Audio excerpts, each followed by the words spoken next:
just weird to think about having been playing Dungeons and Dragons Online for the past like 20 years. I just don't know how to feel about that. Where I'm like, man. Less so like, where did the time go? And more so just like, damn, that's crazy, dude. Like, what do you mean I've been playing this game for 20 years? Like, when I think about all the things I've done consistently for 20 years, it's not a lot. Happy New Year. Thanks for all the guides and help you provide to all of us. CBD Gideon, thank you so much for the resub. I hope you're doing very, very well. Welcome back to the stream team. Glad to have you here. 7 months is a long time, and I hope I will continue to give you good, helpful information up from now into the future. Also, what's up, Kentos, SGBU, Chicken for Cheese, Fairy. Hope everybody's doing good today. What's up, everybody? Oh my God, my robot works. Man, you know what? 2020, everything's coming up 2026. I mean, I'm not going to say that entirely because of news I'm going to talk about in a bit. Because unfortunately, I had like grandiose plans to do a lot of streaming over the holidays, but I ended up running into a problem, which was that I ended up getting like pretty sick right over Christmas. And I was like, yeah, whatever, you know, you get sick over Christmas. Who cares? Sometimes it happens. It's not a big deal.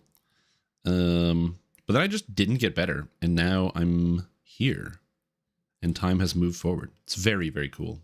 Anyways, I'm going to bring it back in here. What's up, everybody? Hope you guys are doing good. Hope everyone's having a good time. I know 11 is a weirder start time, but I'm going to try to pretty much just set that as the consistent start time for the stream from now on. So I'm going to be starting around 11 Eastern, which is like 5 p.m. France time, which is also like 8 a.m.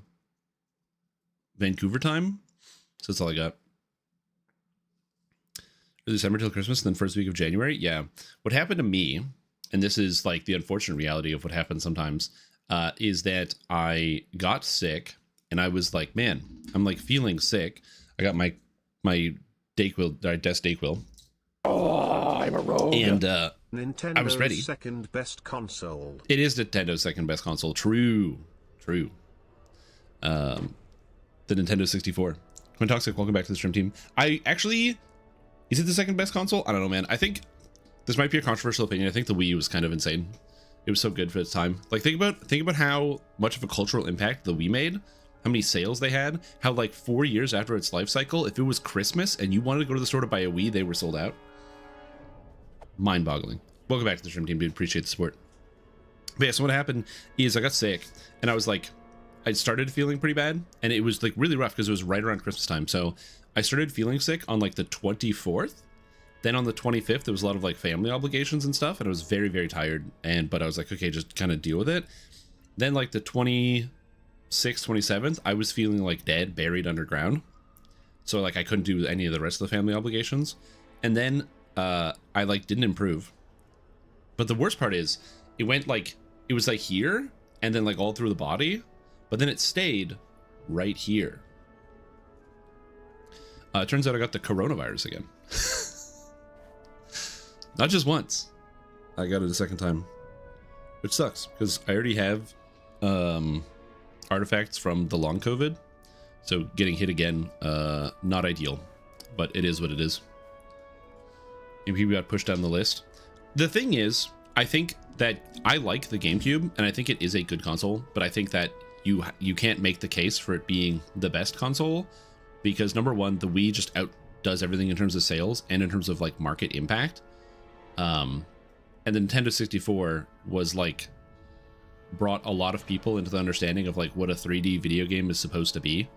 Even if people like there are a lot of people that got their 3D video game experience because they had PC or they, you know, used they played a PlayStation or whatever, and they had like a comparable experience. But when you look at Nintendo 64, it was just the viral marketing and the power of it. I feel like if you showed somebody like the art for the Super Mario 64 box, everyone's seen it. Because if you've gone to a video game store, you've seen the art. You've seen the impact. Also, Axel, welcome back to the stream team. Appreciate we're doing a fantastic day. Glad to have you here. And Wolf Kobold. Oh yeah, I guess that's what happens when it's my first stream of the year, is that everyone has their sub recap. Thank you guys for continuing your sub. I hope you're enjoying yourself. Bit of an update about me since it's the new year.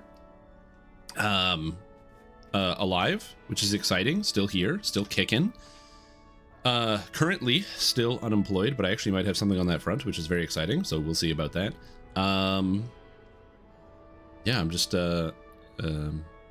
other than the fact that I'm very tired every day because I'm still very sick, I am I'm pretty good. I'm feeling optimistic. So yeah, things are good. I'm also excited to check out some stuff for DDO. I don't know if there's been any news posts this year so far because we are on second week of January, but we do have a couple things to kind of go over that I want to talk about specifically, which is why I should have brought this up ahead of time, but I didn't.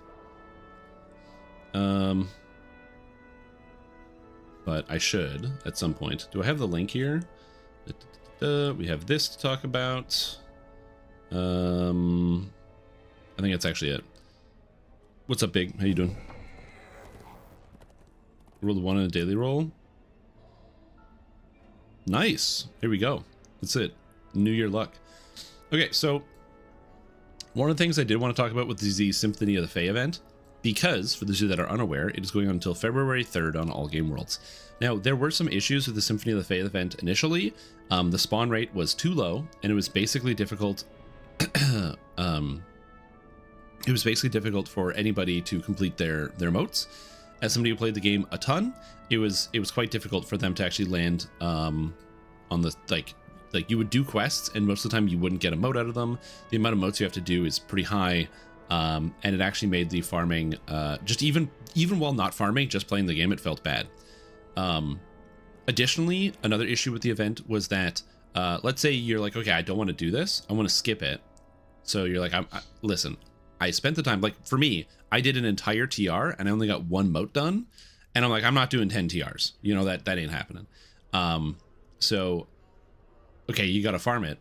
There's a mechanic where if you don't complete a quest, the mote timer doesn't reset, so you pretty much have to complete a quest to reset the mote timer. This is to prevent people from doing like Into the Mist farming, which is what they did for the previous event, where people would go into the Mist, kill the thing that spawns, and then reset the quest, and then do it again and again. Again, not ideal, not a great way to do things, but you know, it is what it is. It's what a lot of people did. Fortunately, there has been a patch here, which has improved things dramatically. Number 1, the motes spawn lightning fast. Which is good. They also tell you when they spawn with like an actual notification on your screen. I kind of wish they just made like a noise, you know, like the Fatesinger attack noise that like do do do do do. They should do that when they spawn, so it keys in your ear that something is going on. But either way, they did a good job with that of like actually making it relevant. If you're just leveling, you will get motes constantly. And from my personal testing since the patch came out, you get literally twice as many. However, there's still like a lot of grind going on. So people did find the trick. So if you're here right now, I'm going to tell you the trick. If you have motes to farm out and you're not done yet with this event, the trick is you go into Grim and Barret on Reaper mode. Sorry. So if you're like on, let's say you're like level 34 or whatever, you go into R1, you go into the quest, you clean the first room, so you kill all the guys, because you have to kill at least 10 guys. Wait for the mote to spawn, and then once the mote spawns, you pop it, then you leave the quest, and you go run Haberdasher around the corner. Completing Haberdasher resets your timer, and then you go back into Grim and Barret. It is not the best farm, but it's a pretty fast farm. And it is faster than the old Into the Mist farm. So that is how you can farm it if you don't actually wish to participate in the event. Did they fix the XP for Heroic Lamortia? Yes, they actually did fix the XP for Heroic Lamortia. In fact, the XP for Heroic Lamortia is like just like really good. The main problem with it was that it just felt unsatisfying with the not only the like less so the amount of time, but it didn't feel commensurate to the amount of time you're spending in specific quests. Like having the longest quest in the expansion, the Wish, being the least gainful amount of experience was a bit of an issue. And then honestly just going around and making it so that everything else feels good. Additionally, this expansion gave less XP than Isle of Dread on launch, which is silly because it's a level higher than Isle of Dread. So it should give like more XP, like 30 to 40% more XP than Isle of Dread. But fortunately it does now, which is good. Also, Vindrotis, what's up? Welcome, welcome. Hope you're all doing well. And Fairy, what are you doing, dude? I just started streaming. You're giving out 20 subs? I just started today. But you know what? I guess that's all it is. You know, gifted out 20 subs. That's very kind of you. Appreciate it. You know, I guess that's all we need. All right, thanks, guys. We're done. I put in my time. Catch you guys later. See you next time. I'm just kidding. I'm just kidding. Welcome to the stream team. So many people. Seth here, Haley, Ziv, Nashron, Gerard. You don't meet a lot of people named Gerard, or is it Gararad? It could be Gararad. Either way, I don't meet a lot of people named Gerard. Lemcom. Quest completed. Scarce Python. I was like Scarcepi, Scarkepi, Scarce Python. I'm a rogue. Vindrotis, Fubsy, Buzzcoth, Bascoth, Mikey Geek, Bear Lindell. I'm also in a weird place because I moved the stuff in my room, my little recording office here, and so I moved things around, and now the light is blindingly in my eyes, so it's kind of hard to see stuff, which is entirely on me. I should just close the blinds, but what are you gonna do?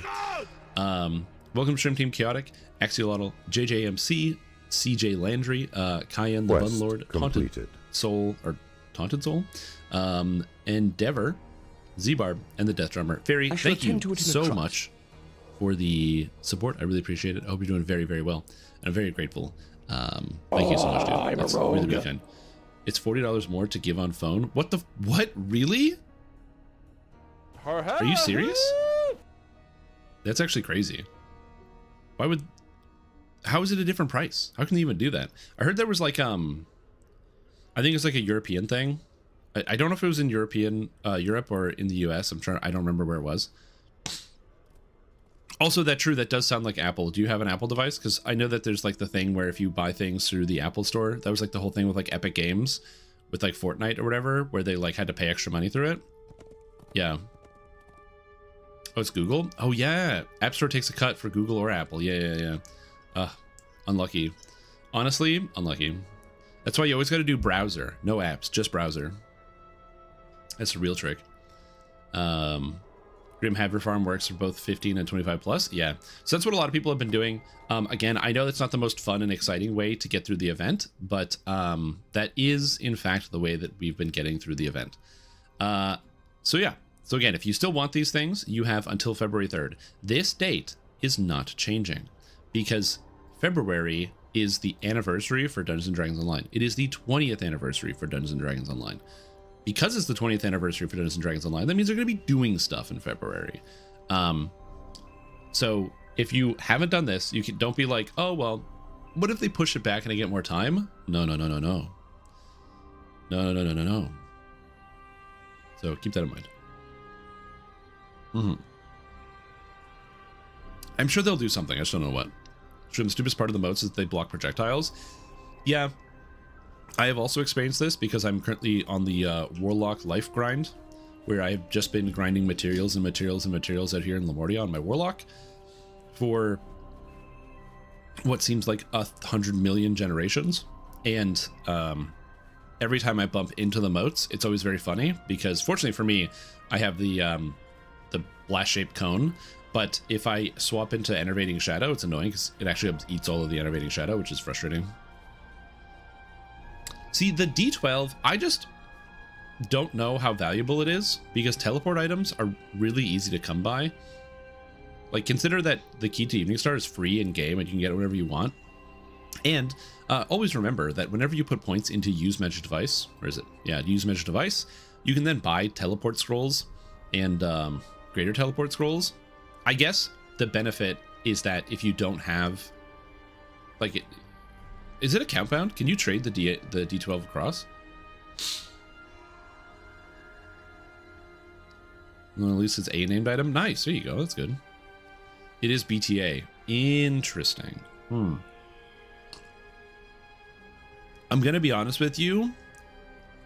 That is like the tiniest thing that might make it relevant. Is the fact that it's passable between characters. Interesting. Good morning, Druid's Fire. Good morning. Hope you're doing very well. What's up, everybody? No, for sure. The thing is, I have never been a big fan of the anniversary event. The anniversary event is usually like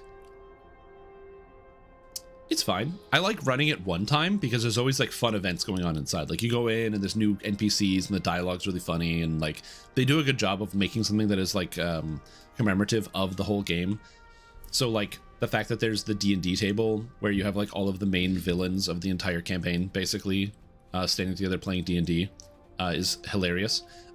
There's a whole bunch of like good moments in it. I'm just not about the farm. I'm not about to farm it. You know what I mean? That, and especially because a lot of the anniversary items are like not super great. Do I have the list of them? Hold on, let me see if I can get the list. Where's the anniversary? Anniversary.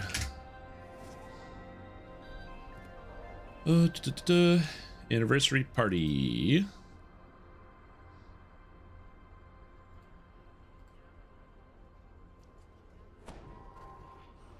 Yeah. Wow. Okay. This is like a list. So it's the prices, but you've got like the armor, which looks cool. Like all the outfits are great, which is nice. So if you don't have any of these, a lot of these do look pretty good. I do like the capelets as well. If you want to get the silver capelet, this is probably my favorite one. So they do look quite good. Pretty much every single one of these cosmetics all look really, really good. In fact, the armor of celebration, this is one of my favorite armor sets. It's ever been added to DDO. It's this really clean, like kind of matte black with like shiny silver sort of cosmetic, which I think looks really, really good. So all of these look very, very good. The celebration equipment, fantastic. Big fan of that one. Love the way it looks. All different house cloaks is cool. This is really like good role play opportunity for your character. Unfortunately, there's no current reason to use dragon marks in DDO in 2026, but who knows, we might get an update to dragon marks at some point in the future, and then you can rep the cloak with your dragon mark, which would be kind of cool. The problem is, once we get to these items, like all of these items, the Aegis, the cheap shot, the forum posts are okay. They're like, these items are like not horrible because at individual levels they do give spell power and lore. The problem with these is we just have better items now, especially with crafting. So yeah. They're going to inquisitive build for the Fae event for the non-Reaper Winter Loot and prepping the Vanguard Fighter for the Winter Reaper run. Nice. Yeah, I haven't finished all of my loots. I just haven't found the event terribly fun for the most part, so I probably will do some of the farming here on stream, the unfun farming, but we'll see. I still have more farming to do, so let's see if we get there. Yes, also Necrotic Forum Post is excellent for just the meme itself. It's for meme building, true, yeah. Areas they made even has those portals. Yep. But yeah, so you got a whole bunch of stuff. Oh, another thing is the coffee. So there's Steel Star's coffee. We have the super bold blend, which gives you extra aggro. And we have the Happy Times Calm coffee, which gives you some like festive aggro reduction, which is interesting. But then there's another coffee in here. I don't know where it is. Is it the same year? Icy Pumpkin Coffee. This is, unfortunately, a mandatory item if you want to focus on Runearm as a DPS tool. It is one of the really weird things about the anniversary, but this has a stacking 25% Runearm charge rate, which is very, very good. The trick is you have to just make sure you drink the coffee every 90 seconds, because if you don't, you get a movement speed reduction. But at the end of the day, this isn't that big of a deal. It's really, really nice though for the charge speed. However, it's just frustrating to have to use all the time, so use at your own risk, but it is like a actual noticeable bonus, which is kind of funny. The Kobold this anniversary? Oh no, I would never do that. I don't even like the Kobold gem in the first place. But yeah, all of these pieces of equipment, so the No Worries, a Thick Skin, Iron Fist, Leaden Boots, all this stuff is like not good, unfortunately. So I can't recommend any of these items. They're cool looking for cosmetic purposes. And the Diplomancer's like okay if you don't have access to any of the insane crossbows that we have at the game. Like, was it like something demised, like level 6 crossbow or the Rat Catcher or anything else? And of course the commemorative Stormreach D12. This is the item that most people clamor after. Oh yes, and the Rose Tinted Goggles, which is actually a mandatory item for endgame, specific endgame builds, which might seem really weird. So what these do is they give you Echoes of 2006, which basically give you a massive minus to all your stats. So you have minus 80% to your hit points. So the reason why this is used is for Cormier, as was pointed out. So if I go here and we go to enhancements, again, this is actually used in endgame builds. So if you don't have one, it's good to consider. Under Purple Dragon Knight, up at the top here, we have For Cormier. So this ability states, once per rest, you can heal to full. If you're below 50% health when this ability is used, you and all nearby allies gain a morale bonus to weapon damage equal to your charisma modifier for 1 minute. Now, morale bonus to weapon damage is a very rare stat. In fact, I believe the only stat where it comes from is either from Good Hope, which gives +2, or the Dragon Lord Aura, which can give up to +7. Now, this is equal to your charisma modifier. So you get your charisma to 120. You're now giving out 55 to the entire party. Is it 55? Something about that sounds right. No, it's 60, I think. You give out 60 extra damage to your entire party for 1 minute, but you have to be below 50% health. So what you do is you put on the rose-colored glasses, you take them off, and then you slam For Cormier, and it gives a insane buff. It is the only thing that, like, the only reason why this item is used in endgame. It is very, very weird, but it is neat that it has that cool purpose, because not only does it have like the cool element of like they look interesting, and they actually give you like this fun step back of like, oh yeah, it reduces all your stats, so it's like you're playing back in time. It's got the nostalgia on it. It's a great item for like the fun purpose. But the fact that there's actually a functional build that, by the way, is really good, and you can run this. You can play a For Cormier buffer. It is 55, but you can play a For Cormier buffer and do crazy stuff. So we usually have one, and if you are unsure about how good it is to add 55 more base damage before multipliers to all of your ranged characters, it's very good. Yo, thank you, Dutch Charlotte. I wish you the best as well. Bard music is morale? No, it's music type. It used to be morale type, but then it was changed to music with the Bard rework, which is actually really cool. Because a lot of the issues with Bard is that, like, let's say go War Chanter, a lot of these effects didn't stack with other effects other characters had, because morale bonus is a pretty common type. And so as a way to make it so that Bards are always relevant, almost all their bonuses were changed to music type. So, for example, you have like, where is it? Like Ballad Iron Skin. So you and your nearby allies and Inspire Greatness grant music bonus to physical resistance rating. So the music bonus, like, it kind of helps out. It's cool. I like the fact that, like, there's a unique bonus that only Bards get, and it makes it so they always can slot in and feel good. Every 90 seconds provides maximum productivity. True, 100%. Coffee, caffeinated beverage. Good stuff. Oh, I'm glad to be able to help. I love DDO. I'm a big fan. Like, you know, as somebody who has spent, I've already crossed the 20-year threshold for myself, because in 2005, when I was 13, I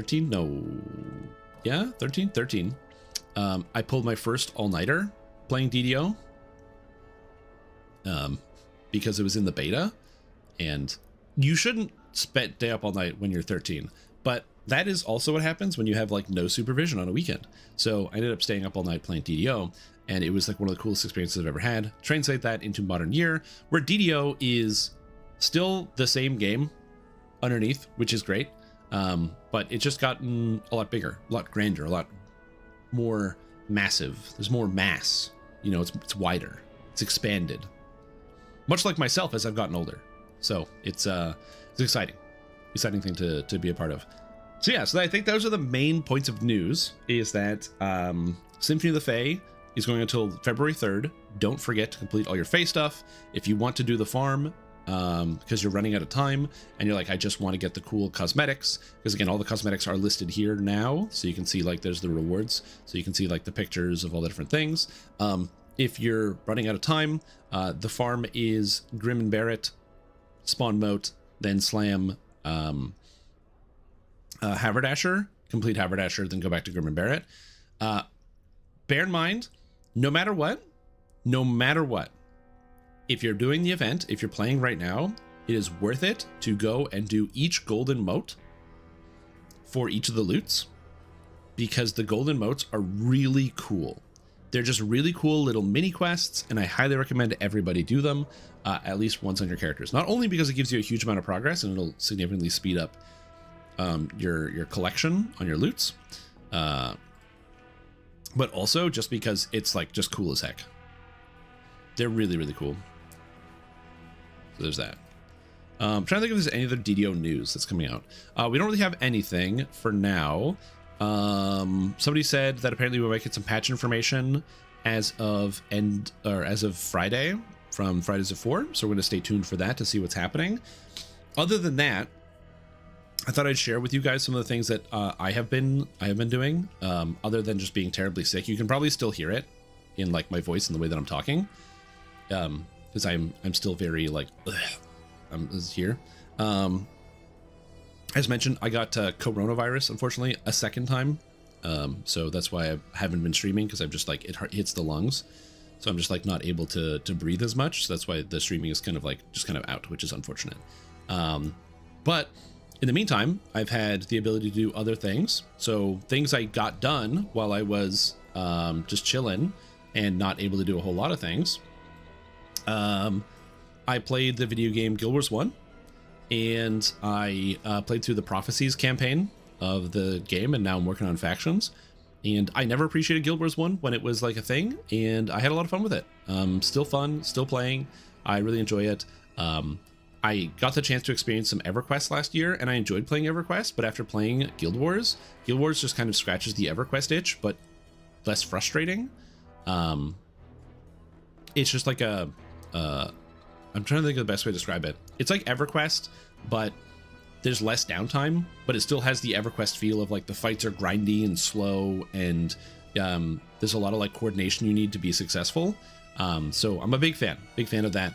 That was pretty fun, and I enjoyed doing that quite a bit. Other than that, I also had the chance to start playing that video game Claire Obscure Expedition 33. I don't want to spoil it for anybody, but I'm going to say this, and this might be listen guys, this might be a controversial opinion. Okay. So I don't want to say anything weird. So please take what I'm saying with a grain of salt. I think that Claire Obscure Expedition 33 is actually very good. I know. Hot take. I think it's a very good game. I know, it's wild, but I do think it's quite good. So that's fun and exciting. And then other than that, I haven't really done a whole lot. I've done a lot of sleeping, which has sucked. So spent a lot of time in bed, a lot of time sleeping, a lot of time not really getting up and doing anything. My phone exploded. That was cool. So the battery on my phone exploded. So now I have a new phone that is not exploded, which I didn't want to have to buy a new phone, but you know what? Sometimes we do things we don't want to do. And I don't know, probably have more new things to talk about as time moves forward. But we're gonna get to doing some stuff. We're gonna play some video games here in a sec. Shouldn't be gonna play Dragon Knight in update 49. Probably. It looks really good. I do appreciate that the sentiment. So for those of you that don't know, I think we'll just talk about this because it is an interesting look into things. And I really like, I'm gonna be honest with you guys, even for games I don't play as much, this is Elder Scrolls Online, I promise this is relevant. Even though I don't play as much ESO as I used to, I still enjoy, and this is maybe a personal thing, I really enjoy reading development thoughts about video games. I like watching, like, there's like the game developers conference, GDC. I like watching the talks about all these developers describing the processes, how they come through things, how they thought through things, how they went through, like came through with ideas. Because a lot of people think that the process of game design is like, oh, just make the thing good. But there's so many layers that go into a design that you don't see from the outset. And so I really appreciate when companies put out like really thoughtful, like things that give you like a look in the inside of like, okay, this seems like a simple idea, of like make Dragon Knight do fire, right? Or like we're gonna change X, Y, or Z. But when you like see their thought process of like, we identified our problems, now we started identifying solutions, now we start identifying this, and they kind of break it down. One, as a consumer, it allows me to know like, okay, there are smart people working on this problem. And two, it just makes you think about things that you don't really think about as being the problem. It's easy to say, oh, Dragon Knight feels bad, it's not very good. But the bigger problem is that Dragon Knight is an old class, whereas the newer classes like Arcanist and Necromancer have core functions. So if you've never played a Necromancer, there's a tank tree, a healing tree, and a DPS tree, and there are tanks, healers, and DPS in this game. That's not how the game was designed. There are tanks, healers, and DPS, but the point is you're supposed to use everything. So if you're playing a Dragon Knight tank, healer, or DPS will be built very differently depending on how you do it, because it's not just one tree. It's not like, oh, I use this earth tree to heal or tank or do whatever. There's abilities you want everywhere. But when Necromancer came out, they were just like, what if, or like even Warden, they're like, what if we just had one tree that did specifically the thing that you wanted? And so it just didn't feel as good because with multi-classing, this issue becomes even more glaring. And so they're doing the opposite thing where they're like, oh, we're not going to make it so that redo Dragon Knight so that there's a tank tree, a healing tree, and a DPS tree. We're actually going to go the other way. They're going to rip apart the Arcanist and the Necromancer to make it so it's more broad, so your decisions are more interesting. And I'm like, that's good. I'm like, this is a good idea. And so it's interesting. Also, I did appreciate that when they're like, how do we make Dragon Knight better? And they had a lot of ideas. So there's a lot of mumbo jumbo here. But the main thing is where is it here? Is it Draconic Leap? It's not Lava Whip. Searing Strike, Core of Flame, Hearthfire, Inferno. No. It's one of these abilities. Dark Talons, Wing Buffet. Hold on. I'm gonna get to it. It's great. Corrosive Armor, Superheated Ward, Molten Weapons. Oh, maybe I can't find it in here. But basically, one of the things that they did is they were like, oh, one of the problems that's in the game is that you have this one class, the Arcanist, that has this like really powerful ability. The Arcanist has like this really powerful beam ability where they just beam everything down. And so the solution was just, we'll just give them a beam. Oh yeah, Control F, channel. Yeah, there you go. Engulfing Dragonfire. Just give them a beam, man. What is this? Oh, the beam class is killing everything? Cool, we'll just give every class a big beam. Perfect problem. Anyway, I just thought that was interesting. I will probably play it and see how it goes, because I'm curious. I mean, it seems to be quite freezy at times. I've heard this from other people, that the game has been laggy. I haven't experienced it a whole lot because I've been playing at weird off hours. A lot of like middle of the night when I can't sleep, that sort of thing. I haven't experienced as many lockups, but I will be playing today, so we're going to be investigating. But yes, I've also heard that apparently the lag is back. Also, I shared in the Discord. So there's this. So this is my DDO 2026 bingo card that I put together. So these are the predictions for 2026. So we'll see how exactly this goes. So we have stuff up here. Base race model update. Will it happen? I don't know. I don't know if it's going to happen, but we'll see. If there's anything to come around the 20-year anniversary, we're revamping all of our base race models. Maybe. Throwbar could happen. What if we get Throwbarb? You know, what happens? What if we actually manage to land on Throwbarb? Could be a thing. They did make it so that strength works with throwing weapons, the new Brutal Throw. Maybe they do more. Bounded spell DC formula. So people ask questions about this, where basically there's a thing in DDO called bounded accuracy, which is as long as you roll above a 16, no matter what your attack chance is, if you are proficient with a weapon and you roll a 16 or higher, you hit no matter what. So your minimum hit rate is 25%, which might sound kind of bad because obviously you want to hit all the time. When you think about spells, if you are not a DC caster and you go into, let's say, Lamortia, dude, the monsters have like plus 110 on their saving throws. Like, they're impossible to hit with spells. My Warlock, I can't do anything. And this is a racial completionist, so I don't have the gear yet, but still.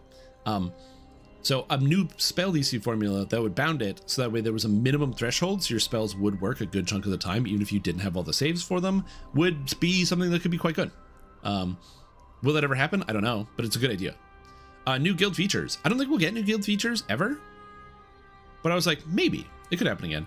Inquisitive nerfed again. I think this one's pretty guaranteed. I think we'll probably see an Inquisitive nerf at some point. I think something like that could be happening. Now, Legendary Korthos. Legendary Korthos is something I personally do not want, but it wouldn't be surprising if it's like, oh, 20th anniversary of DDO, we're going to do Legendary Korthos, guys. Woo. Alchemist still the least played class. Honestly, this one should have been the free space because it is going to be the least played class, even though Alchemist is insanely powerful and really easy to play. Yeah. So who's that? Crystal Cove doesn't come back.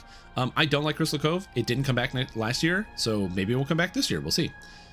Next one, crossover expansion / quest pack. Now the reason why I say this is because crossovers can be really good depending on the different franchise. And I think Dungeons & Dragons Online is the perfect game to do a crossover. So a crossover would be like the reason I have Baldur's Gate 3 in the background. Imagine if there was like a Baldur's Gate crossover. So there was a quest pack where we go to, or like an expansion or something that gets announced where we're going to play in Baldur's Gate, but it's the Baldur's Gate 3 version of Baldur's Gate. Something like that could be kind of interesting. I've just been playing a lot of the Destiny 2 expansion Renegades that came out, and it's not exactly a crossover, it's an homage, but it's a crossover between Destiny and Star Wars. So you're playing the game Destiny, which is like a space magic shooter, but then you get lightsabers now, and I thought I wouldn't like it. I actually loved it, so I'm like, maybe more games will do that. So we'll see. Yeah, exactly. I think that there's definitely some stuff that they could do as like a neat crossover with something else. Will it happen? I don't know. Yeah, the lag on the ships is pretty brutal. I stay off the airship if you can. The airship lag is pretty rough. But yeah. Another Dex race. This is just a meme, but I wouldn't be surprised if the next race was also a Dex race, because the reason why is not because I think we're gonna get more Dex races or that the devs are actively thinking about it, but there's a lot of elves, and elves have Dex. This is the like throwing from half court. We get 2 archetypes this year. I don't know what the archetypes are gonna be, but like, what if we get 2 archetypes this year? You never know. Another crafting system. This one also could have been the free space. If we get an expansion announcement at all, it's guaranteed to have a crafting system in it. So it's like 100% going to be another thing here. Then the free space in the middle is Dark Apostate stays bad. I don't think Dark Apostate is going to be buffed or changed to be in any meaningful way. It will stay bad. So that's why it is the free space. Who knows? Maybe I'll eat my words, but this should be the free space. The lag comes back and stays. This is what we were just talking about, where people are saying the lag is coming back.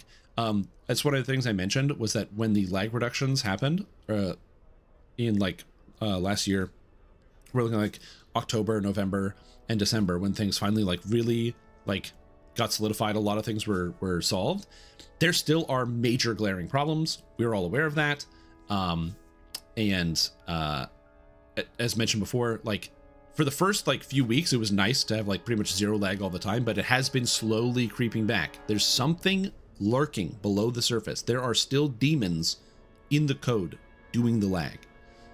I don't know what they are, because I used the term demons to describe a physical object, because I'm much closer to being an ecclesiast than a programmer. That being said, it's coming. Hardcore again, but easier. And of course I have the Gerber baby here. For those that are unaware, it's just kind of a meme on the channel to call the regular servers, the non-hardcore servers, babycore, because there is a emote in chat, which is the "You're welcome" emote. What ended up happening is, many years ago, I made a forum post describing how I made a monk build. This is just a monk build, and I said it would be good for both hardcore and softcore. Hardcore is the game mode that is like where you die once and it's over. So from playing a lot of action RPGs, Diablo and stuff like that, they call the non-hardcore version softcore. That's just what they call it. So my brain was like, well, we have hardcore, so the regular servers, I'm just gonna call them softcore because it's easier. Plus you can like intuit what that means pretty quickly. Now, someone was commenting on my forum post about a monk build that I said was good for both and got very upset that I called it softcore. And they said there is no such thing as softcore in DDO. It's just the regular, like, it's just the regular servers. It's not softcore. And it's as though they took it as like an insult. I didn't mean it as an insult. I play on the regular servers. I play on the softcore servers all the time. They're both good. Anyway, people started arguing about it on my monk build, and it is my only locked forum post because unfortunately this person replied too many times and was arguing. So I just replied to them and I just said, please stop commenting on my forum post because it's not helpful. I just want to talk about this monk. I don't care about anything else. Anyway, the arguments got so bad about the concept of calling something softcore, and then people started calling it babycore. Instead, they're like, oh, you're right. We shouldn't call it softcore. That's not fair. Let's call it babycore. Anyway, my forum post got locked. It was a monk build. Anyway, what matters is that's why we have the Gerber baby back here. Also because hardcore has gotten easier every year. Ever since hardcore 6, we have never gotten a harder hardcore. It has only been easier every time. So I assume we'll get maybe a hardcore server again, but it would actually be easier.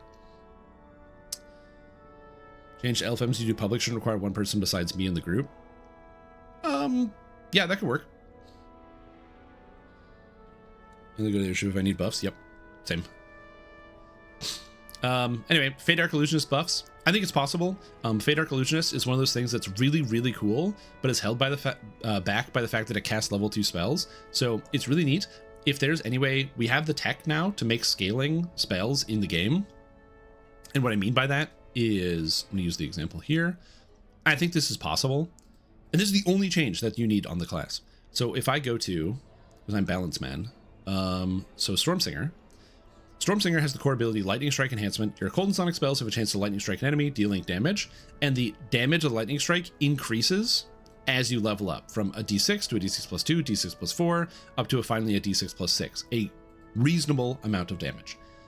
All you would have to do is take Fade Arc Illusionist and make it so that the spells in the tree, Shadowblade, which is a d6 plus 2, all of these spells are a d6 plus 2, they're level 2 spells. Just make it so that they turn into d6 plus 3, d6 plus 4, d6 plus 5, d6 plus 6, and now they're comparable spells. They're not the best spells, but they're good enough to feel usable in epics. Right now, all these spells, once you hit level 20, 21, 22, the health ballooning of the monsters, the level 2 spells just don't cut it anymore. I think it's a pretty graceful change. It would be something that would be good for the game, but even still, there's a lot of stuff they could do now. So Fade Arc Illusionist could be a thing. Spellcasters get buffed for R10 community complaints. I think that we're overdue. I think at some point the R10 nerf to spellcasters, for those that don't know, in Reaper 10, melee and range characters do 15% of total damage. They have an 85% damage reduction. So if you do 100 damage, normally, you only do 15 in Reaper 10.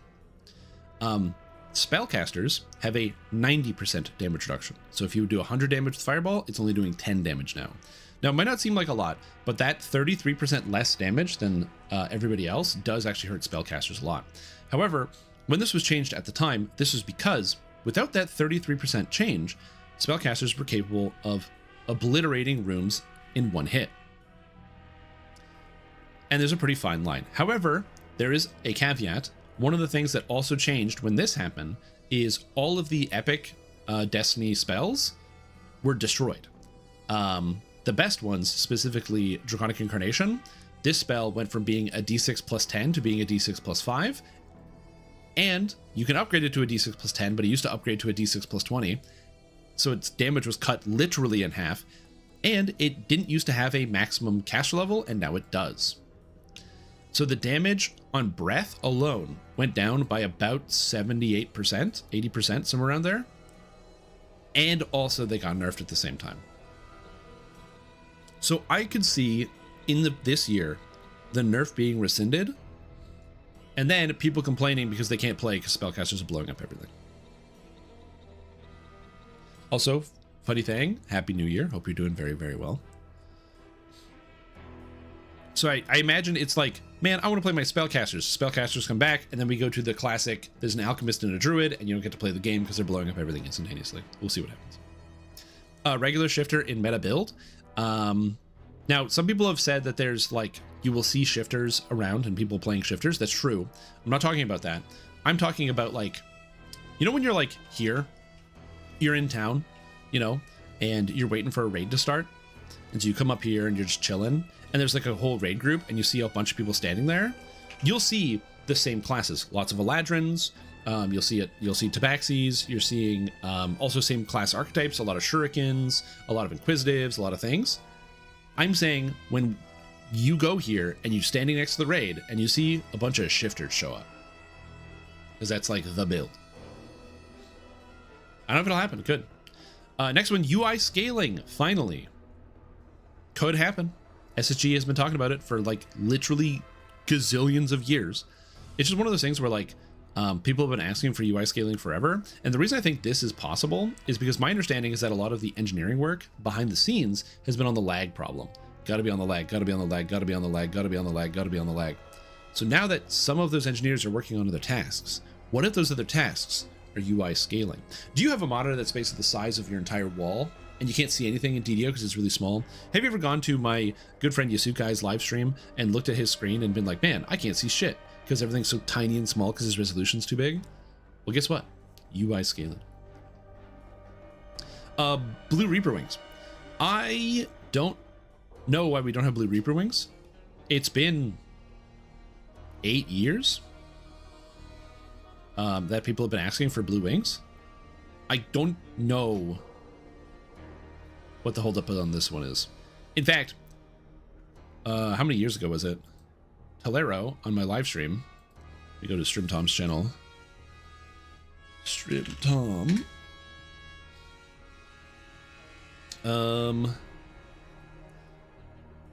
3 years ago, when Talero became producer, was like, yeah, you know what? A lot of people do like blue wings. We have some ideas. We have some things we're going to do. So maybe it'll be this year. I don't know. Really care for cosmetics? Yeah, but it's like a really cool cosmetic. It's like wings. These are blue. Platinum's still useless. Unfortunately, the unfortunate reality is that platinum is a useless currency in game. I do wish that wasn't the case. There's a lot of things you could do to make platinum good. A few years ago, I put out a like 5 things that DDO needs to fix video. None of those things have been fixed, but platinum is one on that list. And there's an infinite amount of ideas of ways you can use platinum. So the developers just need to put something in the game that makes it so platinum is usable. There are no plat sinks currently. The Reaper wings are a platinum sink, but they're actually not enough of a platinum sink, and they affect such a small amount of the player base, it doesn't matter. A new Epic Destiny. Are we gonna get a new archetype and a new Epic Destiny? No, probably not. That's why they're on different lines. We're going for bingo here, folks. We're going for bingo. So yeah. Maximum catch levels removed. Honestly, this is just a, I want this.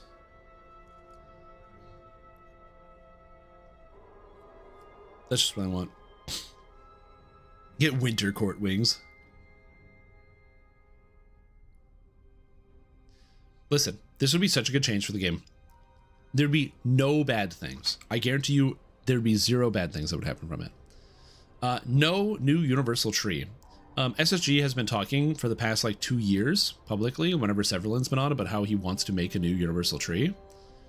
And I would like to see a new universal tree. I think that would be good.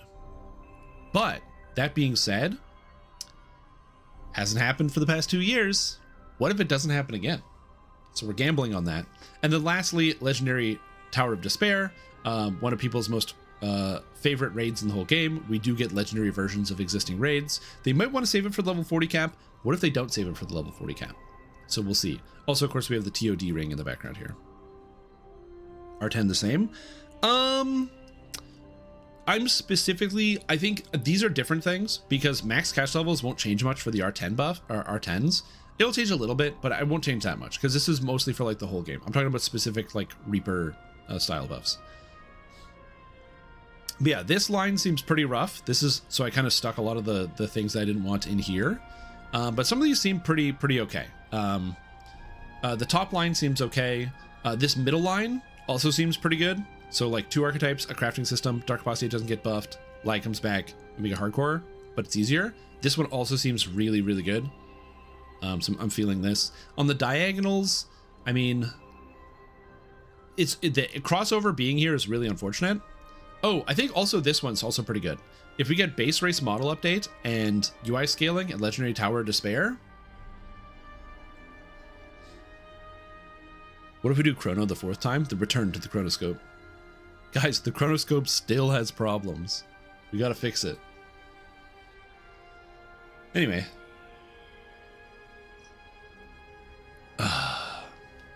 That's my bingo card for 2020 year. But yeah, that's all. I've been thinking about it. Just want to have a... Just want to have fun, you know? Anyway, we're going to run... What is this? Lamortia? Lamortia Saga for ingredients. As for DDO tournament, you're not going to get it. Well, the problem is, like, I don't want that. This might sound really weird to some people, but I like that DDO is janky. Like, I like the charmingness of how DDO looks and feels. I don't want DDO, but I have, like, realistic dodge rolling, and now we have, like, a whole climbing system or like a whole bunch of other like weird nonsense of all the things you can now just add in quickly with some like import some models and do some XYZ. I like the fact that this game has like this weird clunky old vibe to it. You know why? Because I've been playing this game for 20 years and I like my nostalgia. I mean, to be fair, that wouldn't preclude them from making like a DDO 2, but I don't think that's ever going to happen. I'm going to be honest with you. Lamortia. Larmortia? Holy moly. Locked away. Yeah, exactly. It's endearing. Like, it's really easy to look at an old game and be like, bad graphics. But like, the thing is, most people that were working on video games, not most people, but a lot of people that were working on video games that made art are these people called artists. And artists usually have an idea about what they're trying to accomplish. They're trying to accomplish something within a certain framework of like, they have an art style or art direction. I've been playing quite a lot of Guild Wars 1. And Guild Wars 1 has an art style. It's got a painted look to it. A lot of the items, locations, and things in Guild Wars 1 look hand painted. Now, the thing about it is that that's a cool look. But the other problem is that even though it is a cool look, and it looks cool, and it does look cool, and it has a cool look, it's really hard to see shit. Because it's painted, a lot of things are kind of blurry or imprecise. And especially as somebody who's like colorblind, where they use a lot of like, a lot of similar colors for texture, there's not a lot of like black outlining of things, especially on some of like the smaller pieces. It gets hard to see. And so as a result, for me personally, as much as I like the game and I like some of the visuals, sometimes I just have to admit to myself, I can't see anything because of the way it's been drawn, because of the art style. But again, not necessarily a bad thing. That's just like a part of art. I didn't get a minor sacrifice. Did not get a minor sacrifice.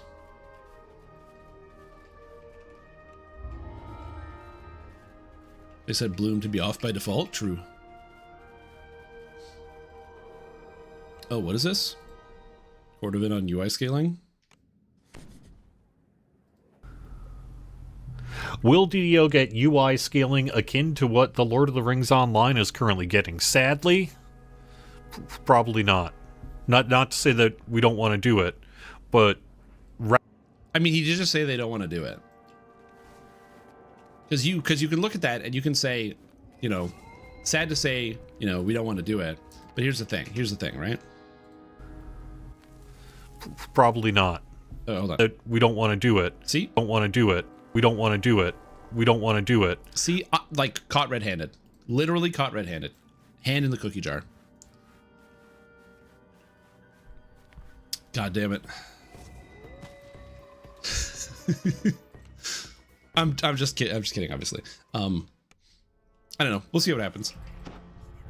You've come to Ludendorff assignment in search of Armin Auerbach. One of the things about projects like this, Modify the unbreakable heart. It's is that it can be difficult for companies like SSG to be able to properly track like the progress of certain things in terms of like how quickly something is going to go, because like if they get UI scaling to work for like Lord of the Rings Online and it like works well and you're able to clearly see and view stuff and people really like it in that game, then maybe the tech that they developed to get it to scale might work well for a DDO.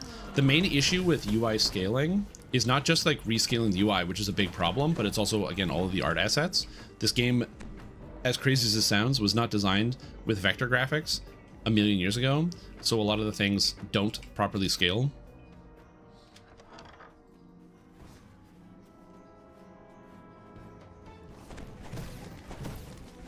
Yeah, it could be one-to-one UI differences. Yeah, I think again, it's just a lot of it is, regardless, it's going to be a lot of work no matter what.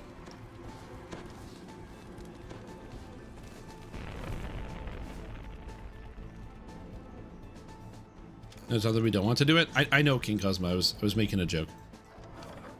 You hear a growl and a slurred threat nearby. If you just override it. Is this guy a Dragon Disciple? Oh hell yeah, dude. I want to play a Dragon Disciple. Do some endgame Dragon Disciple nonsense. And this guy's even using like the Draconic aura. It's kind of sick. Draconic Incarnation. Very cool. An imposing figure stands in the center of this room. Hey, what's up, buddy? He scrutinizes you for a moment. Then a snarl stretches across. Oh, that's you? Nice. I'm gonna be honest with you. I really want to play Dragon Disciple again, but I kind of want to do like try to do some real endgame. The cool thing about Dragon Disciple is it actually is possible to get your DCs high enough to be able to do everything you want to do. Also, I have to close the blinds. I can't see anything. My eyes are literally blind.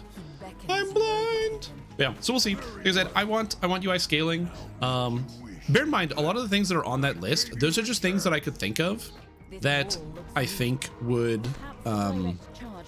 be interesting to see happen in DDO at some point. Another thing I also want to point out, and this is like 100% fair, I've said this publicly, and I want to make sure that this is like clear. It's, you know, biases and all that. You run through the gap left by the broken wall. You expect the head orderly to come after you. What's the right way to put this? I think that SSG probably has a good amount of surprises planned for us this year, and I don't know what those surprises are going to be. Again, obviously the 20th anniversary, I assume something big is going to be happening. I don't know what, but like vague, big thing will be taking place. So I am looking forward to that. I'm excited to see what they end up doing, what kind of new, whether it's new features or new visuals or what have you coming into the game. Even if just something like they pay like homage to like the past 20 years of DDO in like a history thing, maybe there's something cool for the anniversary event. I don't know. I'm curious what they're gonna do. It's also tough because they did like Year of the Dragon, where they added like a whole bunch of dragon-based stuff. If only that could have lined up with the anniversary, that would have been cool. And the pulsing lights dim.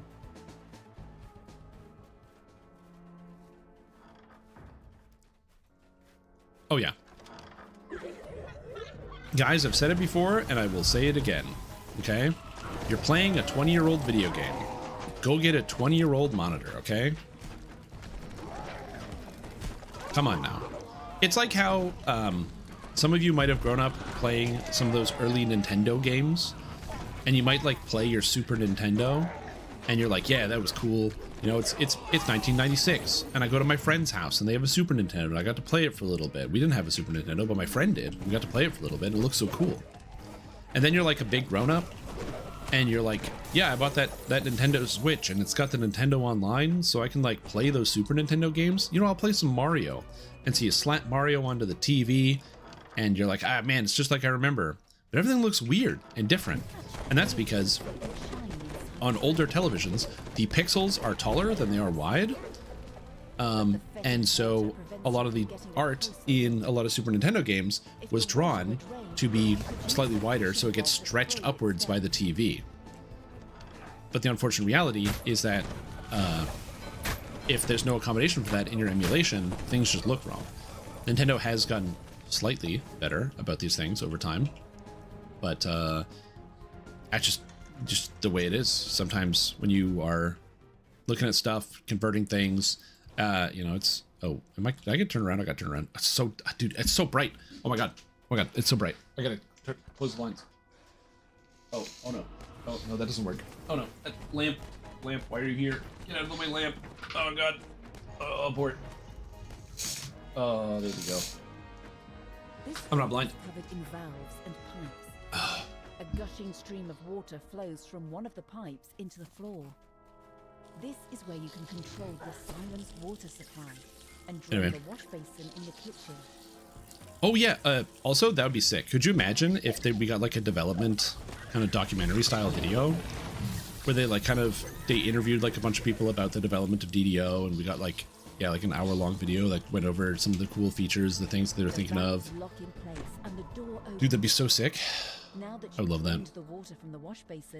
As previously mentioned, I think that for me personally, I really love learning about like the history of games, and like a lot of stories that go behind it. Oh my god, this thing hurts. It hurts really bad.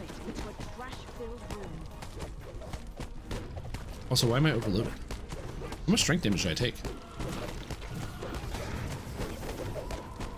A lot, apparently.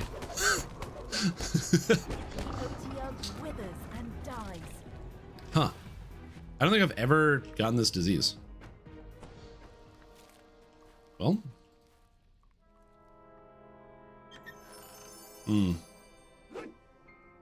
Anyone got a heal scroll? I am stunned.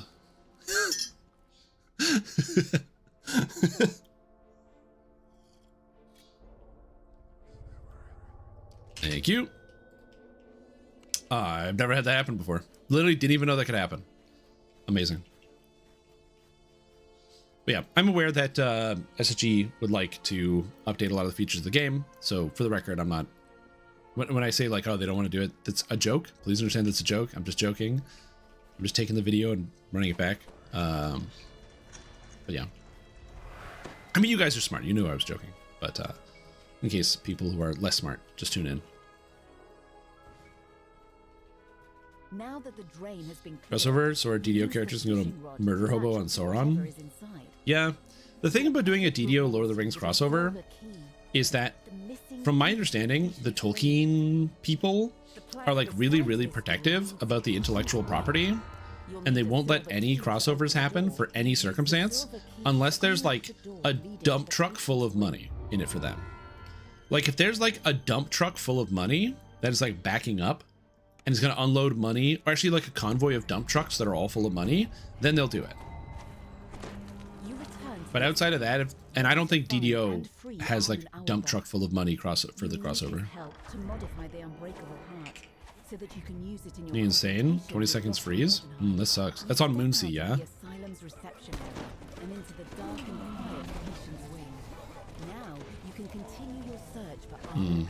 That's unfortunate. MTG. Yep. Yeah, there's been Lord of the Rings and Magic the Gathering. There's also, some of you might be aware, there's like the other associated products. Like you have the Shadows of War and the Shadows of Mordor video games. So those ones obviously is like a very non-canon crossover, but lots of money. Same thing with like the Amazon, where like each for Rings of Powers, like season 1, each episode was like $40 million or something, which is just an absurd quantity of money.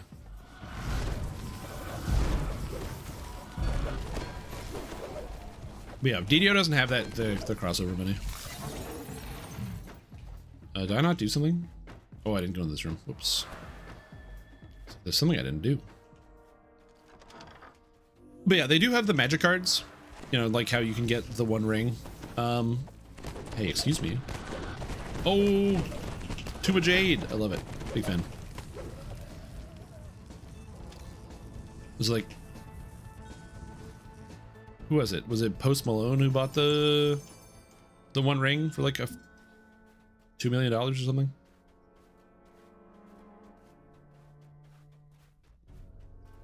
Imagine spending millions of dollars on a magic card. A mysterious woman stands in the I mean, I'm sure many of you guys can imagine it because you're like, yeah, I'd buy a Black Lotus or two. Dr. Bauer describes how the director of the asylum has been But- abusing his power. You also learn that the head It is. It is very expensive because there's only one. His dark gift, the blessing of the full moon. So it makes sense that it would be that expensive. Honestly, Deputy director great idea. describes a nearby storage room that's on the brink of collapse. If you can leave the head orderly there, Alright, let's get rid of these guys. buying you time to continue your search. Octaname's on all the rights. They can't use the word hobbit within the show. If you can Wait, really? destroy the weak Interesting. sections of this room, We watched the first season of Rings of Power on stream here. fiery debris rain down on And, the head orderly, pinning him. Originally, Chance to escape. You oh, we flee got the key, crumbling, nice. fiery room We watched the first season here on to the stream, correct pathway. and because that was when there were still Amazon watch parties that you could do, so we could just like watch anything on Amazon Prime as a group, This will and it was fun to unlock the watch door to because safety. I can't say Rings of Power season 1 was a good show. It was like it had the possibility of being a good show. It was really boring. It was just really, really boring. So it was very difficult to just out and out and be like, yeah, it was like really fun to watch or whatever. There were interesting moments. I would say like the last episode was like pretty good of the first season, but yeah, it was just really boring. And then again, everything about the show that was not what the characters were saying and doing was incredible. The art direction was like top notch. The CGI, bro, I've never seen a TV show that looked like that. Absolutely beautiful. The plaque beside this locked door reads, Yeah, "The basement." big fan of a lot of what was going Door requires on, an iron key. but specifically You turn the iron the key in the lock. The door to actual the contents of basement season 1, is open. very, very boring. I couldn't tell you any of the character names other than like obviously the main ones like Galadriel and stuff. But yeah, just a lot of back and forth, and then they finally hit you with the good stuff at the end. The problem is I wanted to watch season 2 as well with everybody on stream, and that was the goal. But then Amazon had to go and make it so that you actually can no longer watch, do watch parties. Now, for reasons that are understandable, the reasons being people didn't use the feature, so they turned it off. But like, you know, I wanted to use the feature. You see a sturdy crafting Like, table some people get out here and they'll be like, actually, like, as a lore person, it doesn't make sense that there's some, like, Gandalf-looking guy who's, like, casting magic with hobbits. And also, why are the hobbits here? They didn't migrate at this time. Also, why is Elrond hanging out here at this time? Like, that doesn't make any sense. combine the materials Listen, to create I don't the care about bond. any of that. You can use Literally it don't care about any of that. I understand that means a lot to some people, but not that I don't care as in I don't think it matters for, like, storytelling purposes. I think that for evaluating the TV show, I think in a nutshell, you don't need to look at that. You can look at the TV show as like, is it just entertaining to watch on its own? And the answer to that one was most of the time, no, unfortunately. That being said, again, looked really cool. So I haven't watched the second season, and I assume the third season's also going to be pretty good. Plus, there was the other part about it that made the show a little bit more difficult for some people, which is that there were a lot of comments about the direction they decided to go with some of the characters in the show. Let's say that I thought were untasteful.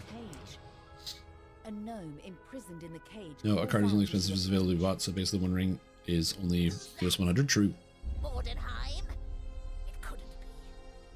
A friend? Like I did the Fallout show, again with the mind that's not being connected to the sources and treating it as its own thing. Oh yeah, dude, 100%. Well, because the other thing too is it also, like, they have to tell the stories in a different way because it's like it is a different medium at the end of the day. I mean, Fallout versus Lord of the Rings is a little bit different because the medium of TV to movie is different in terms of pacing, but you're still like doing a 3D like video. You're still looking at a thing. So they can definitely make things a little bit more comparable, but yeah. Somebody wants to join in. Have I posted this build? Yeah, it's in my Discord. It's in the Warlock section. Just gonna double, triple check that I do have it posted here. Yeah. If you're in my Discord, I'm just gonna reply to my own message. XD. And if you click the link, it will take you there. So it's under Warlock in my Discord. I haven't posted. I haven't posted a video yet because I'm still like farming out the gear. But the build has all the gear, all the stats, everything set up. If you're like, wow, this build looks kind of like whatever and looks pretty slow and like you don't do a whole lot of damage, I'm wearing mostly heroic gear. By picking a show, you're picking a cannon? Yeah, exactly. You can defeat him once and for all. The head orderly lets out a whimper as his orc families. Are there families full of orcs in the Rings of Power? Here's the thing. Now forever at rest. That's already in Lord of the Rings Online. Well done. I must thank you for dealing with the director. Dr. Bauer tells you that she has no allegiance to Mordenheim. Also, I will be honest, for a long time, I thought goblins were orc children. I didn't realize that was not the same thing. I'll start with better treatment for all my patients. Oh yeah, there was so much like flowery dialogue that didn't mean anything. For example, absolutely. Evidence shows that the innovative new lobotomy procedure can do a great deal to soothe the nerves. Oh yeah, quarterstaff's fantastic. Just getting the free AoE and elemental bloom at level 7, unbelievable. For all my patients. Dr. Bauer says, her enthusiasm growing. For example, evidence shows that the innovative new lobotomy procedure can do a great it's deal bad. to soothe the nerves and Again, I don't know the story of this game. Oh, the sword, dude. He's got the sword. Oh my. Oh my. That's so cool. Unfortunately, the rest of the outfit like doesn't match. We don't have much time. Let's get to work. But the sword looks so good. Hey, I got the hat. Oh, you want the cloak? I didn't get the cloak. R.I.P. My bag is full? We just started. Oh, that's not good. Oh, that's not good. Well, looks like we are not picking up a lot of items in this full clear. I'm a genius. Anyway, next one is body snatchers. Yeah, it's a new top hat. I believe that is the art blade from Mithranor. But somebody correct me in the comments if I'm wrong. There are basically 3 rare swords in Mithranor, and all of them have unbelievable cosmetics. They're so sick. Oh, it's the Warblade. Damn it. It was the Warblade. Yeah, so this is it. So it's reflection of the Warblade is the item here. Somebody nabbed this one before we got here. It's blue. The woman asks you to find the body of her cousin Arvid. She thinks that body Cousin Arvid. It's great. But yeah, so for those of you that are actually unaware, if you haven't played Lord of the Rings Online, which Lord of the Rings Online is also non-canon, but it's neat. Something I thought was kind of interesting is that subtle nod Rings of Power. In the Rings of Power, God, what is the name of the kid?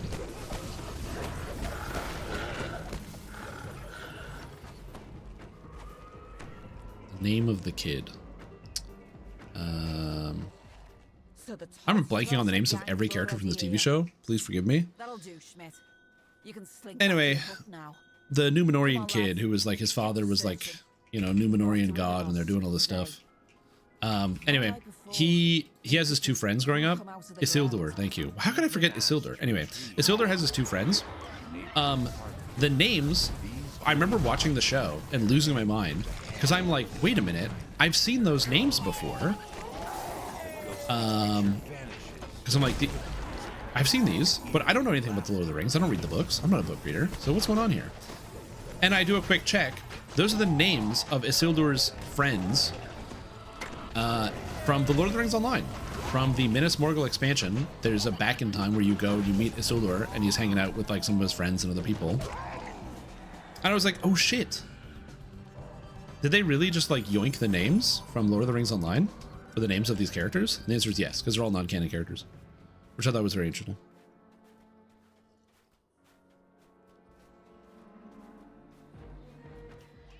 Oh, moot. I assume everyone's done their moats, but I'm not, so.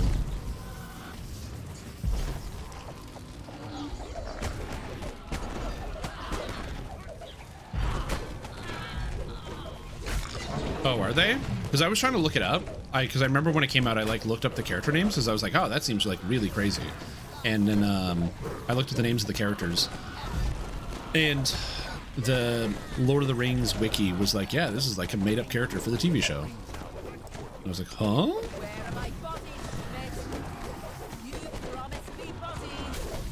Sorry, the dude is famous. Yeah, Isildur is famous. I'm talking about Isildur's like no-name friends. Your tip-offs to all the gangs. Then when they came looking for the corpses, you claimed some other mob took them. Is that the You know license? me, Yeah. Schmidt. I never go away empty-handed. If I don't find bodies, I make It's vague. them. Killing the NCR rate. And I think all that time, you were keeping the bodies for yourself. Probably in that shabby Get 'em. shed of yours. A voice Is the monk version of Reading the Wind supposed to still be using the old buff and not the Battle Guard buff? Well, now, Yes. seems Battle Irish Guard right. is a fighter paladin exclusive Blood is ability. Stuffed full of dead ends. So you unfortunately cannot get it unless you're a fighter or paladin.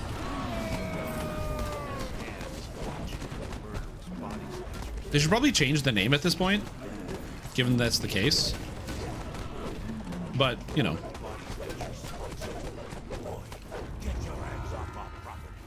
Well, yeah, but like Unyielding Sentinels is like, you know, it's fighter paladin coded. Deal with this rat It's bag, basically lad. fighter paladin exclusive. I'm off to Dead Man's Crossing. I've got some things to talk over with the others. You've defeated the body-snatching criminal. What sort of place have you stumbled This one is called A Light in the Attic. Light in the Attic. You've been sent to this courtyard to Yeah. find the source of a mysterious light. But yeah, what was I gonna say about With the lantern just ahead. when it comes to also having to like choose canon events, so where you guys were talking about Fallout. So I haven't seen the Fallout TV show. I probably should at some point. I actually tried to replay Fallout New Vegas semi recently, but the problem I ran into is I don't know the exact reason. My game kept like whoa, right as I'm talking about performance problems. My game kept like super crashing. You pull the lever and the loud scrape. So like my game would literally just like crash back in time, so I couldn't get past Goodsprings, and so I stopped playing. So then I just like watched some YouTube videos to like relive through the nostalgia of playing through this video game. Oh hey, look, it's a moat. That was fast.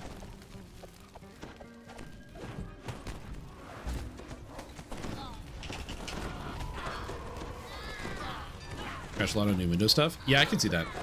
Yeah, that's basically like from the research that I was doing, is that apparently like it doesn't use RAM very well, and so there's like a bunch of patches and a bunch of workarounds you can do to like try to fix some of the problems. But I was like, Whoop. Whoop. What if we didn't get crit back in time for an entire health bar? This thing hits really hard. I didn't expect the Dryad to be meleeing me to death.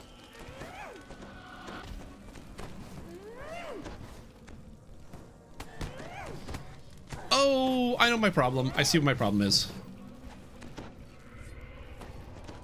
I'm like, why am I dying? What's happening here? I'm not undead. That's how I got critically hit. Classic. Classic not undead. Classic can be critically hit. Amazing. Alright, well, we're gonna fix all this in a second.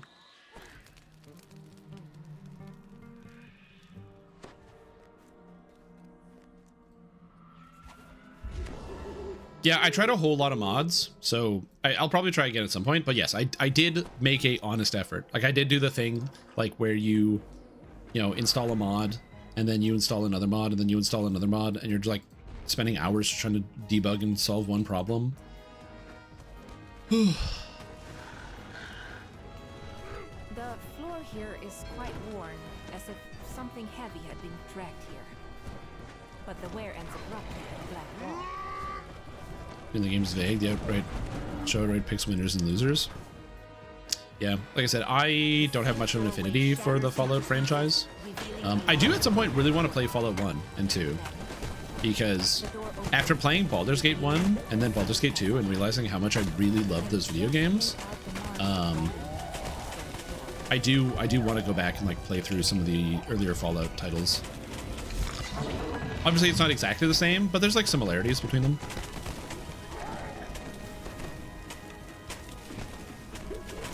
Plus, also, I will say there's something refreshing about playing like older games. I really dislike, generally, I dislike level scaling in video games. This is a personal opinion, personal gripe. I'm not saying this has to apply to everybody, but I dislike level scaling quite a lot. And so games that don't have level scaling rank very highly, in my opinion. Oh, is that a rare?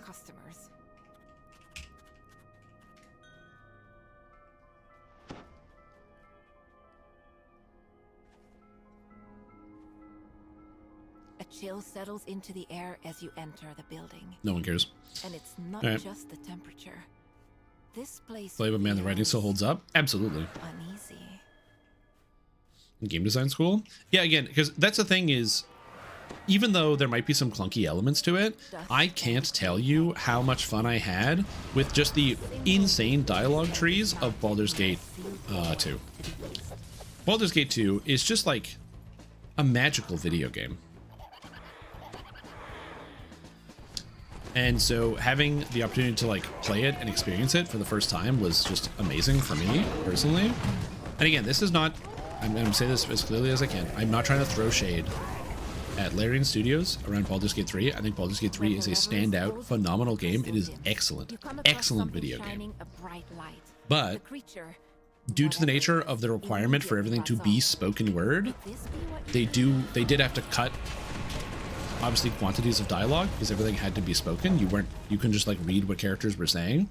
And so the dialogue trees are much more narrow in terms of how you can say things and how you interact with some of the characters, which is just one of the sacrifices you make when you get to the spoken word. And that's something I appreciate about some of the older games that allow you to just like kind of have those written conversations. It's like I mentioned before, my personal preference is a game like Pathfinder, where Pathfinder, when you meet a character or for major story beats, the characters are talking, and then outside of that, it's all text. So you can have just like huge walls of text. You can have huge walls of text just to be thrown at you that you can just read and go through, and like really intricate dialogue trees because there's, the voice acting is expensive, obviously. Yeah, dude, every item in Baldur's Gate 1 and 2 having a lore description is so cool. I love it. If you didn't know this, every item, when you examine the item, has a lore tab basically on it that tells you the story of the item. Even the most minor, like generic item has some story about like this was commissioned to be made by a monarch for XYZ purpose. The nearby speaking device is now safe to use. It's excellent. Excellent storytelling. Oh, my backpack is full of heart seeds. I can fix that. Allowing you to explore deeper inside the mine. No. In Soulsborne, an item will be like, in your inventory, it'll be like, and so for once the king said he laid the sword bare, but it was for naught, for there were no maggots in the lair or something. And you have to like intuit what that means. I'm talking about like literally just like 2 paragraphs that tells you the story about like, oh yeah, this cloak was commissioned by this king of this person, and there's this great wizard who was supposed to like dream it up. However, shortly after the wizard created this cloak, he realized it was actually very easy for him to do. So he decided to start producing more. However, the king realized that the wizard was doing this and ordered his men to go kill the wizard so that he would be the only one with the cloak. And they would give you like all the things. And it would give you like dates and times and names and everything. It's really cool. Like I'm using generics obviously because try to come up with like specific examples, but it's really neat. They do that in Baldur's Gate 1 as well.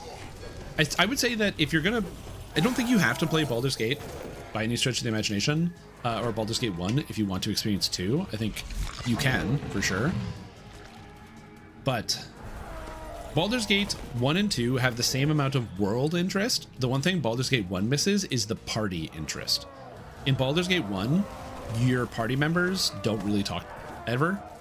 they didn't figure that out until later. Hulking creature So it's not like Mass Effect or Baldur's Gate 2, where, you know, between each mission, you like talk to your party members, you get some insightful information. When you recruit somebody, that's it. You just have, they're your guys, that's your team. They sometimes have conflicts, but it's very rare.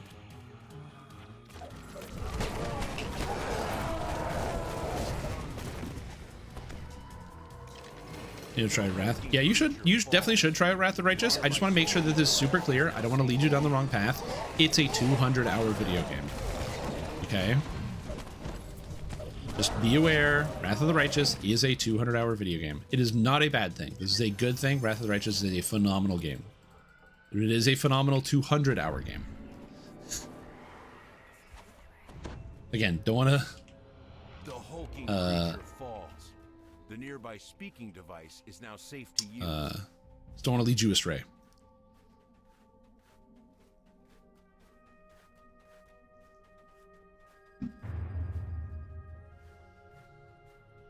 It's like that every game has to have full RPG elements, crafting upgrades, settings, and button smash and win. I agree with you. I think that crafting... There's a lot of video games where they have RPG elements that don't really matter. Like, a great example is like Cyberpunk 2077 has a crafting system that is the ultimate point of the crafting system is that you salvage items to get scrap or like crafting materials, and then you can make new items. But almost every time you get an item that's an upgrade, it's going to be from a mission or a quest or unique or iconic item that you can't craft. So the crafting system is only used for upgrading your equipment.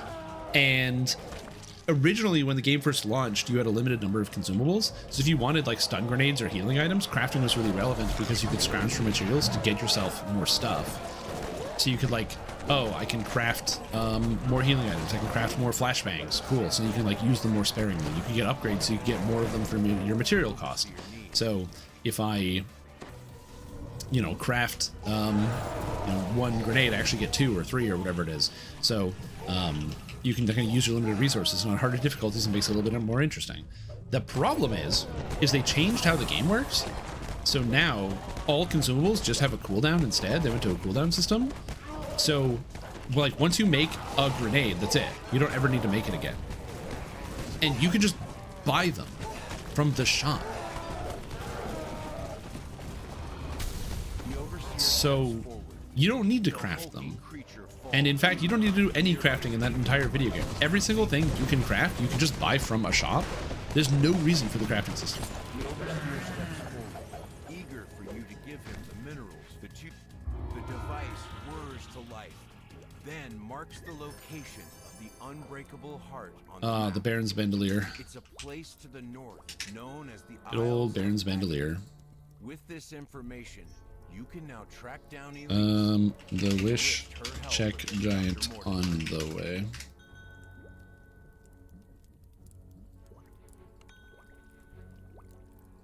Let's go. /2 early access in March. Cool. That's exciting.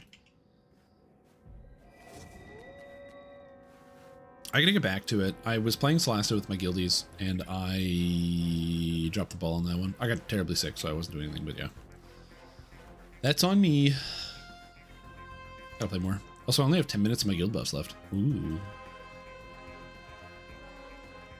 know what's more exciting than Celeste 2, though? You're speaking of Souls likes. End of the month, Code Vein 2, baby.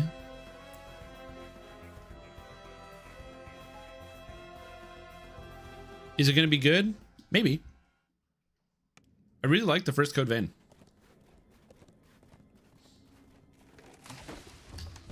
It's one of the few Souls games that I've or Souls likes that I've enthusiastically replayed.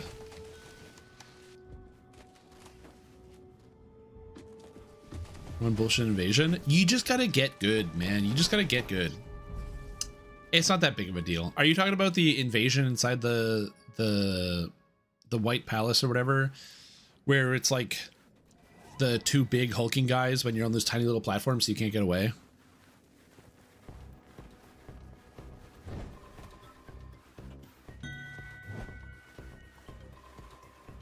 Oh, what's a cool blue armor? Great question. There's a lot of good ones. Depending on your preference, Ravenloft plate. So there's the Ravenloft plate is a cool one. At least I personally do like the Ravenloft plate. I'm trying to remember the name of it. But yeah, Ravenloft plate.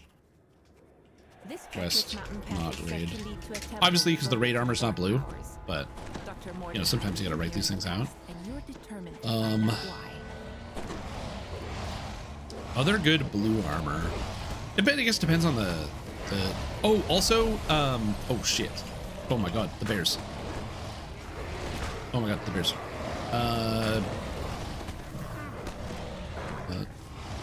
Also, what's the expansion called?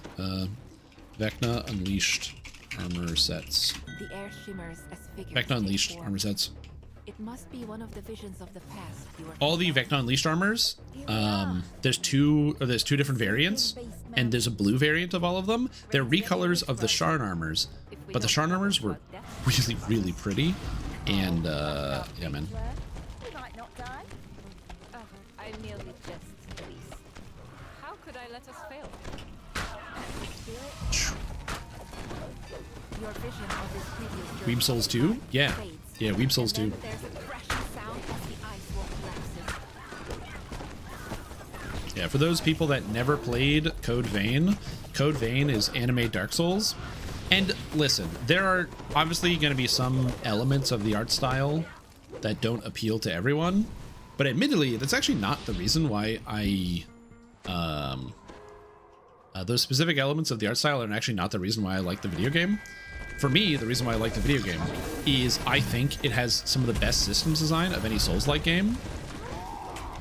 And what I mean by that is one of the big problems I have with every Dark Souls game, and Elden Ring did this like to the nth degree, which made me so frustrated, is The snow swirls as another if you played through the Elden Ring DLC, you know exactly what I'm talking about. You get into the DLC, you kill a boss, and you get a sick new weapon. It looks awesome. It looks so cool. I want to put it on. It requires 90 dexterity. the secrets of Oh, great. I can't put that on. Oh, but look, this is other cool weapon. I want to put it on. It requires 80 arcane, and you just can't equip anything.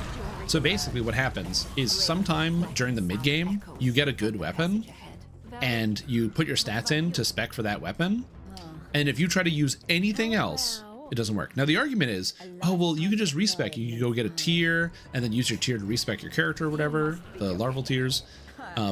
But then you have to constantly make treks back to the respecking place, and what if it doesn't work? Then you have to respec again to get back. And also, yeah, it's like expensive to upgrade stuff. It's just all of it feels bad. All of it feels bad. The way they circumvent that system in Code Vein is that each of the different classes that are in the game give you stat sets. So if you have a big two-handed weapon, so like you get a cool axe that you want to use, what you can do is you can just go into like the Berserker stat set or the Warrior stat set or one of the ones that has the higher stats to equip that item. And you might be like, okay, but isn't this the same thing? You have to like change your stats. Well, one, it just changes up like, it's like a menu option. Welcome, we're on the Wish. It's like a menu option. So it is obviously like a huge character thing, but it lets you quickly change something instead of having to do a full respec. And if you don't like it, you can just go back. But there's also stat modifiers. So you can be like, okay, I'm playing as like, you know, the Adept who gets like bonuses with some of the magical effects. But then I use 2 strength increases to give me a high enough strength to then be able to use this two-handed axe anyway. So, and it's all just flexible selection. So maybe you have to give up like, you know, a mana cost reduction or something else, but you get the way that you want. You can equip the thing. The flexibility of that system means that every single time you get any new items, your brain goes, oh, I wonder what this is like. You change class, slap it on, see if you like the weapon or not, and have fun. Really, really good system. On top of that, the game is just good.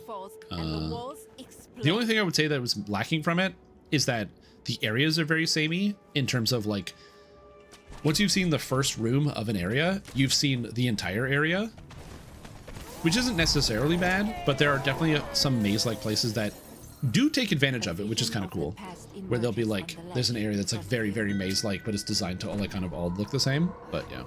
This can't possibly be the end. The claw thing is a little bit too janky. No, I like it. I will make a way. Again, I'm biased. Stand back. Also, bear in mind, when I played Code Vein, the game is designed to be played where you have an AI companion who, like, helps you. So it's basically like 2 players fighting stuff at the same time. Only I had the right. And I asked chat, when I played it on stream, hey, should I use an AI companion, which is how the game is designed? And chat was like, no, don't do it. Beat it yourself.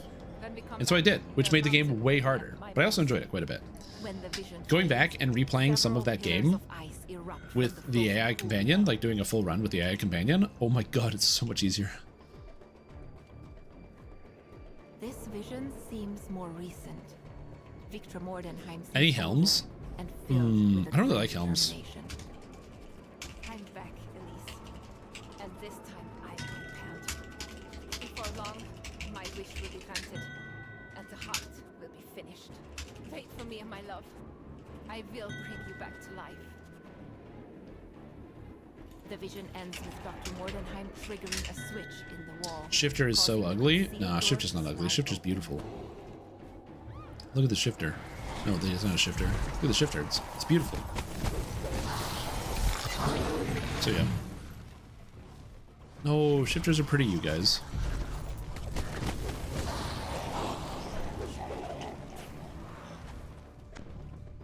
Yeah, all we're missing is Kalashtar. And Hobgoblin. If we get Kalashtar and Hobgoblin, honestly, DDO's complete. We can all go home.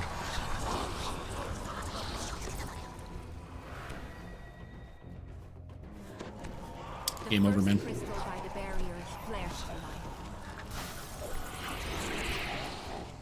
life. You have a good, did you have a good Crimbo? Oh, Ungermax. Hello, how are you doing? What's up? The barrier wavers Also, as I think the I was second lever is telling pulled. stories, so I might have missed a couple people, but Julian, welcome back. Hope you're doing very, very well. So sometimes when I'm like mid-story, I like get distracted. I read chat and I internalize what's being said, but then I can't respond because I am doing The final another lever task. is pulled, and the barrier fades. But no, I had a interesting Christmas. I would say good in the sense that it wasn't entirely terrible, but I got really horribly sick over Christmas, unfortunately. With what I thought initially, I was like, oh, I have like a cold. And then it was like, oh no, I have the flu actually. And it's like, oh no, actually, it turns out I got the coronavirus again. Good old coronavirus. You hear stone. So it's been really brutal for the past like Of the stone entire month. lions begin to move. But we're here now. That's the reason why I didn't start streaming right away, is it went for my lungs. And then, as it turns out, when you want to stream and talk all day, not being able to take a full breath makes it difficult to do.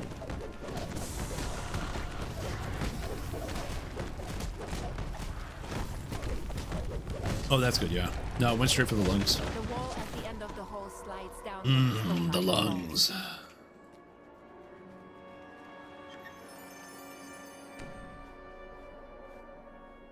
Pretty eventful. 38C for 4 days, a massive headache, and that's it. That's good. Yeah, for me, it's a little bit worse because I still, I'm still suffering from the long COVID. So what are you going to do? And then get hit with it again. The thing is, and this is what bothers me the most, I never leave the house. I never spend any time with anybody.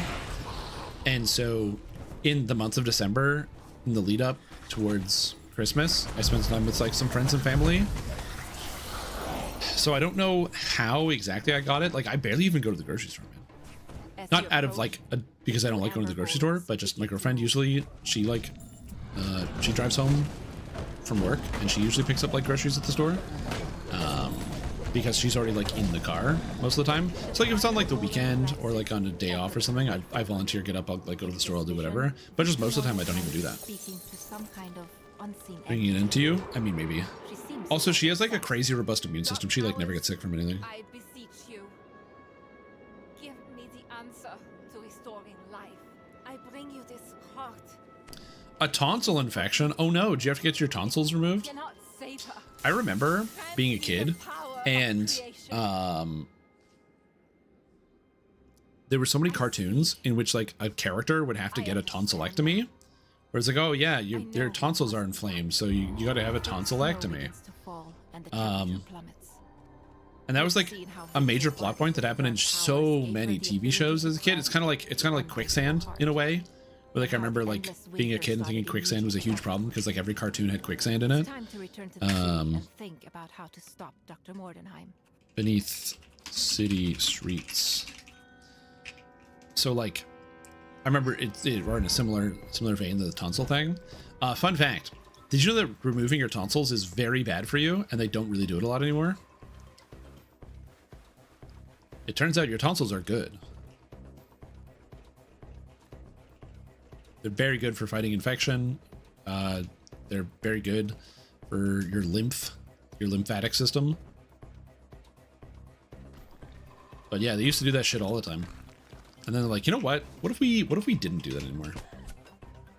How do I get out of here? Oh shit. Am I stuck? Oh crap.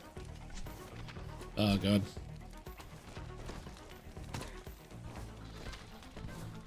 Yeah, same. I don't know anyone that also had their tonsils removed. I just remember seeing that on TV a lot. I remember like, because you're familiar with the concept of having your tonsils removed. I remember watching your cartoons and all that stuff, but I did not know anybody, but yeah. No. Oh, if there's a rare, the door is there. Oh, gotcha. No, I'm buffing. Dude, I'm buffing. Calm down. You can't attack me. I'm casting a spell. I'm gonna tell mom.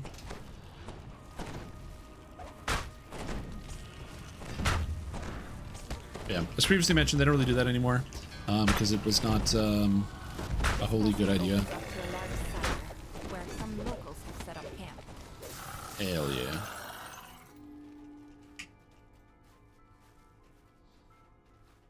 Patient Zero and Plane gave me heavy painkillers and antibiotics from video games. Found another large cellar. And how strong they are. Video game antibiotics? To be set up as The a thing is, tower. whenever you say video game antibiotics, it reminds me of there's like a really old episode of Red versus Blue where somebody gets, I think it's like somebody gets sick, and so the sergeant's like, don't worry about it. I got these just from straight on high command. I got you know, medicine coated, or like there's like bullets coated in medicine, so they'll heal you. It's like, that's right, we can just shoot him back to health. Which does not work, by the way. Beneath the city streets. I'm just following. Keening whales One point I was diagnosed with tonsillitis and was so confused. Oh god, that would be very confusing. Imagine. This is R1, yeah.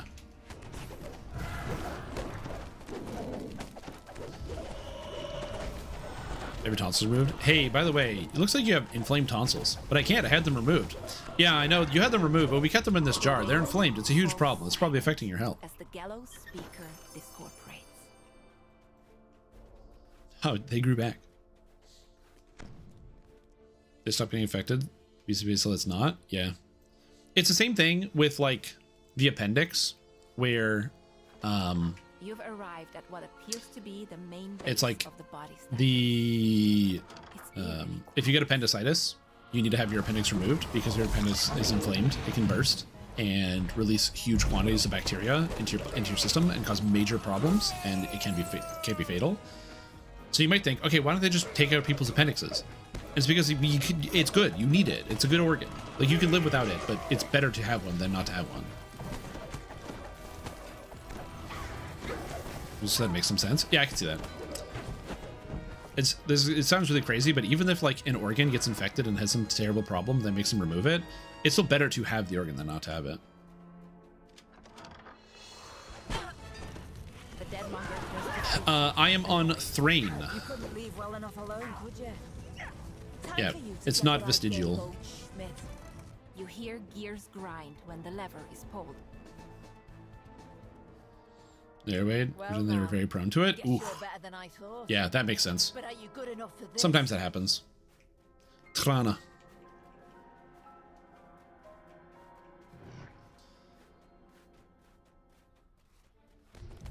You heal eyes, but instead of using separate tools, it's an option to just swap the ammo in your gun and shoot a healing beam. Yeah, I don't mind when video games play with the idea of like, yeah, we're just gonna use the healing gun on you. In obviously you have like Overwatch, where you have what's her name, the character Anna, the sniper, where if you shoot an enemy, it damages them. You shoot an ally, it heals them. So like that is a thing. And then in Destiny, they added a couple, or 2024, they added the first healing auto rifle, which is a gun that when you shoot enemies, it builds up a charge, and then when you shoot the bullets at your allies, it heals them instead of damaging them. In fact, the most recent gun they just added, exotic Service of Luzaku, is a machine gun that when you shoot enemies and get kills, it creates little nests that spawn out little threadlings, like little minions that chase people down. But it also has the healing thing, so you can heal allies, or you can heal your nests to have multiple nests spawning. So turning healing into damage is kind of cool, or damage into healing is neat. Judging by all the guards, you found the Deadmonger's base. I think I just got hacked. Oh shit, that's not good. The most important thing, if you're ever worried about getting hacked or some other issue, is, and I tell this to everybody, that I am not an internet security specialist. I'm not an IT security specialist. I am not an IT security specialist. But I would, number one, just submit a ticket right now, immediately. But again, not an IT security specialist. Your email that all your accounts are connected to, assuming you, like many people, you have like a personal email that you use for almost everything. Ensure that, no, submit a ticket right now, like in-game, or like not in-game, but use the there's like a ticket reporting system on the website. You want to submit a ticket so it's timestamped to right now. So if you're able to get your account back, if there can be a backup, if there can be anything that can be done, you want that timestamp right there. You've learned enough about this place to realize that defeating one gang won't stop the trade in fresh bodies. But yeah, you want to do that on the website. And the supply. You have to do that. You used to be able to submit tickets on the website. You have to be logged in to submit a ticket. You used to be able to do it on the website. Here. I just got to the stream, so I have no idea what is going on, but maybe you got a job you can do it on for the website. Christmas and this is just a random Tuesday off for the DDO. True. Very true. You want it? Here you go. Enjoy. And that too. Also do that.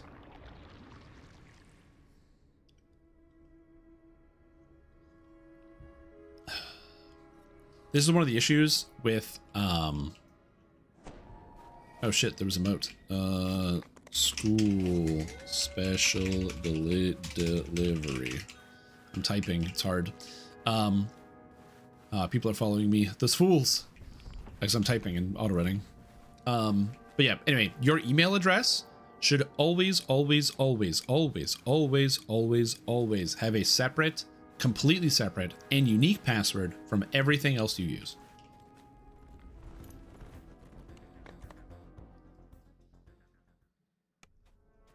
The scientists warn you There's like, no matter what, don't set your email password the same password as anything else.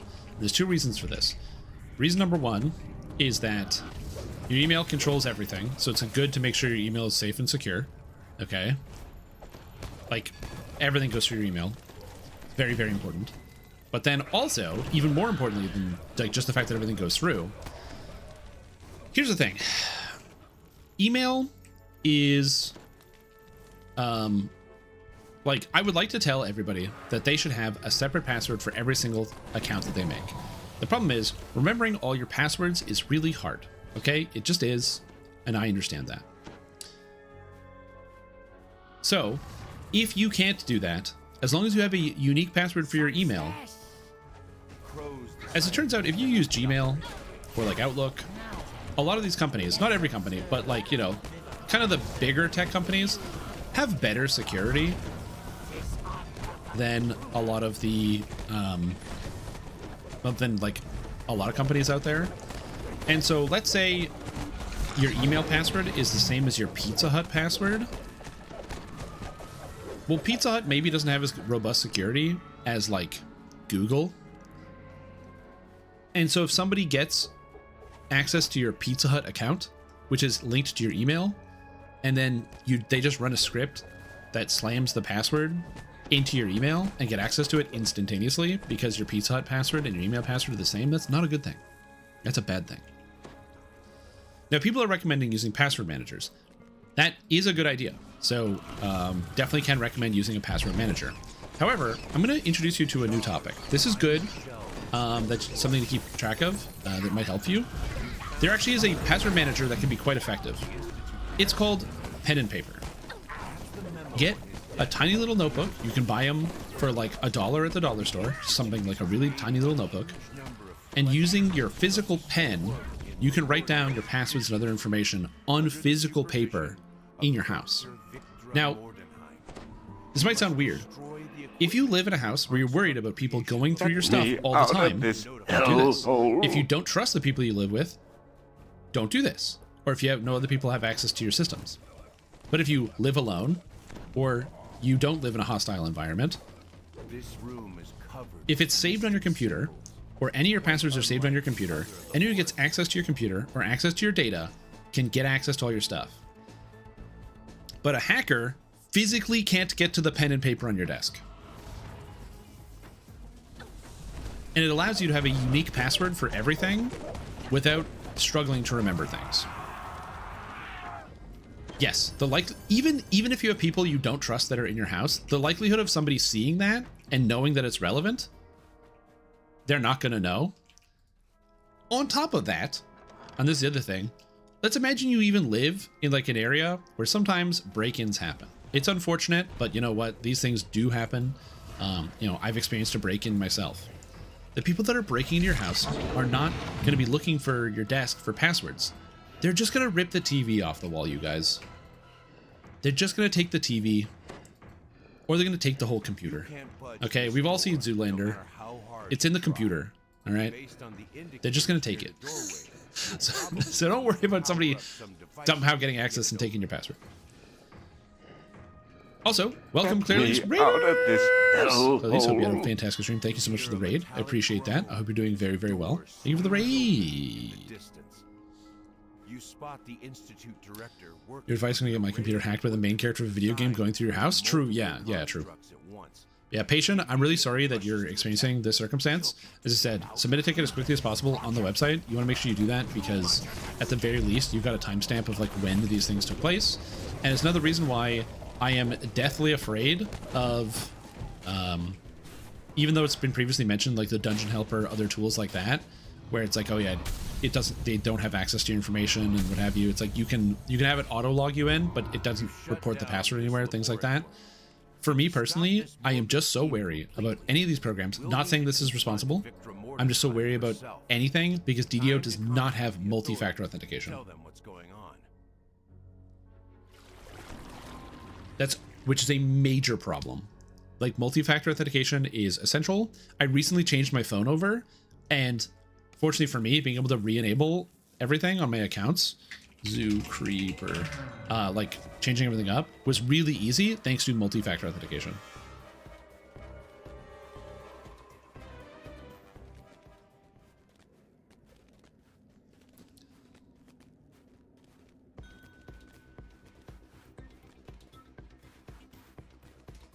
Thank you, Tiku. Yeah, what I used to do, well, not what I used to do, where I used to work, I never did this because I'm too stupid, but where I used to work, it was mandatory to change our passwords all the time. And what a lot of people do would just use the same password all the time, but just increment the number by one, which is not workplace safety. Don't do that. Oh, Boris is up. But, what a lot of people used to do, or what a friend of mine would used to do, is he would use phrases. So basically, he would pick something that's bothering him that week, and then he would use that as a phrase for his password. Oh, shit.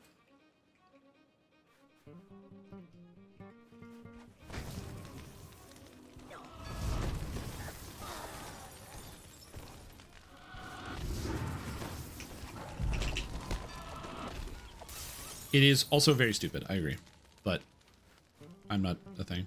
Problem is your account is very old, not 100% of the email. So I've had that happen before to me as well. So I had a circumstance back in the day where I had a PlayStation. Now, I bought a PlayStation 3 when I was 16, I think. I got my first job, and I saved up the money. And this was not like launch PlayStation 3. This was like a year after launch, so the price had already come down from 800 to like 450 or something. So the price went down, like, it dropped pretty heavily on the PlayStation 3. So I bought it. But I was 16 at the time. So if I made an account, because I wanted to play Call of Duty with my friends, the problem is I had to at least say I was 18 years old, but I wasn't. I was 16. So, like a genius I was, I put in a fake birthday. Unlike, well, like when I made my account, so I'd be older. Now, the smart thing to do is use your birthday, but use a different birth year. My brother is older than me. I could have used his year, but my day, so it'd be easy to remember. No, I was stupid, and I put in a completely random year and day. So, eventually, at some point, I had to like reset my PlayStation, but I couldn't remember the password after I reset it. Like I did like a factory reset to re-log in. So I was like, oh, I'll just reset the password. And I go to reset the password, and it goes, oh, we'll send an email to like your previous email address, or to your email, and you can reset your password. Well, the problem was, by the time I wanted to do the reset of the password, this had been like 5 years later, or 4 years later, something like that.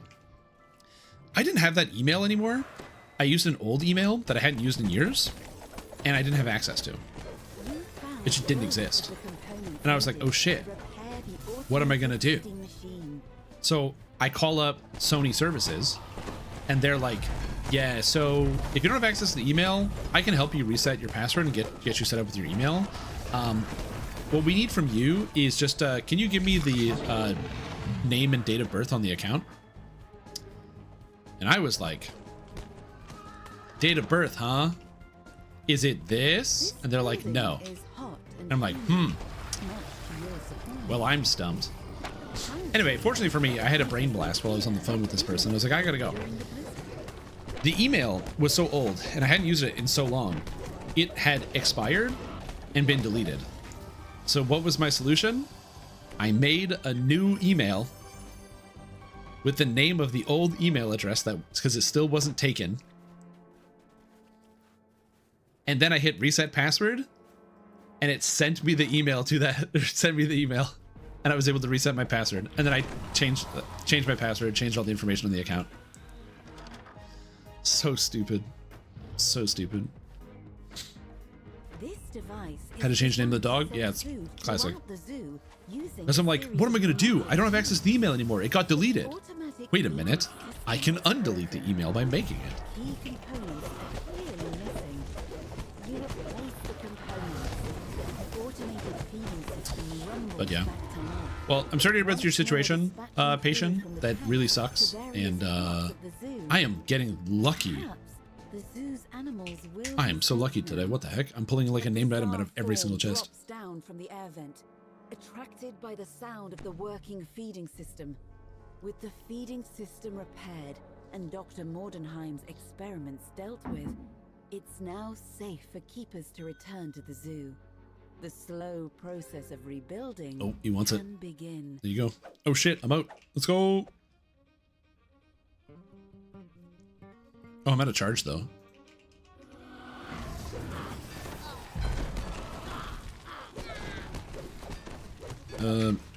Hydra, then snowfall and sunlight.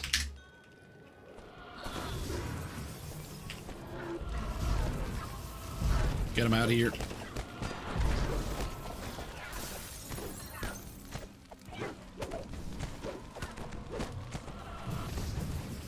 What class am I playing? This character is Warlock. I'm playing as a Warlock. My character is currently very weak because unfortunately for me, I don't have I'm missing a lot of my gear, but I will be getting the gear eventually. We're currently working on the gear. All right, please tell me you can play the loot. Do it. Yes. That's what I'm talking about. Give it back. Yeah, I have the streamer client. Sorry, guys. What you didn't realize is that you spent all this time playing the game to charge up my streamer luck meter. So now when I log in, I get all the luck. Yeah. It is what it is. It does happen like that. It isn't fair. Deal with it. Artificer, Mind Flayer, Killer build. Yeah.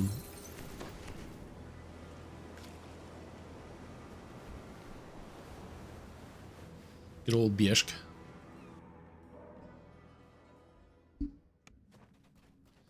Is there a Hydra? Is there a Hydra? Is there a Hydra? Nope. God damn it. No, no Hydra. I'm sad.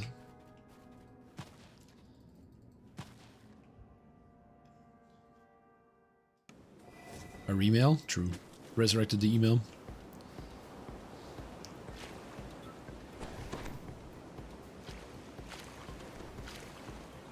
Get me out of this hellhole. They won't ask you certain questions. Oh, interesting.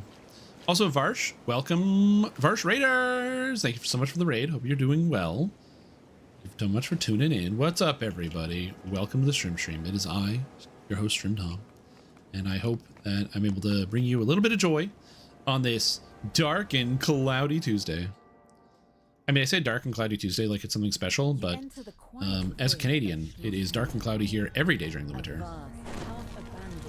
The best part about it being dark and cloudy is that you think, oh, that's got to be gloomy, you know? Like, dark and cloudy all the time.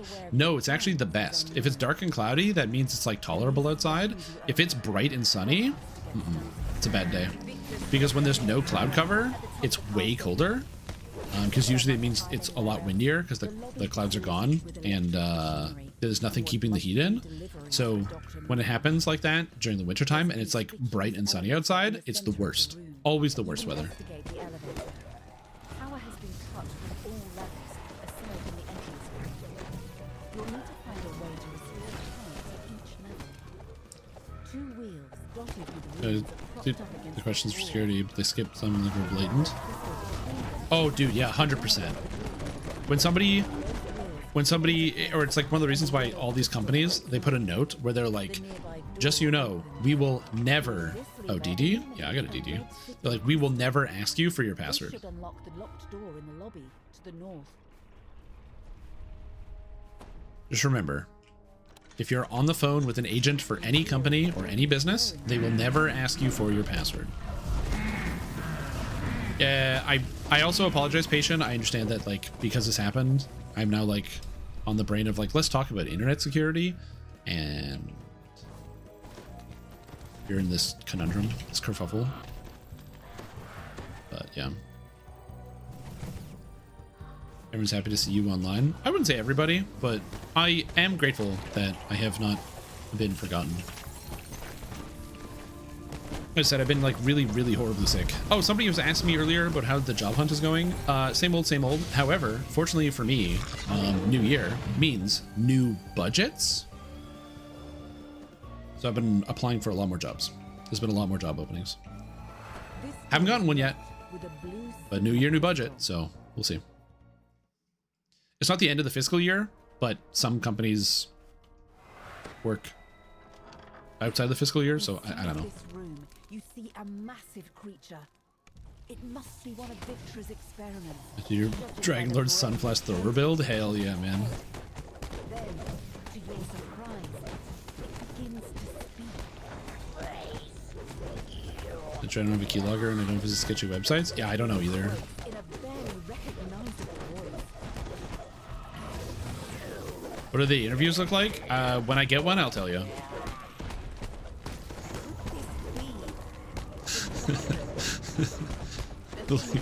I don't know, dude.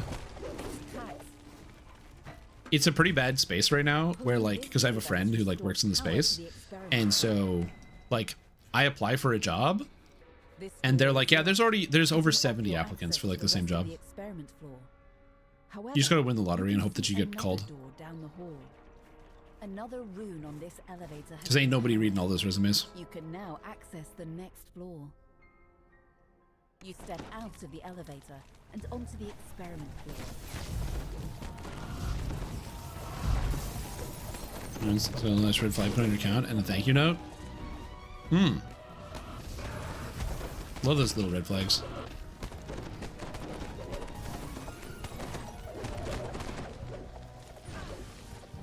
Oh, for sure, but you still gotta hit past the stage. It's just one of those things that's like kind of funny.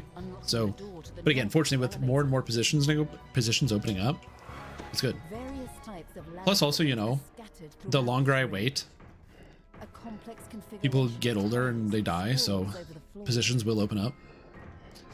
Sorry, that was a little morbid, but yeah, people retire. People get older and they retire, so it's good. Also, oh,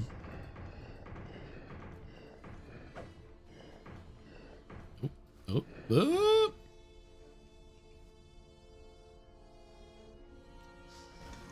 Oh god, the poison, the pain. Allowing a door Can you really at the wait far that side of long? this room to Well, ideally, no.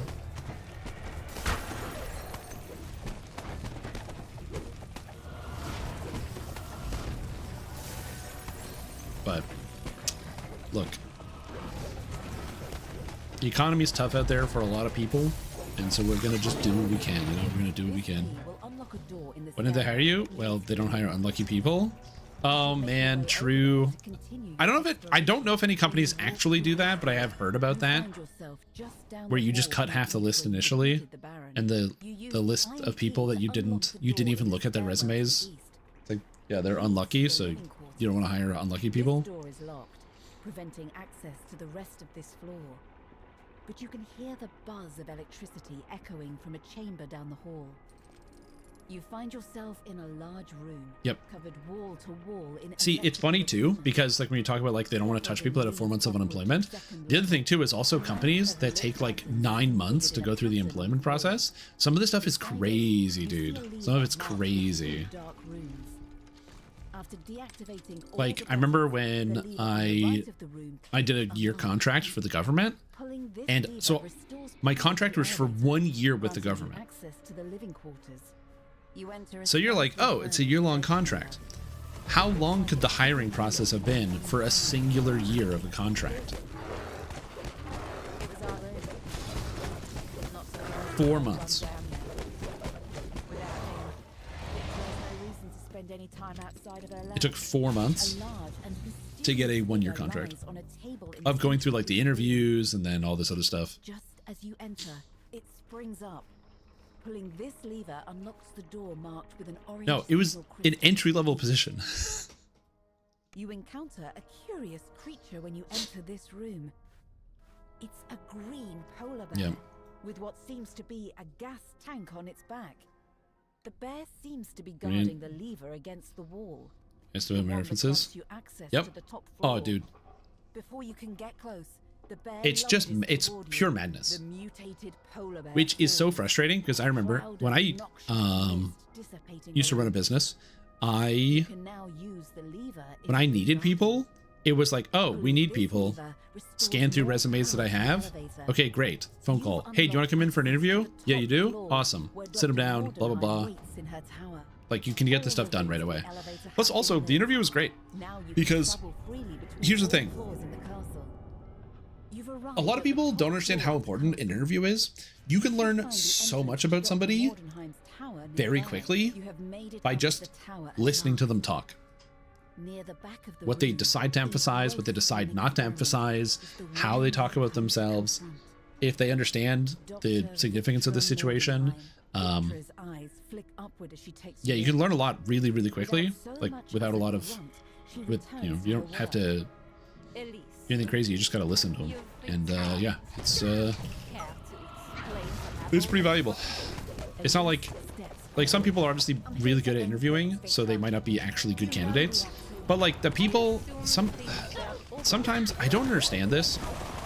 Where like, I remember I was working for a company, and I ended up doing pretty much like all the training for like Eastern Canada. So anytime somebody was like set to be hired for like a different type of management position, they'd have to do like an interview, and then they got sent to me for training.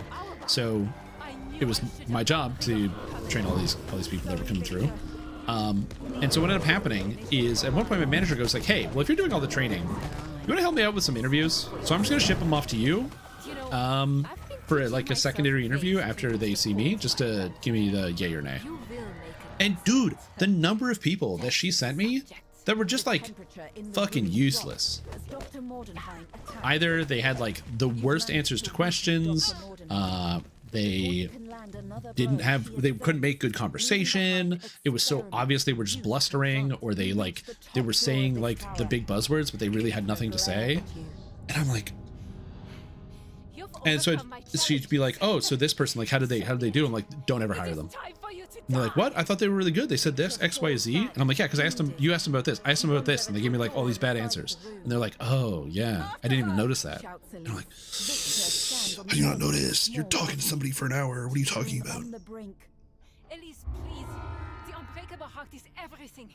What is a little cold compared In the interview in the first place? Same. I have, fun fact, I have a 100% success rate on interviews. I've gotten every job I've interviewed for. And both plummet over the side. Victra lies motionless in the snow, with Elise beside her. I'd back up if I were you.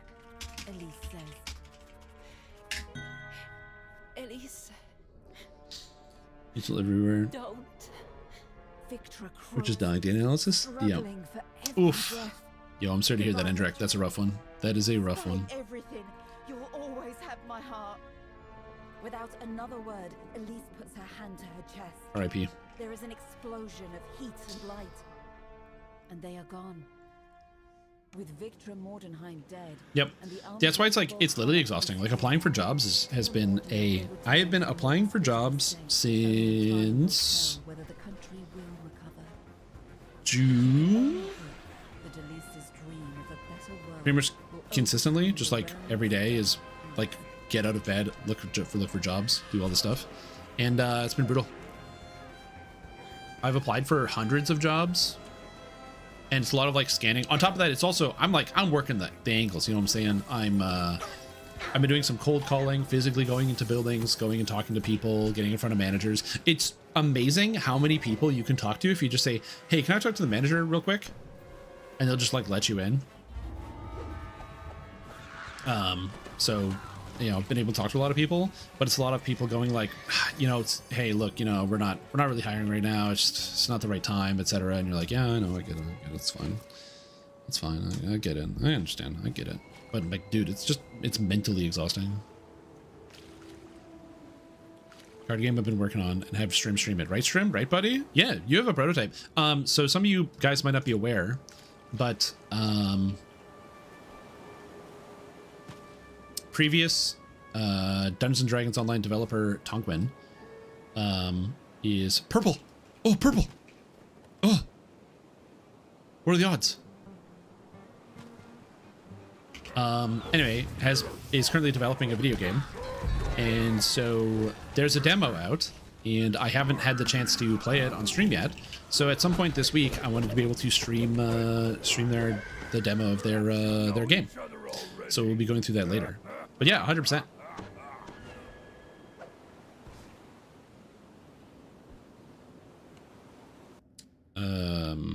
Endrek, if you have a game that you are interested in, or that you're working on, and either you want like direct feedback or you want to see it in action and see what happens. I mean, as somebody who plays, I wouldn't say I play every card game, but you know, I play a little Magic the Gathering. You know, I've been having fun with the new Simic deck. It's been pretty entertaining. And I play a lot of the Bazaar, which is like a card adjacent style game. So you know. Salesman at Best Buy.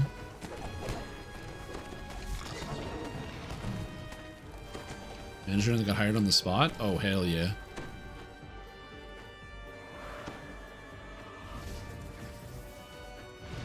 Yeah, it's also complicated because I haven't had like a real interview in quite a while. Like the last time I had a real interview, yeah, it was probably when working for the federal government, because before that I'd been working for a company for like a long time, and a lot of the interviews were like advancement interviews where like I already worked for the company, but they were like, it was hiring internals, so they wanted to see who would get the job. The problem is it was never they wanted to see who would get the job. It would be like, okay, interview, you go in, you meet with, you know, regional manager, whatever, you get into the room, they close the door, and then they would just sit down and look at me and be like, so yeah, we're not actually going to do an interview here. You're going to get the job, but we just have to let everybody interview. And like, but we specifically want you for this position. So what do you want to talk about for the next hour? And I'm like, oh shit. Cool. Nice. I don't know. The first of the ward stones stops glowing. To go. Prototype phase to be a hot minute. Level of card game experience doesn't matter. All feedback is valid. Do you have a Oh, it's not Stowfall and Sunlight. What is this quest? It's Cold Snap. Hello and welcome. We're on Cold Snap. I forgot to update the LFM. A frost wormling bursts through the ice and attacks. This valley is clearly a beast hunting ground. Good question they couldn't prepare for in advance. Like, how many phone books are in New York City? Ward stone has been deactivated. How many phone books are in New York City? Access a cave Right now? far north side of the valley. If you include the landfill, probably a lot. Frost worms along the way. If you include any surrounding landfills to New York within the city, I don't know where the landfills are, but probably a lot of them. Excellent question.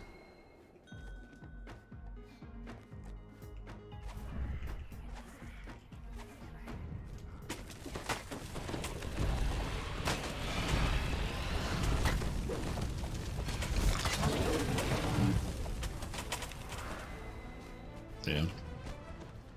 Did you build a physical card game out of your card game? As in, did you like emulate it on like pen and paper, where you like get either some card stock or just like some paper and kind of draw it out and kind of try to play physically?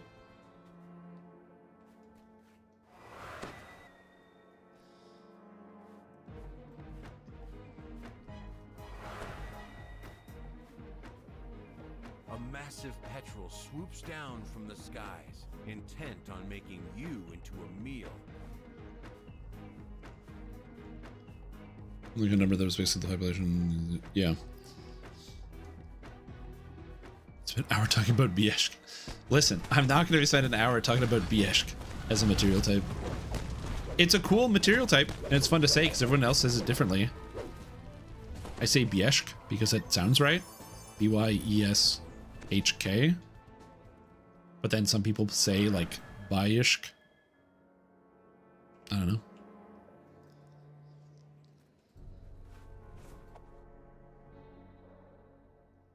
The frigid winds can't reach you here deep underground, but the cavern. Very well. Give me more design space and less confines. Oh yeah, for sure, for sure. And that's gonna happen. That like once you get access to the digital space, there's so many more things you can do that you can't do with the physical space. But I was more just like curious about the process. Like in the card game I've spent the most time playing recently has been the Bazaar, and I really enjoyed the Bazaar. It's a lot of fun. But what I found really interesting was learning about like the development and how like the game originally started as like a physical paper game that you could play. You can't play the game paper now, or at least you'd have to strip down a lot of the elements. But it was just neat to see like the behind the scenes where they had like all the cards like physically drawn out and they're like actually playing around like a few hands with it, which is kind of neat.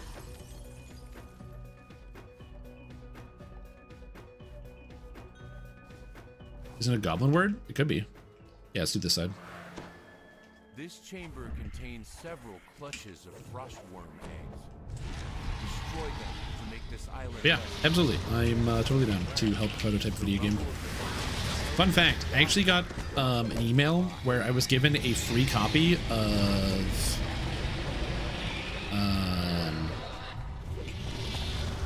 what is that game? What is the game called? Hold on. I'm gonna find the name. I was given a free copy of the video game Pathologic 3. It was free, dude. Because I'm a content creator, so I could stream it. I didn't stream it because the game looks like a nightmare to play. But I got it for free.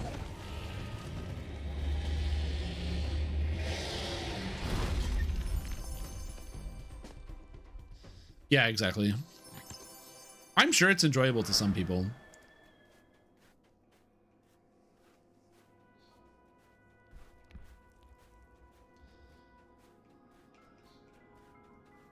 original concept, there's 100%, 1000%, 100% different from the finished version.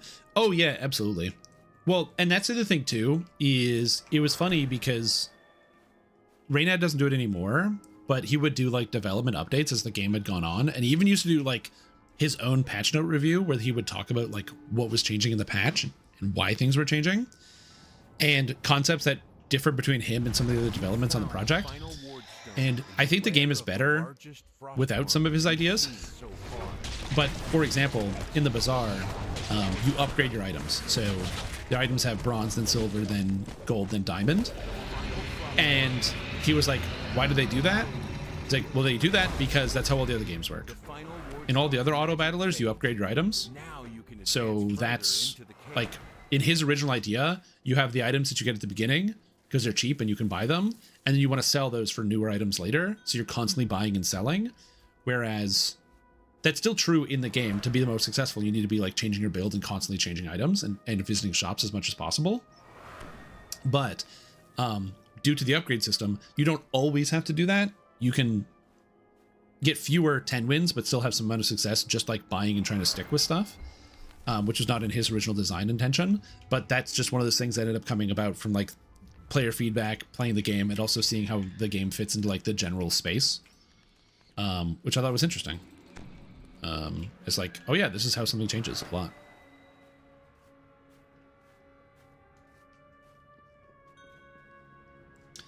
D&D based games. I want to see more followers from DDO before I do that. Yeah, I mean, it depends on the D&D based games. So like, when it comes to you just jump on Ungermax. My advice to you is just wait for the next release of the next CRPG and just rip it. Just stream the latest CRPG. So like, I don't know if it's like the new I don't know what the next one coming out is, but like either the new Divinity game or the new was it Celesta 2 is going into early access in March. Just pick one of those because it's brand new and then just rip it like day one. Yeah. Because like as an example, I've had fun streaming Neverwinter Nights here on the channel. It's been fun. I'm like a good part of the way through like the first campaign. I'm going to play through all the campaigns over and over. But the problem is that even though I'm having fun, you know, Neverwinter Nights is like a little bit past its prime. So for me, just playing the game to have fun, you kind of need to make sure it's like very personality driven. So like some of these content creators who are able to make content where it's like they kind of live in this like imaginary world where they can bring you along for the ride, where they like really get into the role-playing elements. But I'm like a numbers guy, so I don't get into the roleplay as much. So unless I play the game like fresh when it comes out, so like when Baldur's Gate 3 came out, I was able to play Baldur's Gate 3 and like not really lose viewers when I was playing the game, because people are like, oh, they want to see Baldur's Gate 3 and they want to see what's happening because it's like brand new. But it's harder to go back to like an older CRPG that people have probably already played, and a lot of people just aren't as interested in. Using the new edition is a crime. I mean, the new edition is still Dungeons and Dragons. The servitors that had once been kept safely behind the electrical barriers now Yo, glad to be of service, hardcore player. I'm glad to be of service. Yeah, so it is. So fun fact about this, because I had to look this up. If you go onto the website and you want to get Dungeons and Dragons, the book is called Dungeons and Dragons. It's not a differently named edition. It's just called Dungeons and Dragons. Even though it is a literal different edition, it's not called such a thing. So when you bought 3.5 or 4th edition or 5th edition, you're buying a different edition. The new version, 5.5, it is 5.5. It's compatible with 5. So there's like, you know, there's like the compatible rules and all that. And you can use it. It is a 5.5. It is just an approximation of a new edition. But the wildest thing is that it is not called that. It's just called Dungeons and Dragons. which is so pointlessly confusing. It's like the Xbox One all over again, and it's very frustrating. Because as a consumer, you don't know what you're buying because it's not clear. Information is not really there.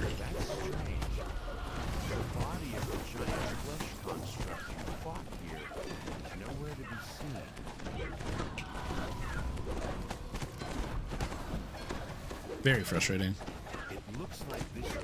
I just don't know what happened to companies deciding they didn't want to number stuff. There's a monster behind this door. Not yet. I'm still gearing up. There are always monsters behind I didn't play as much over the holiday as I wanted because I was unfortunately very sick.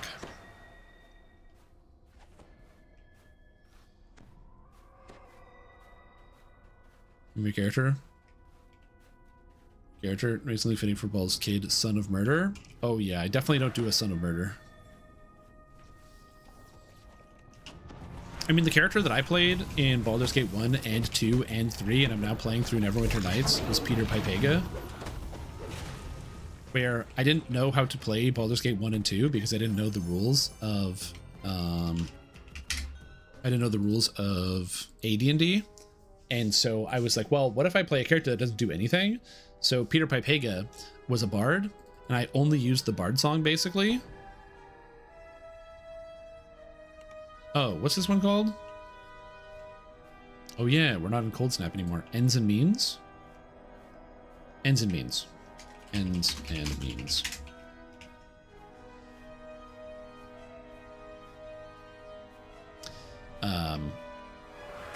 And so yeah, then Peter became a self-defense expert where all I would do was talk to people and try to be friends, and then when they would attack me, we would use or give them some self-defense.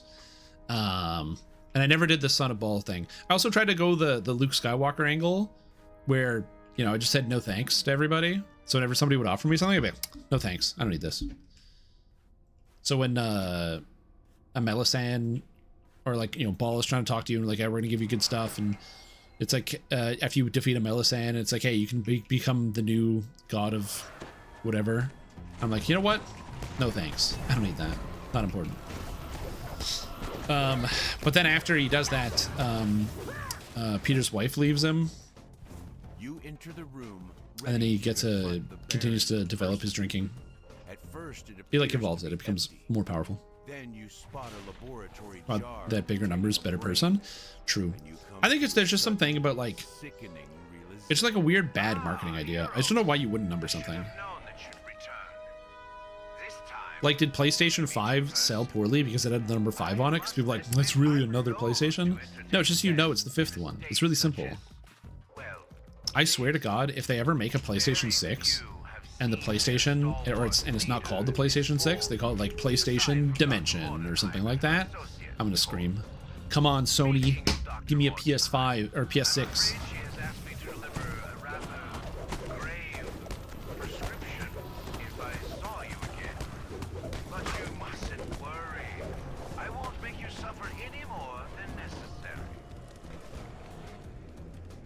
See, my problem is I just don't really like hurting the video game characters. I like helping the video game characters. And plus, also, pretty much every game is dramatically easier if you actually help people because there's more people to help you on your journey. It's like in Baldur's Gate 3 with like the Grove right at the beginning. You can either help the druids or you can kill them all. But the problem is if you kill them all, you lose out on a bunch of vendors, you lose out on a bunch of healing supplies, and it makes the game dramatically harder for no real reason. Which I guess is like fair because, you know, as it turns out, if you're just killing everybody, you run out of resources. It's not good. Short-term gain for, but you lose out on the long-term benefit. And now we're on, all right, the proper authorities next. Yep.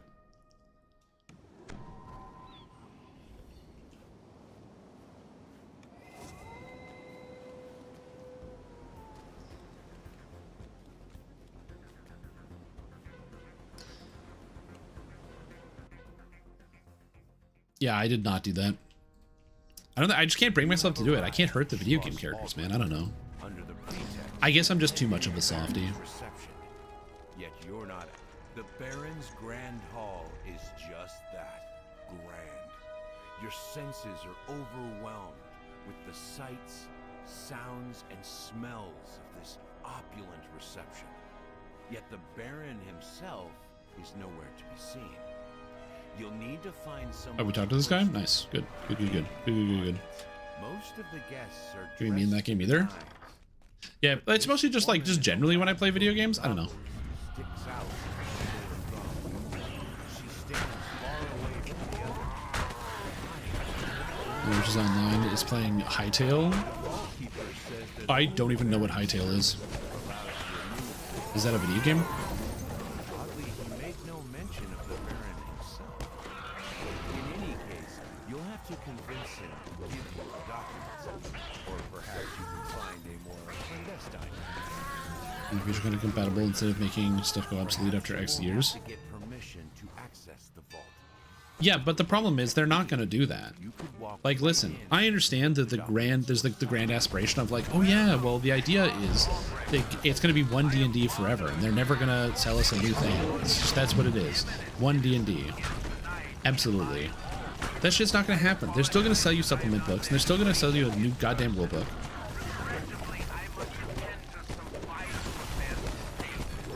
They're just going to make a new edition. A game made from the Minecraft server Hypixel. Huh. I still don't know what that is, but hopefully it's fun. I'm not a big Minecraft person. In the past, I have attempted to play the Minecraft. The main problem I have is anything that's like Lego adjacent, I really just like lose interest on. So like Minecraft or Valheim or anything that's like Ark. Any of these games that's just Minecraft with extra steps. It's like, oh, but it's Minecraft, but there's Vikings. It's Minecraft, but it's or not Minecraft, Lego. Sorry, Lego, not Minecraft. If it's Lego, I just lose interest. Which is fine. Tell me what I can do for you. The servitors are essential to manning the fishing fleet. Yeah, Factorio's where it's at. Bro, I'm still currently where I'm stuck with Factorio is trying to get to the ice planet and trying to navigate the process of building a space platform that can survive. And it is very annoying. It's a fun process. It's a fun process, but I'm currently like, because all my other space platforms are sick. Like I got my space platform that goes between all of like the inner planets, and it's like a delivery system, so it picks up and drops stuff off at different places, and so that way it like fuels things all over the place. So like there's some cool stuff going on. I got a lot of neat things, but man.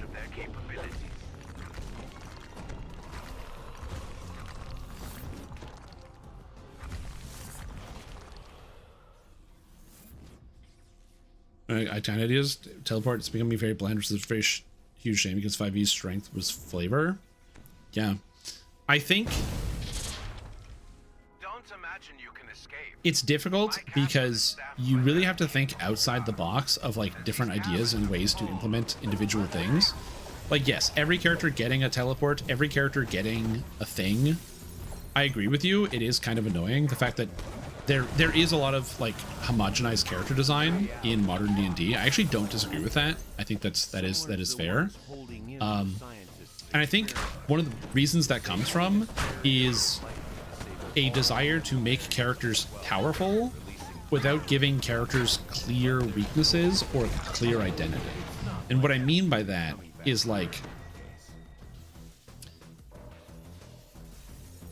in a perfect world, or in my head, my perfect version of this game design, before you even start, when you have classes, every single class, you should write things that class can't do. Like that should just be like, there should be like red text, this class can never get access to this thing on its own. And it allows you to have the space to then go as close to that line as you want, but you just never cross the line. This color can't do X. Yeah, exactly.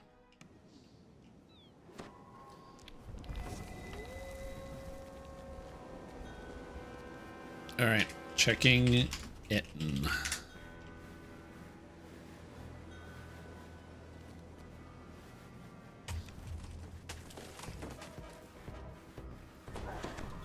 That's one of the reasons why, like, in my own pen and paper campaign where I'm like writing all of the classes, that is like no Etten. That's one of the reasons, or like one of the things that I do is I literally have like character identity for each of the classes, and there's specific things that each character is not allowed to do. So it allows me to design much more freely, because then I can just go crazy with other types of effects. Or if I'm like, I can't do this, so what can I do that is like this, but is not specifically this exact thing? Like if character A is not allowed to have anything that teleports them, what do their movement abilities look like? Interesting question.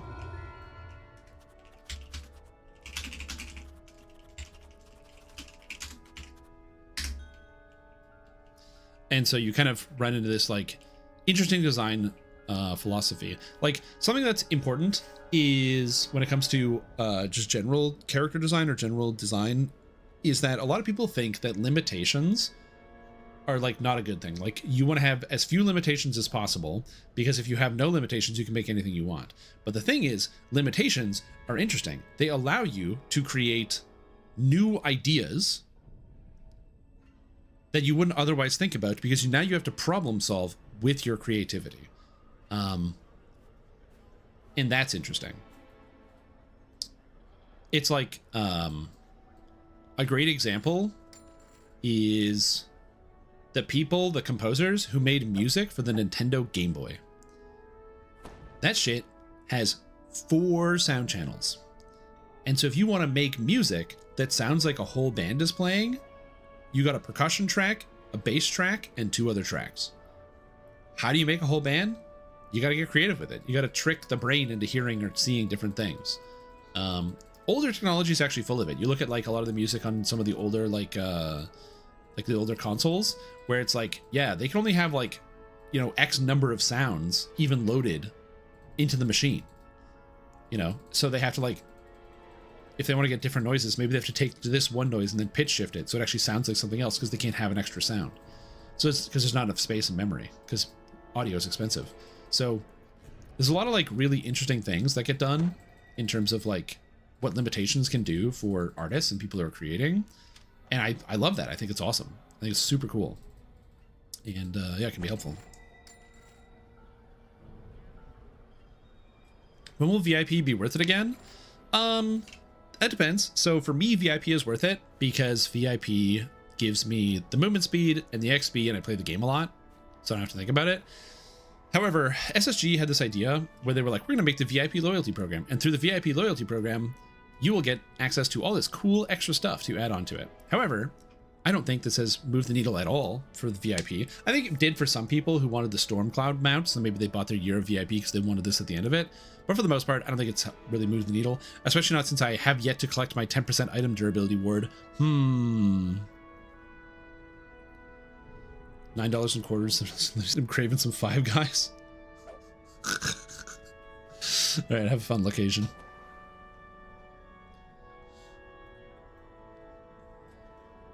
Yeah. When I add subclasses that can do off-class features, that can be okay if the flavor of subclass demands it.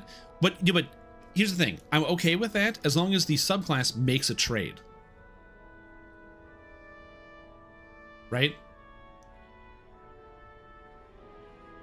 Like if the subclass makes a trade, it's okay. So I'll give you the easiest example I can think of, right? So,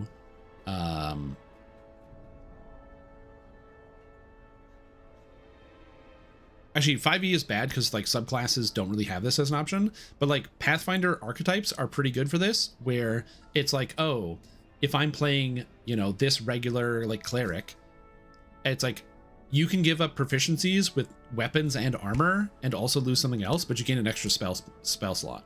So you make your character more powerful in one way, but then you're losing a whole bunch of other things. Again, the archetypes in Pathfinder are weird because a lot of them either change nothing or give up negligible things. They're not fully balanced. The balance is where the hard part comes in, but yeah. Why should they even get movement abilities? Because sometimes movement abilities are cool, right? An easy example of like a cool movement ability is like like a blink style teleport or something. Like that's kind of neat. I don't think there's a lot of bad things about that. Or also just like conceptually, like you close your eyes and you imagine like characters doing a cool fight in your mind. You're like, imagine a situation like I don't know, an archer who has like the powers of the storm, and if they get caught in melee, they can like shoot their bow at somebody, pushing them 10 feet away from them and also themselves 10 feet back, putting 20 feet of distance between you and an enemy. It's a neat concept. It's kind of a movement ability, but it's not exactly like I teleport to exactly where I want to go, and it's kind of dual purpose movement. So yeah.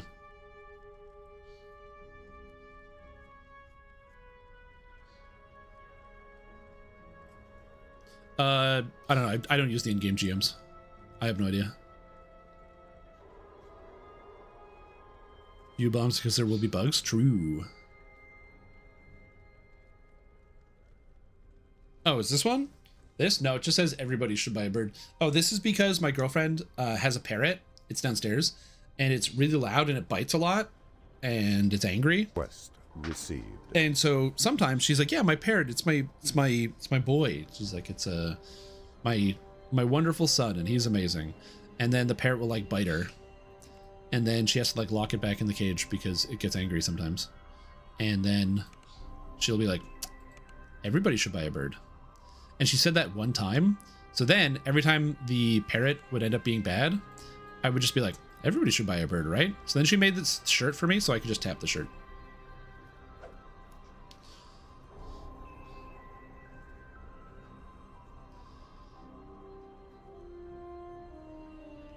Many things twice, you get two or what? Yeah, you get many bags of many things. The bag of many things is not a good thing, by the way, fortunately.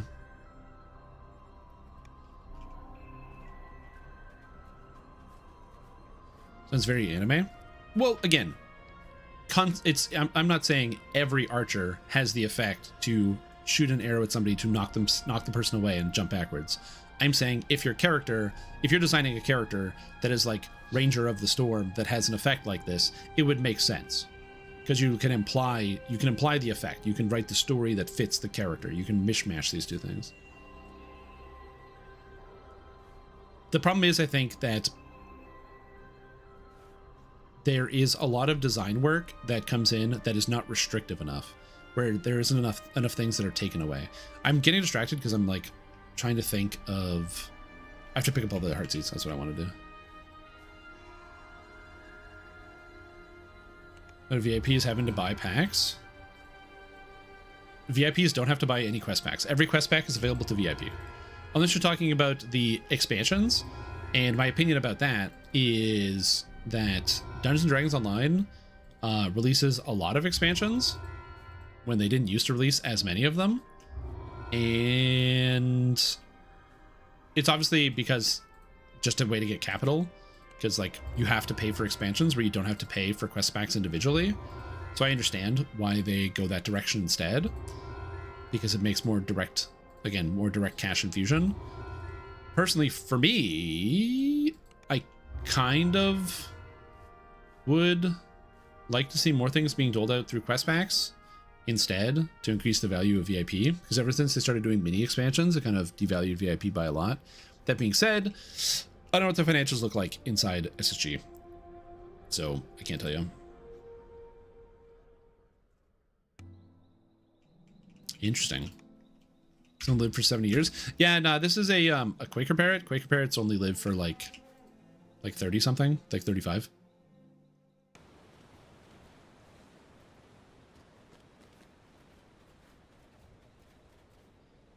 Bouncing class is a lot easier. Yes.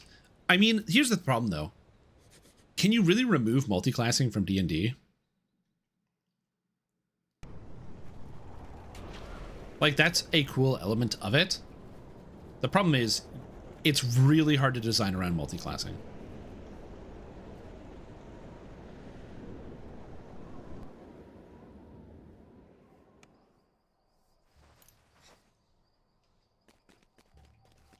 Like, for example, in the campaign that I'm running, it's using the 5th edition rules system. However, I wrote all the character classes So because I'm writing all the character classes, my players aren't allowed to multi-class because they just get new powers when they level up. And the classes themselves are so broad in scope with so many options. They have multiple classes built into one. Every character is like 5 classes mashed into one thing. So it's not that they can do everything, but they have a lot of options. So it's very flexible. So it doesn't feel that bad. And designing something like that could work without multi-classing. But the way that D&D character classes are designed, where like most levels you get nothing or no changes, where it's like, what'd you get this level? I got nothing. Looking at like some like barbarian levels and things like that, where there's like literally nothing on your sheet. And you're like, but what if I took a level of X, Y, or Z and then I would get so much? So yeah. This should have VIP include expansion trove. I agree with you. I think that they should do like Magic the Gathering, like a standard rotation. Hey, something went wrong with the VIP loyalty system. Oh, that's not good. Oh.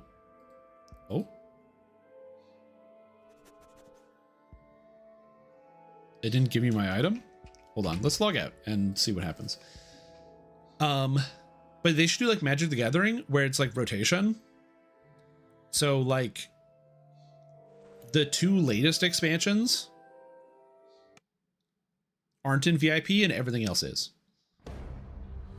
So like if you're playing right now, that would mean that Lamortia and Myth Draenor are not in VIP, but everything before that is VIP.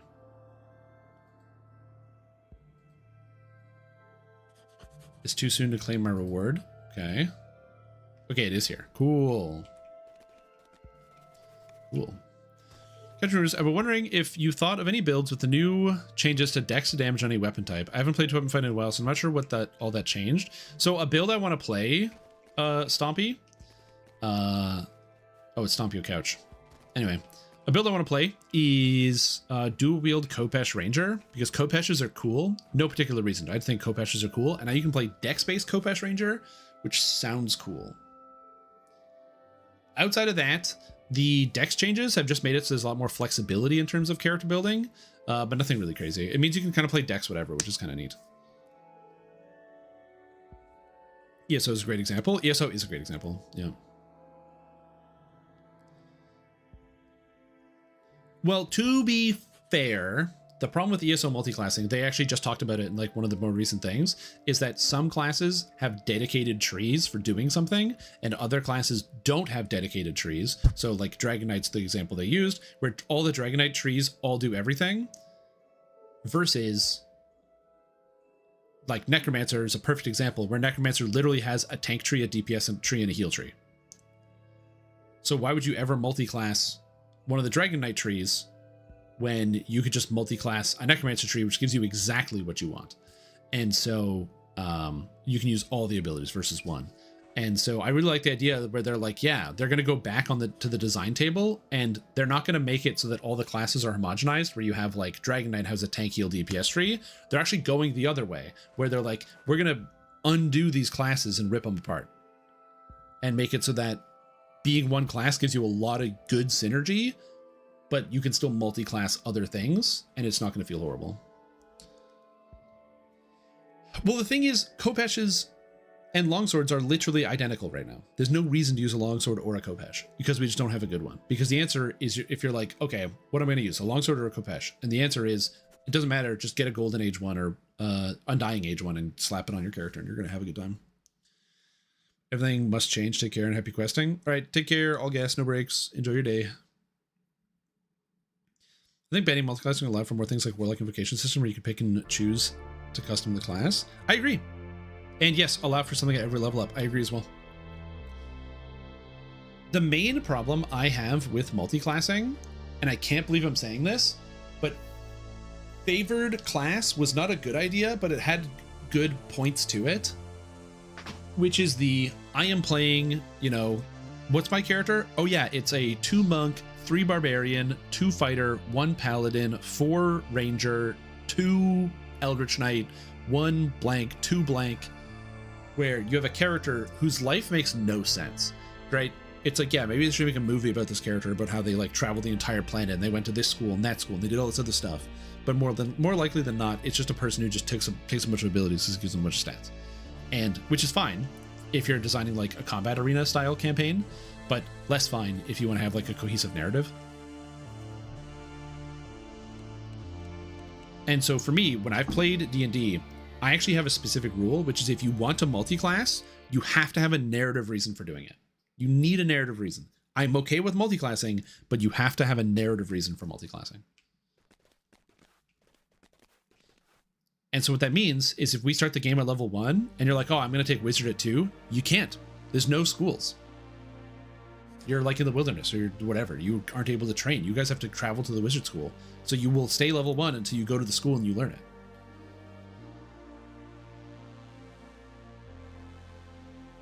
Again, I've also ran campaigns in the past. I'm getting distracted. I have to use the washroom. But I've ran campaigns in the past where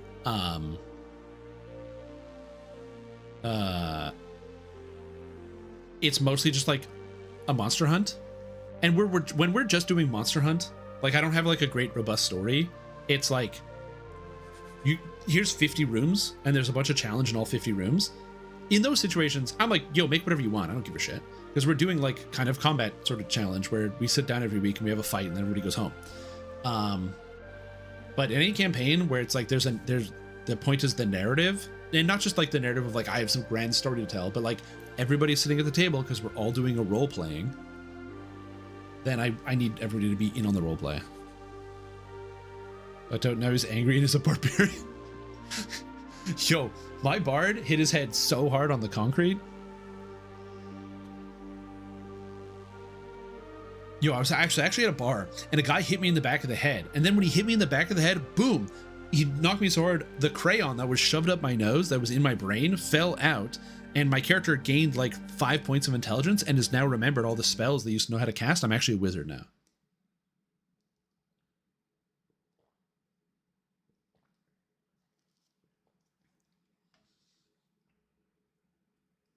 Yep, exactly. Hit it with the Homer Simpson. The worms gave me magic? Yeah. Anyway, I gotta use the washroom. I'll be back in just a minute. But, yeah.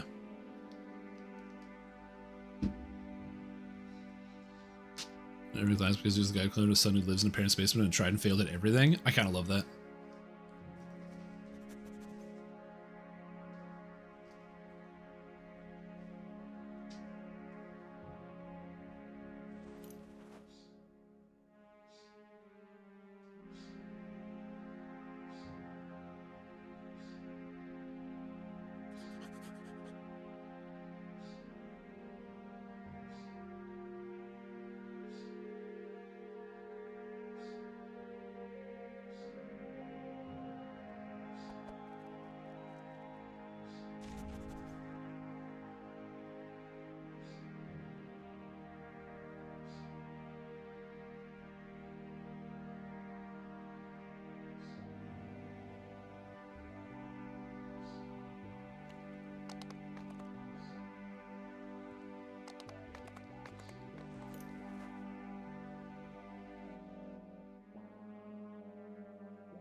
One way to balance multi-classes is making them more mad. Yeah, that also works. The problem with mad, so this is personal opinion. So the problem with multi-ability score dependencies, or multiple ability score dependencies, or MAD, where you can't just shove all your stats into one thing. So for example, I'm playing a Warlock. I need Charisma and Con, nothing else. Is that you either have to keep the numbers low, which means anyone who can circumvent MAD gets like a free cheat code. So again, circumstantially, let's just say, for example, an enemy armor class is like 25. If every class is MAD, so that way you need to have like your highest stat is like 16, maybe 15, 14, because you need multiple stats. Versus somebody who can find a way to circumvent the system, so they can just have their strength of 20 or 22. You run into the problem where the person with the higher stats is dramatically more effective if you can circumvent the system at all, which is not good.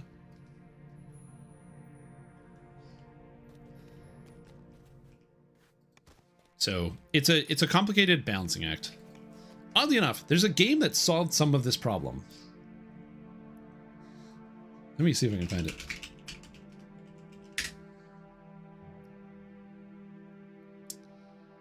So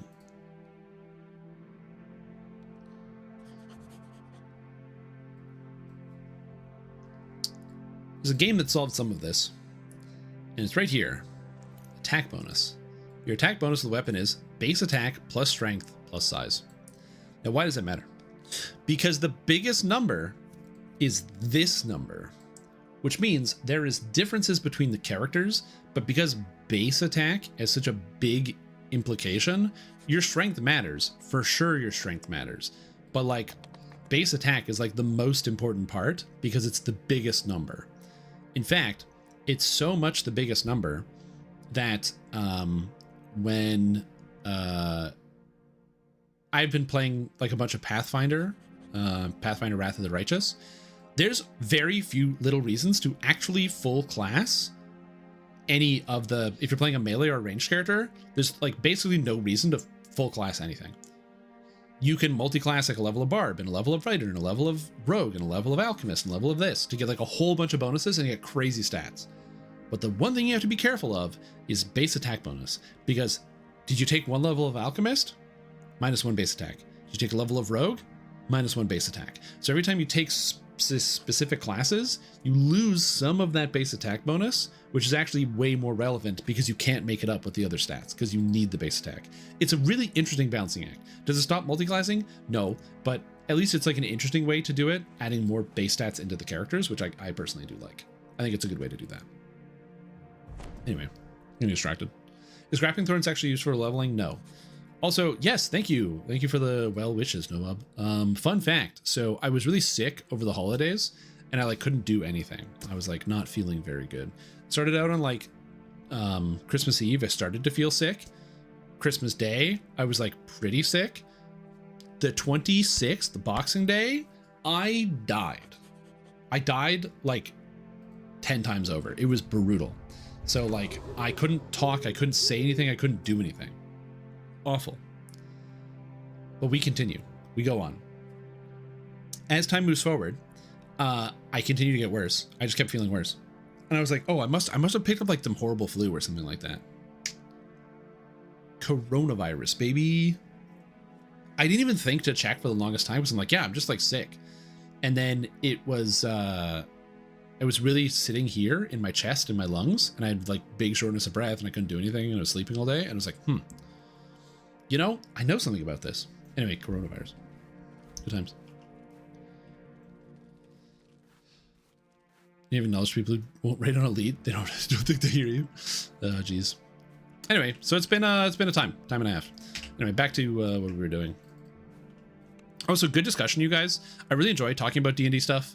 I think it's fun to go over some of these concepts and talk about like just games and game design in general. It's one of the reasons why I enjoy listening to like game designers talk about their games. For those that don't know, there's like a big article that was written about Elder Scrolls Online and how they're going to be changing classes, and they're doing a bunch of class reworks basically that are coming forward. And they did a lot of information about the philosophy behind it and how they came to their decisions, and it's really, really interesting. And again, stuff like that to me, I find just enthralling because I don't know, game design is cool. Making video games is sick. Game designers are cool. So hearing about the process of like how people solve problems is really, really cool. Bleak. All right.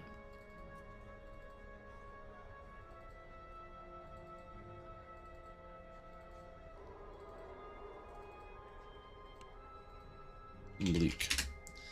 All right, so where are we at? So this is what we've got. And now let me see, where's my title? Where's my totals? Oh, that's dead.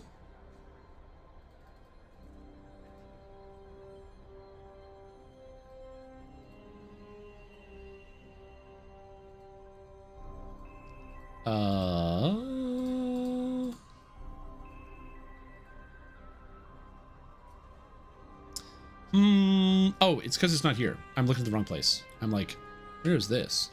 I forgot I made a Google Sheet for all my materials that I need. Sheets. Google Sheets. Okay. So, let's see here. I need bleak conductors. 475. 475. 475 and 475. So I'm still off by 200-ish for each of these. Bleak wires. I have all my wires. Transformers. I have all my transformers, and I still need some mementos. So we're almost there. 3 more saga runs. Oh, you're so funny. Could you imagine 3 more runs?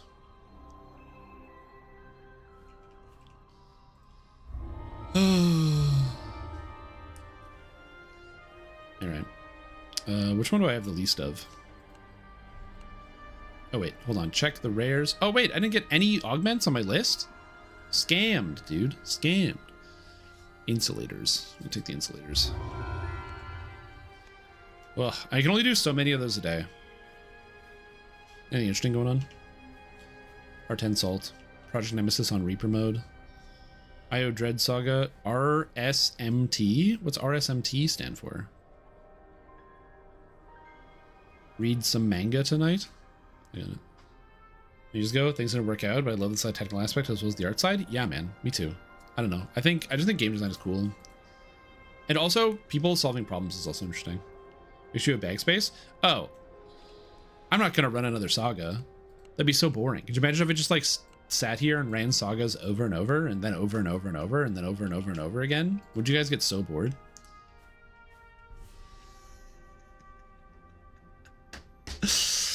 Anyway.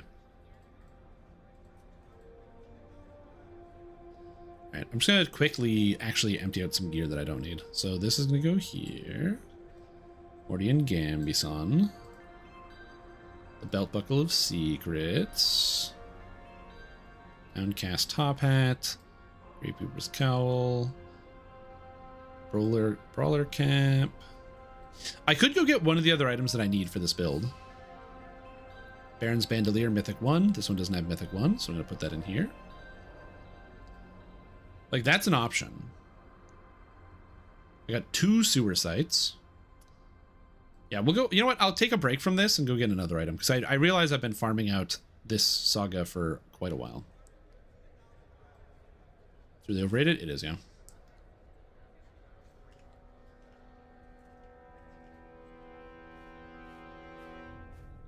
Yeah, I felt it was so much of a nightmare was working for them. Interesting. That's cool. I mean, that'd be neat, right? Like, when you become an expert in your craft and in your prime, you're like, okay, time to pass on the information to future generations. And your solution to doing that is to be like, okay, here's everything you need to know. And I gotta go bye. And then just bouncing, just disappearing. And then becoming like an instructor somewhere where you just get to like tell stories about your interesting and storied life. Let me open up my builder file here, because I don't want to make the mistake of not having it open. Yeah, retiring and then just being able to like teach sounds kind of sick. And then it's like you know, we're supposed to be like learning something and learning about all these skills, but what if we just sat around the campfire and listened to somebody tell us stories? I remember when I was in high school, we had a biology teacher who was like that, who was like a retired biologist. So they had done all this travel and all the study and tons of research. And so they ended up just making a lot of like, or like the stories they would tell were just like so interesting, and we could just sit there enthralled the entire time. All right, here we go. Build time. By the way, if you would like to play this build, you can. This build is in my Discord, so everything is here. The feats, all the items, all the different item set bonuses, the filigrees, everything. It's all in here. I still need Relentless Slayer of the Living, but, you know, we're going to get there eventually. Yeah, it's the Elders set I don't have. Elders Cap and Elders Focus. So I need to get these two. So... Elders. Yeah, this is in the Discord. I actually just like re-pinged it, although just in case people want to see it, I will re-upload this file again, just so that in case people want to try it out. Current endgame Warlock Blaster. I'm gonna hold on. My current. I don't want to imply like this is the build. This is just my build. Yeah. Anyway, so double checking the Elder set, and then I still need Footfalls of the Dracolich from Threatsoul and New, Thayan Pack Mage's Bangle from Threatsoul and New, and the Slayer of Living from Relentless. Eventually I'll get these. I do have Echo of Pain, which is cool. It actually does a lot of damage. It's very useful. Okay, do we have the Elder? I do have an Elder's Focus, which is cool. It has a globe of cursed blood in here. It's kind of amazing.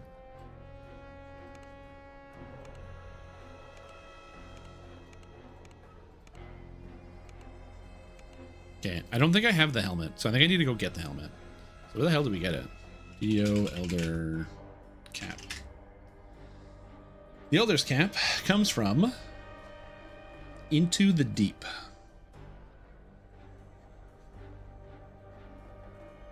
Of course it's Into the Deep. Am I flagged for Into the Deep? Probably not. All right. Time to go run into the deep, baby.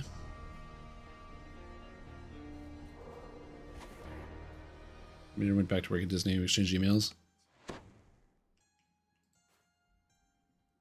Notice I've never to get back. I'd like to talk to him now. I mean, if you remember enough details about the person, I will say this. Something I've just learned in my time being alive is that, like, generally an experience I've had is that people from my past, if I had a pleasant experience with them in the past, I've never had I haven't had a bad experience of people just reaching up to say hi and talking about whatever. And similarly, the same thing. Like, if I haven't talked to somebody in a while and just like reach out to them and be like, hey, yo, what's up? I've usually gotten like good responses. I've done none of these. I have to do all of these. Oh, I guess I'm just doing red fens now. Cool. Yo, what's up, Chris? How you doing? How's it going? How's your day going? Welcome.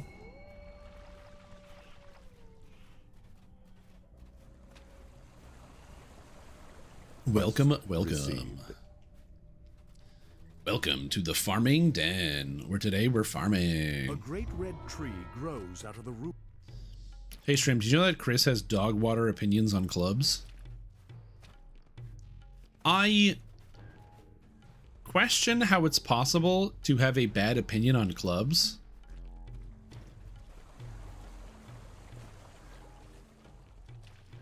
I guess it depends on the type of opinion.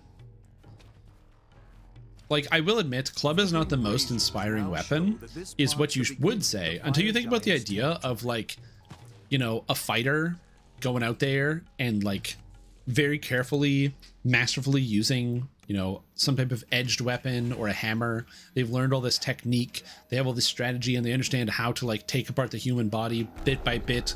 They understand the anatomy and everything, and they go up against a barbarian who has no weapons in hand, and then they're like, well, it wouldn't be noble. Barbarian, you should get yourself a weapon. And so the barbarian looks around and just grabs like a big fucking branch off the ground. And the fighter's like, that's not a real weapon. And then gets clubbed in the head. Just gets straight clubbed in the head. And then they're dead instantly. And the barbarian drops the branch.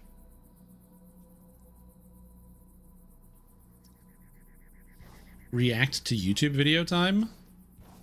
Oh yeah, isn't there some like multiple 100,000 YouTube video? Silence, slaves! Curse you and your insolence! Like the vermins you are, squirm before your master!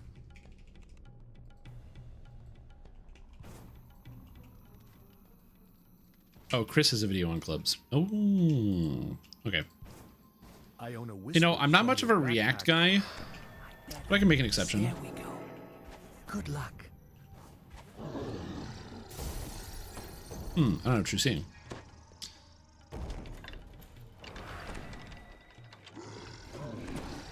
I mean, Flame Ward is pretty bad. It's a pretty bad item.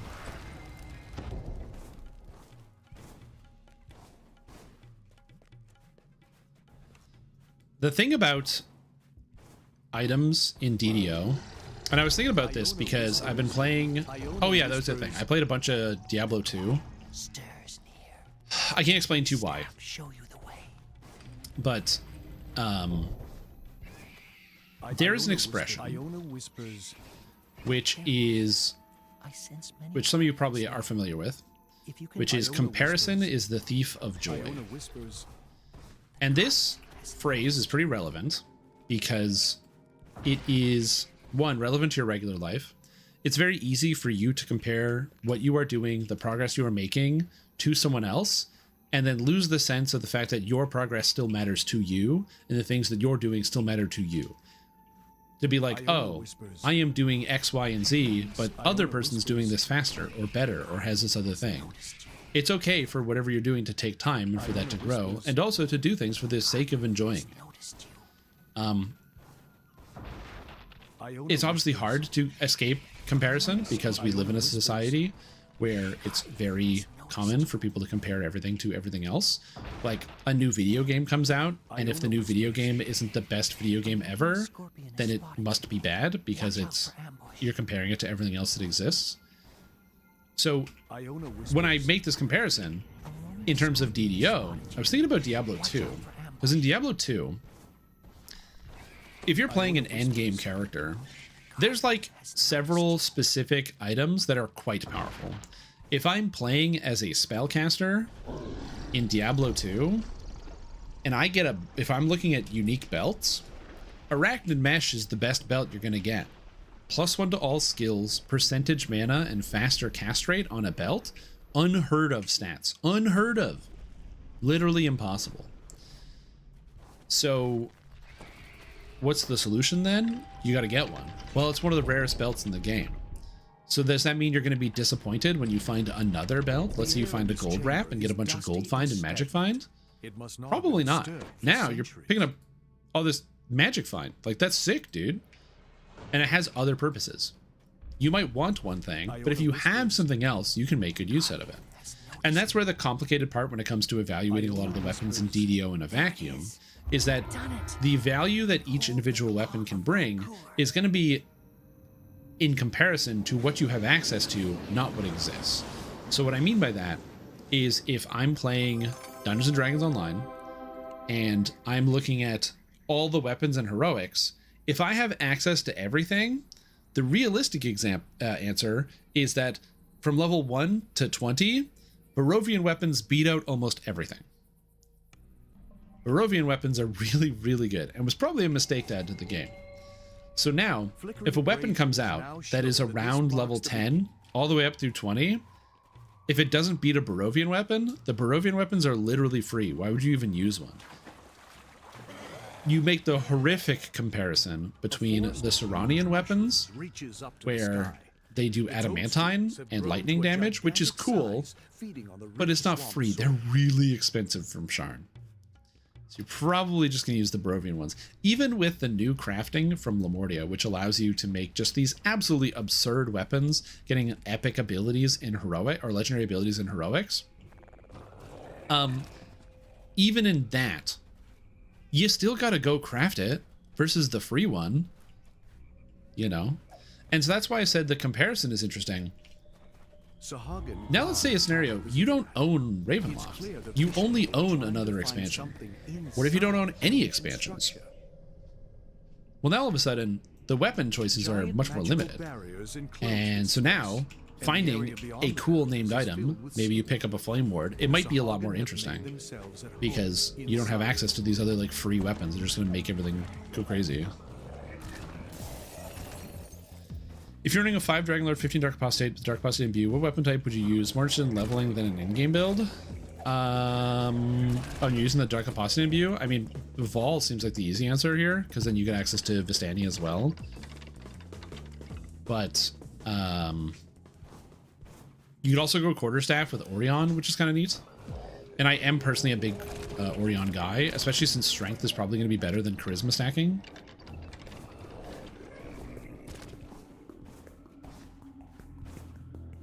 It's easy to get. Dead Raven Eye slaves Yep. litter the floor.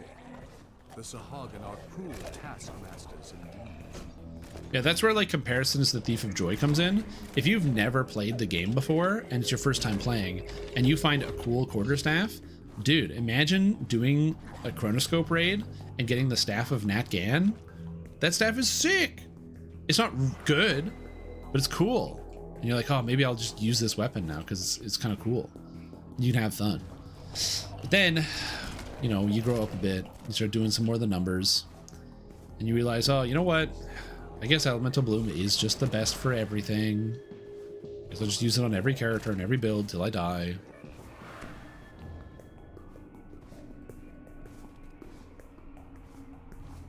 The switch that controls the magical barriers is nearby, guarded by So you just like, fierce I said, it's just one of those weird scenarios where the magic barriers vanish. you just can't get the magic back, That floods the area. as I'm sure many of you figured out, especially a lot of the, you know, the older people in the crowd, where like, I wish I could go back to that experience of playing DDO for the first time and like picking up an item and being like, oh, this is so cool. Like I remember the first time I saw a guy who had, obviously this is a different comparison, but like back in the day, weapons with added damage was not common. That was a very rare affix to get like frost or fiery to get a d6 of damage. That was not common at all. And so I remember the first time I did a quest, I was doing Chanticleer, and there was a guy with the Sickle of Sifros, which is a sickle. It was a +2 sickle of frost that added 2d6s of cold damage. And I was like, oh, or 1d6 of cold. And I was like, oh shit, that's like so cool. And I remember he had this like, it's like the weapon had the cold shine on it. He hit a guy, it like, they like froze and died. Man, that was like so sick. It was so cool. I can't go back to that for two reasons. One, those items are now very common due to just general power creep. And two, you know, time moves forward, not backwards.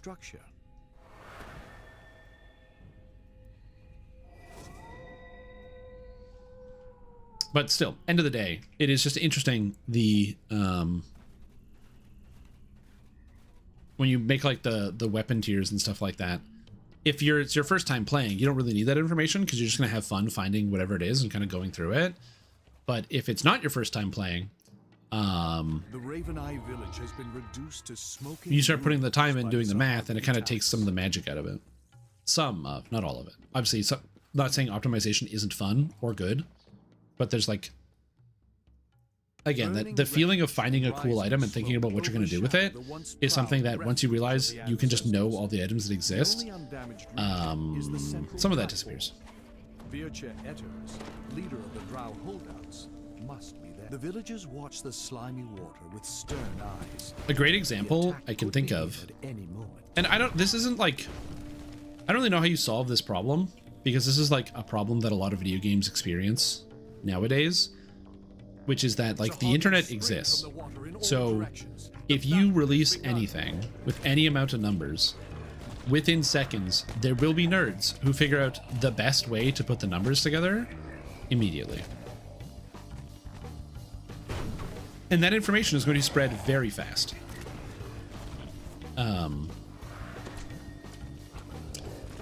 So, not that you can't have like mysteries or anything in your video game, but that a lot of the information that you're going to have, like I said, is just going to go very quickly.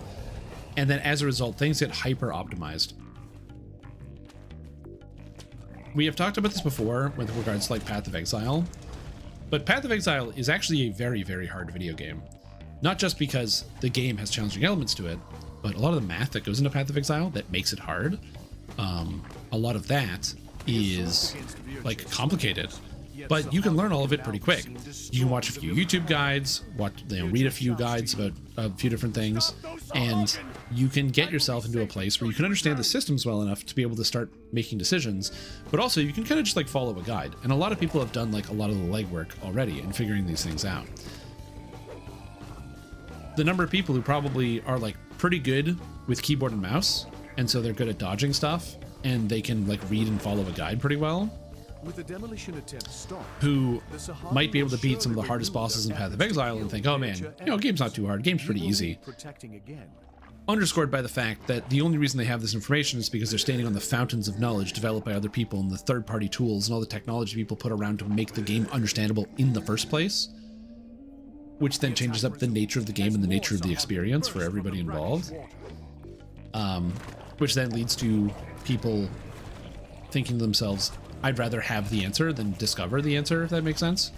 Which, again, is a thing I don't know how you solve. It's also one of the parts of like video games, you know, reaching a broader audience, is you will find more people dipping their toes in places they normally wouldn't be.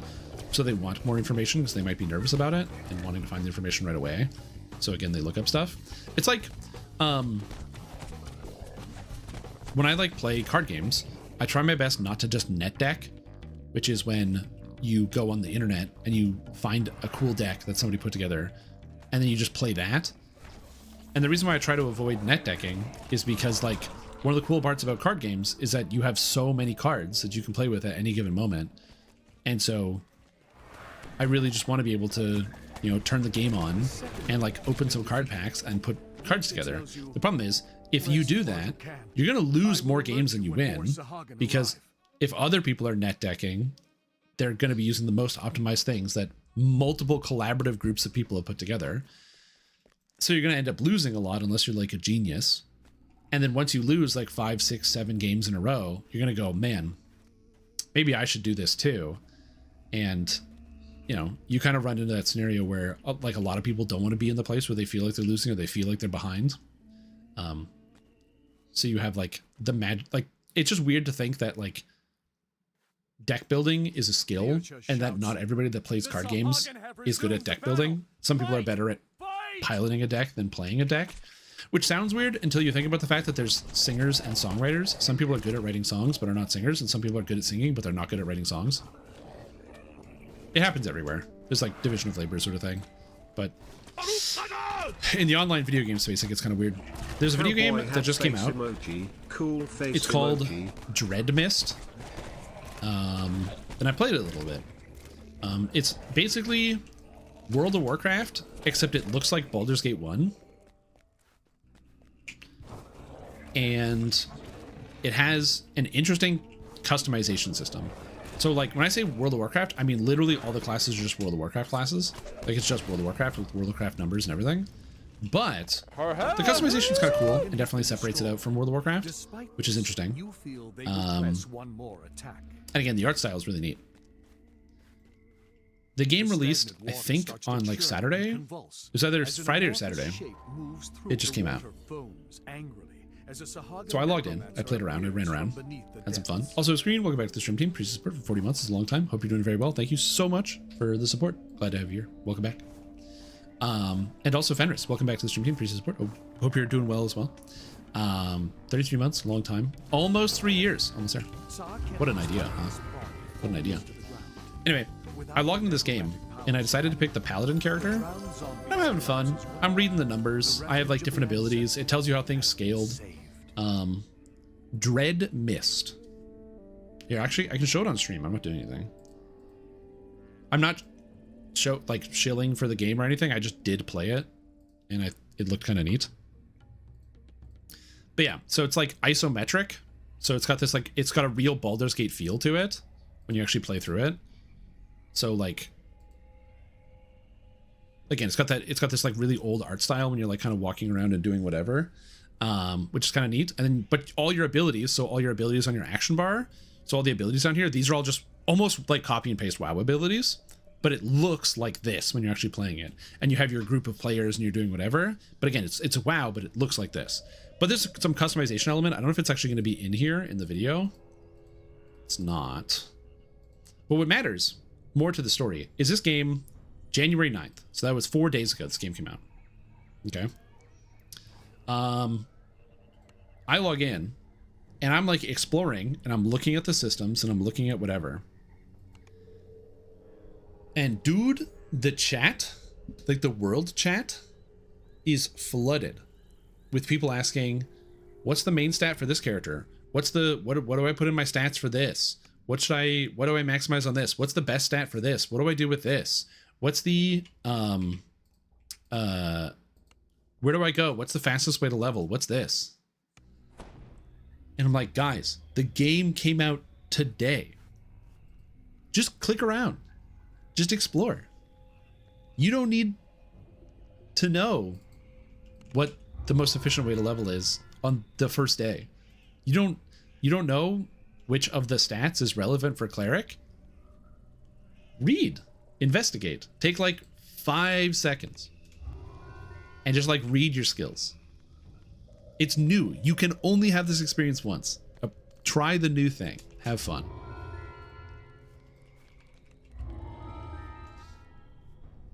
And it's like, it's interesting to me, the number of people that like, they get in and they're like, I don't want to fall behind, or I don't want to like have to figure this out. So like, what is the answer? Please. But like, you don't even you don't have a problem yet, but what is the answer? I understand the desire.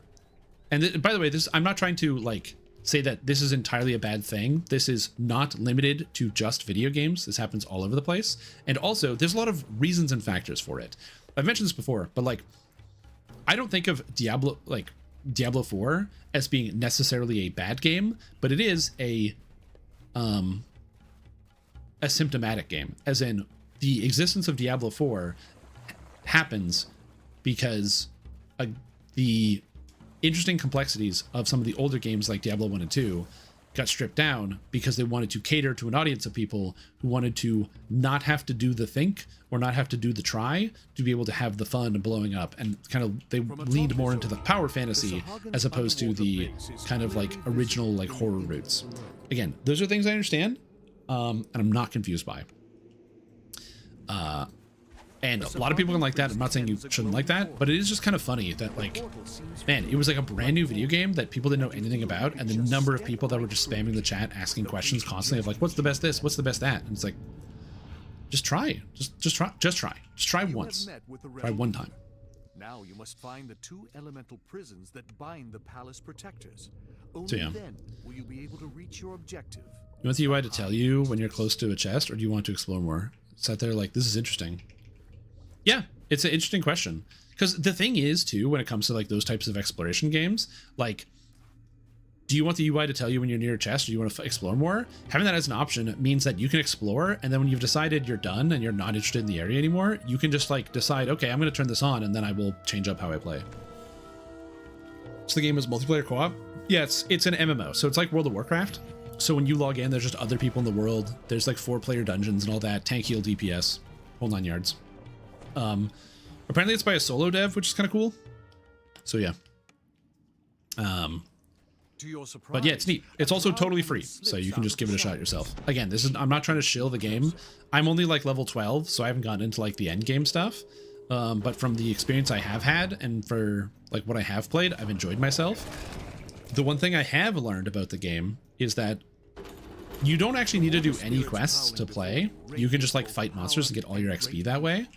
But a lot of the quests do have grouping components, as in like one of the steps of the quest is to kill a specific monster, and by killing like that specific monster will have like way too much health and damage for you to handle on your own. But fortunately, lots of people are playing together. What I learned from this is that cleric is fucking overpowered. It's so good, dude. There was like a boss, and it was like I was playing my paladin and I had 2 mages, and the 3 of us, we couldn't kill this thing because it just murdered all of us. I come back later, there's a cleric standing there waiting at the boss for somebody. So I go up to the cleric and I'm like, want to do it? And he's like, yeah. So we join a party. This guy just heals me. Easy. Easiest thing in my life. If you're going to play that game, play a cleric. Holy shit. I don't know if clerics do any damage, but my god, that was crazy. Turns out healing is good.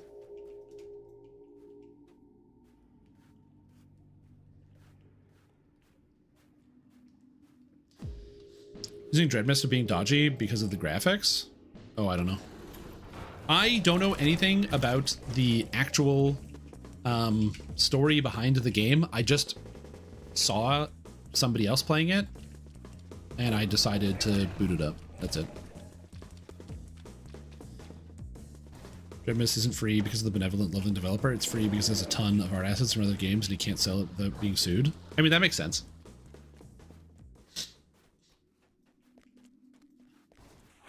Fun game though.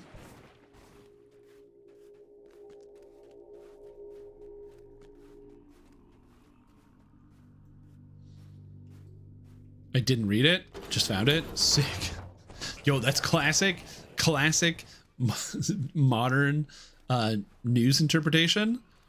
This? Yeah, I didn't read it, but you know, the article says it. It's what the title is. That's so funny. I missed something in here. Who didn't I kill?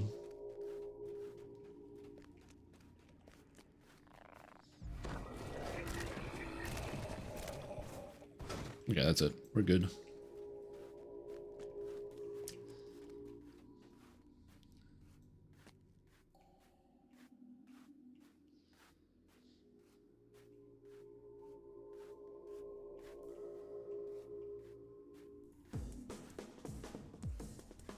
But yeah, anyway, I have no idea if there's any controversy. Couldn't tell you.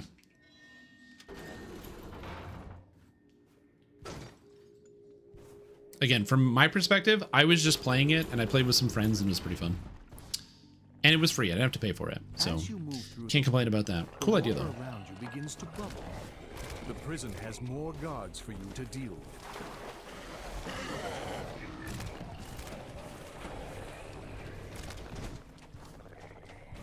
But as I said, I'm not like I'm not gonna get involved in like drama or something sort of deal, but it's more so like it's difficult because there is oftentimes a lot of internet noise that comes along with stuff.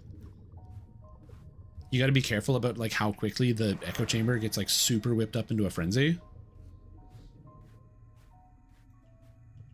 So generally when it comes to stuff, like if I read something like on Reddit, I always take it with like a huge grain of salt of like, again, it goes very quickly from like, this thing is bad, or like, or no, it goes from like, hey, I noticed this thing, to, hey guys, this thing is bad, to, hey, how come the developers haven't noticed this thing, to, I can't believe they haven't done this thing, to, this is the worst thing that's ever happened and no one said anything about it in about 2 hours. If it just posts in the same place.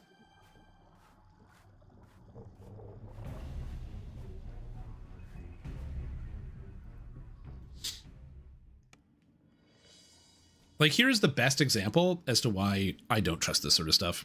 Here is a Reddit post that you linked something. So then somebody said, this guy's a piece of shit.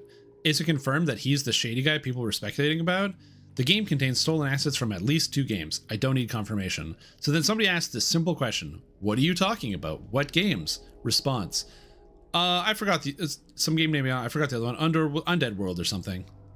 Or maybe it's this other game. Yeah, I don't know any of the story. I don't know any of the details. I couldn't tell you anything. But like, honestly, guy sucks. And definitely stolen. And I know what I'm talking about. Did this thing happen? I don't know. I can't remember. I think so. Probably. Maybe. I don't know. I am saying it though. Again, not saying that anything that anybody is saying isn't true. It's just, I love it when it's like, yeah, this guy stole all the stuff. Oh, what did they steal? I don't know. Like stuff, you know, things.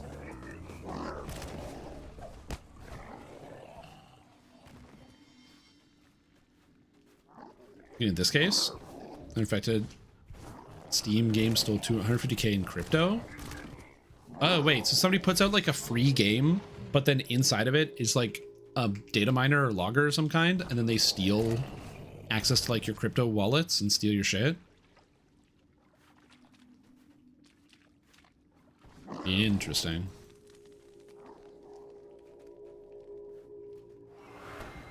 Honestly, that's a good business. Not like good as in moral, like it's evil and wrong, you shouldn't do that. But that's like a crazy Trojan horse. You have put a significant Definitely not something I would have thought of as being suspicious. Whatever Sleek here needed these crystals for. But to be fair, not everything on Steam can get verified 100% of the time. In terms of like, you know, you can post a lot of things on Steam. And so, especially when it comes in the free section.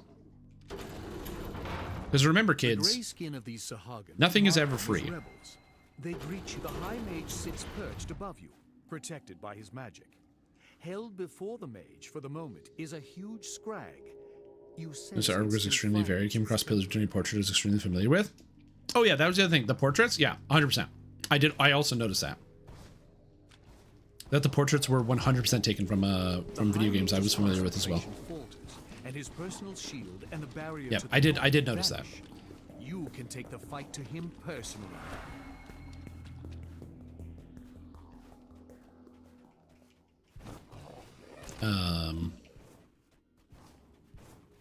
Which again, just kind of funny. Still though, I think the proof of concept, like the actual concept for the video game, is very cool. Which makes me wonder if somebody can, like, with their own art assets, whip together something in a similar vein. Because you can't copyright an idea. So there's nothing stopping somebody from basically taking that video game idea and then making another one.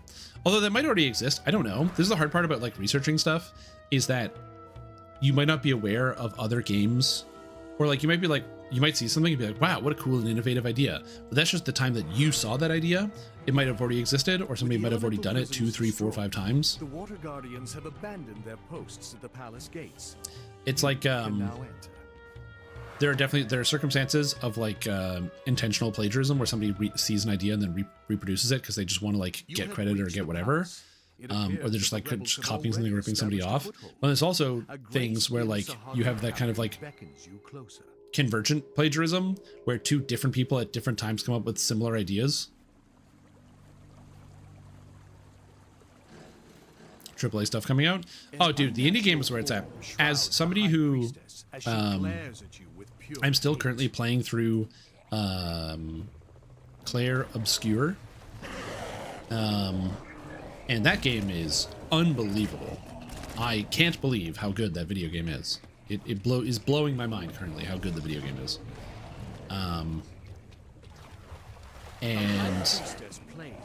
That's not a AAA studio.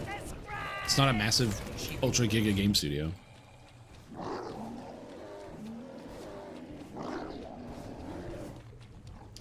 The bids were becoming Bibles for people to steal his ideas, backpack battles, etc. Well, I think that Backpack Battles is quite a different game from the Bazaar. Like they're very, very different games. The demon within roars with frustration. Its host on this plane now. At least for me personally, like I understand where there are similarities for sure, but like they are very, very different games.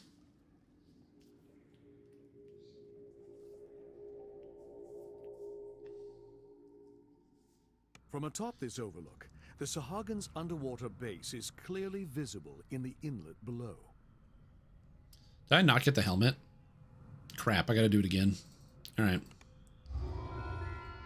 Oh, back in we go. Back in the salt mines.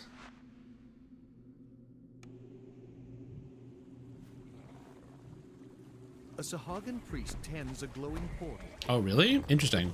I'm having a lot of fun. So, here's my personal breakdown. I'm not going to spoil anything about the video game. One of the things I like about, or one of a lot of my favorite RPGs, is the Mario RPGs that came out. Pretty much all the Mario RPGs. I'm talking about Super Mario RPG, and Paper Mario, things like that. Mario and Luigi Superstar Saga. I like a lot of these RPGs. And the reason why I like them is the combat system that's involved in them. Almost always, all of them have some type of like action component. So it is a turn-based RPG where my turn, then your turn. But in it, whenever you use an attack, so if I use an attack, there is a button combination or an effect to have an additional effect. To your So, surprise, for example, a drow woman slips out of the shadows. in Super Mario She beckons RPG, you closer. Mario has a fireball ability that you launch out, and pressing A at certain moments during the fireball attack increases the damage of the fireball attack, which the game doesn't explicitly tell you. It's something you have to like figure out and you learn. And it's like, oh, I use this ability. Now the sound changed. There's a different visual effect. And so there's like a fun element to that for me. Like I found that really engaging. Another example was in Mario Luigi Superstar Saga. They had the bro abilities where Mario and Luigi would both attack at the same time. And they'd have their combos, but during the combos, you could press different buttons to actually change the combo, which the game does not tell you. So you would have an ability that would be like, oh, if it shows you how to do it. It says press this, then this, and this. You press the buttons in the right order. Depending on how close you are to the timing of the animation on screen, it gives you a damage number. But then there'd be points in the game where if you press this button instead, you change up the combo and now you do something different. And again, the game doesn't tell you this. It's like a secret you discover by like playing the game and getting used to the system. And then once you realize you can do that for one ability, now you're searching all your abilities. So like, oh, I could redo this. I could do this. I could do this. And you're like shifting back and forth about like looking through all of that. To me, I find that like really entertaining and like learning the different combos. I find that personally very satisfying. It takes the RPG, which has like, the RNG element, obviously, of like you fight XYZ monster and you hope that they don't crit and you hope that you always crit, and adds an element of like, okay, you can also mitigate some of this through your own play and understanding your own combos. You can add an element to it. And I like that engaging, like that, the time command, like the timed hits, like that. To me, I find that like very fun and very engaging. And then fast forward to Expedition 33, and I think that in terms of the attacking combos, I think that the fact that pretty much everything is just like press A button at the right time, I think they could have done more with that probably for a lot of it. But I personally do find it like very satisfying to like when you're landing your hits, especially when you get a lot of new abilities. There is a character you get in the game who learns a lot of abilities very quickly and learns more abilities than any other character. And so for me, it's really fun to like try out a new ability on that character, like unlock it and then go, oh, how does this feel? How is this going to work? And then like try it out and actually get to see like in real time how it feels and what the different button combination, or not combination, but like what the actual timing is based on the animations, which feels good. So I enjoyed that element, and like learning all of that was fun. And then on the defensive aspect, where you can block or resist amounts of damage, is really cool. It means that like you can focus your character and like learn or like get high defense and lots of health and like kind of take hits, or you can get better at dodging and get better at evading, or you can get better at countering, which then allows you to get more mana, which then allows you to use even more abilities. So you kind of get this like interplay where now speed control becomes a thing, because if you understand the speed of your opponent and your speed, you can now say, okay, if I slow my opponent, I get to take an extra turn so I can spend my mana, and then the opponent hits me, which means I can block their attacks, get my mana back, and then be able to cast another spell. Or you decide, oh, I don't want to slow my opponent because I'm almost out of mana, so I don't slow them. Then they get a turn, give me my mana back, and I slow them afterwards. So I like that. I think that there's like a lot of interesting counterplay that goes in there, and I enjoy it personally. I had a lot of fun. I am still currently having a lot of fun with it. I'm not done with the game, but I really like that element of it.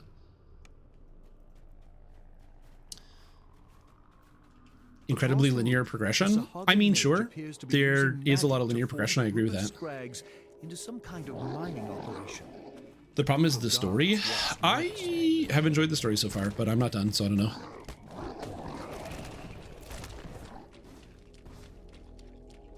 They throw away at some point for a stupid metaphor and characters are unlikable. I did not find the characters to be unlikable.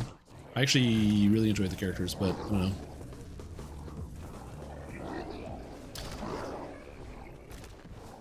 There are some characters that I found that they took some time to grow on me, but I really enjoy a lot of the characters. Issues combat system, but I hate QuickTime events. I mean, isn't there like a way to turn it off? Can't you like turn off all of those things so you don't have to interact with that system? I remember that being, or like being somewhere where you can like turn off all of the like the combat parries and things like that, I think. Isn't there like an accessibility feature where you can just like turn it off? Or can't you like just tank up and just like take all the hits? I assume you can, I don't know. Yeah, because I thought there was like an accessibility feature where you can like have it so you don't have to deal with that. What am I farming for? I'm farming for the Elder's Cap.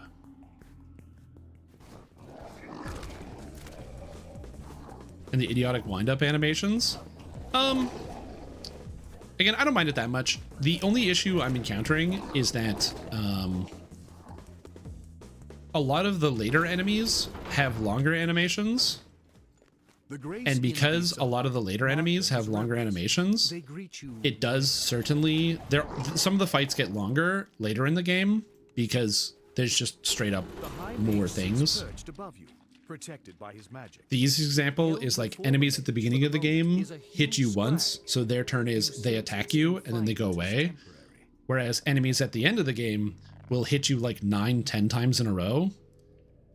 So not only do you have to dodge all of those attacks, but you also need to like deal with the time delay of that, of like their turns just take longer. Which I understand that. I understand why some people don't find that as fun.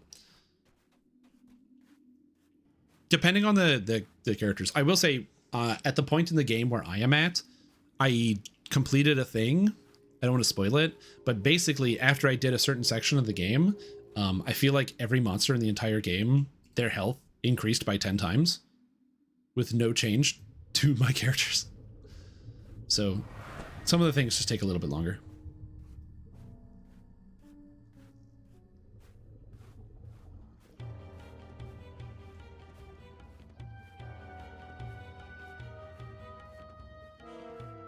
But yeah, I don't know. Like I said, I'm really enjoying it. I think it's a phenomenal game.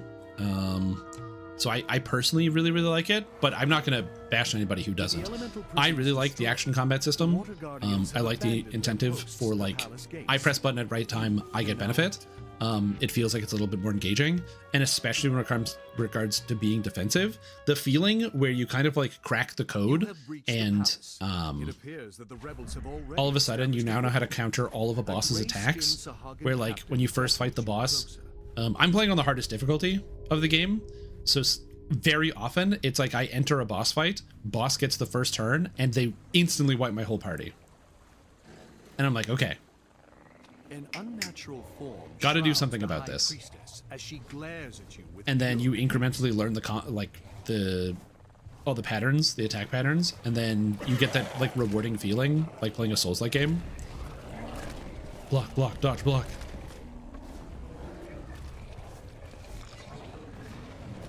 So yeah. Again, personally, I find it very fun, and I can easily recommend it if you like that style of gameplay.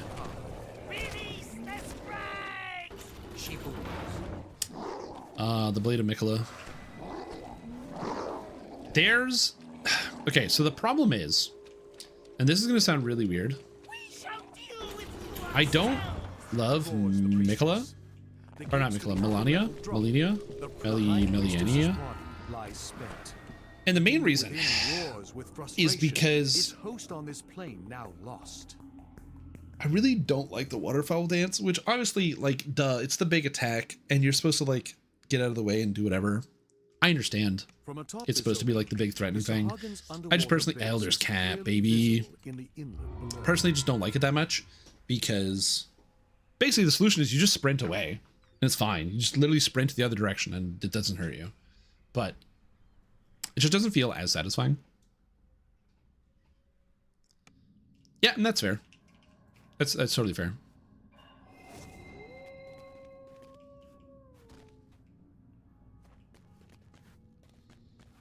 Okay, I got the thing. Now I gotta go to the thing. To the 12. To the Tower of the 12. But I think one of the reasons why I also like it is, like I said before, I'm not a big fan of the traditional RPG where, like, this is gonna probably be pretty telling to a lot of you guys. I haven't really enjoyed any of the mainline Final Fantasy games. And the main reason for that is I find, like, I don't love the speed system in Final Fantasy where, like, I don't like having to worry about menu speed, personally. I don't find that engaging. Like, if I have to wait for menu speed, or like menu speed becomes a way for me to increase my character power, I don't like that. I like menu gameplay in the sense of, you know, I look at these menus, I can like investigate and look at stuff. But like, it's not like I'm gonna die if I don't get through my menu fast enough. That's not how that works. And I find because of the way Final Fantasy functions a lot of time, where it's your turn timers counting up. So if you're not acting, then the turn timers keep counting up on the enemies so they can keep taking actions. So you have to go menu faster. I personally just don't find that very rewarding or engaging. I find it more frustrating. Like, you get punished for thinking about your turn. And in an RPG, I want to think about my turn. It's one of the reasons why, like, a lot of the RPGs that give you the real-time play, where it's like, oh yeah, you can just like play the game in like real time. I don't want that. I want the real time, or I want the like turn-based experience. I don't want to have to play in real time. But that being said, I understand why people like it. I just don't. Here we go. Elder's Camp. And I have this one.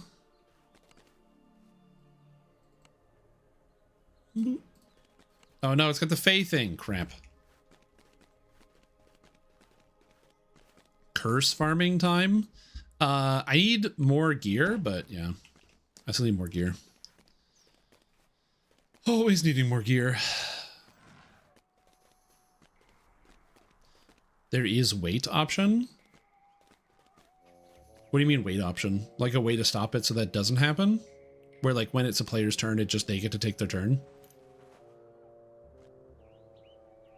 It's one of the reasons why I like the Final Fantasy Tactics games. Because in Tactics, the turn order is determined by the speed of all the characters. And then once the turn order happens, you can just read through it. So I can be like, oh, this person's going in 3 turns, so I have to do something before they go, but this character's going to go, so now I can plan out my turns accordingly. Again, versus the like, I just don't like the. I just remember playing. I think it was like Final Fantasy VI, or another Final Fantasy game, and yeah, just playing through it and having like this like constant anxiety of like, I'm getting attacked because I'm thinking about what I want to do on my turn, and I just don't like it. Because the main problem I have with like those style of systems is that because for me, my brain is like, well, I don't have any reason to experiment, because if I try to experiment and then it goes poorly, it goes double poorly, because now I also wasted my turn, so I'm losing even more time. So you end up just doing the same thing because it's the fastest thing as opposed to the most fun thing. So yeah. Am I missing a con item? Probably. I am currently missing 10 items on my character. So this is all gear that I haven't crafted onto yet. That I will be crafting onto later. I'm just still missing some of the materials to be able to craft onto it. I need boots and bracelet from Threats Old and New. And then I also need a weapon from Relentless. So I'm missing 10 pieces of gear right now for my equipment set. But we'll get there when we get there. Yeah, I didn't know they had a wait option. Do all of them have it? Because I have a memory of being like, I don't know, 9 or 10. And not enjoying that about Final Fantasy VI.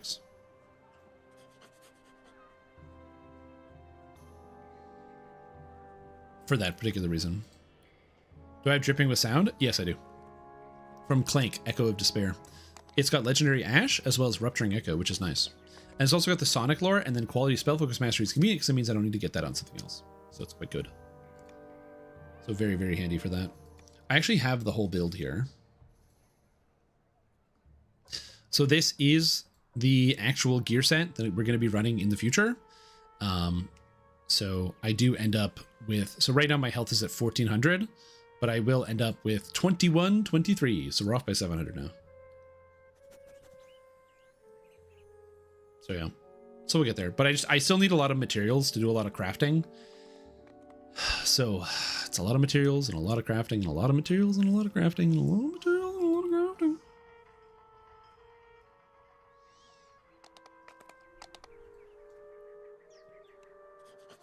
Can I get a hard shard from Lemortia? No. I don't need a hard shard for my build. I do have one, but I don't need it for the build.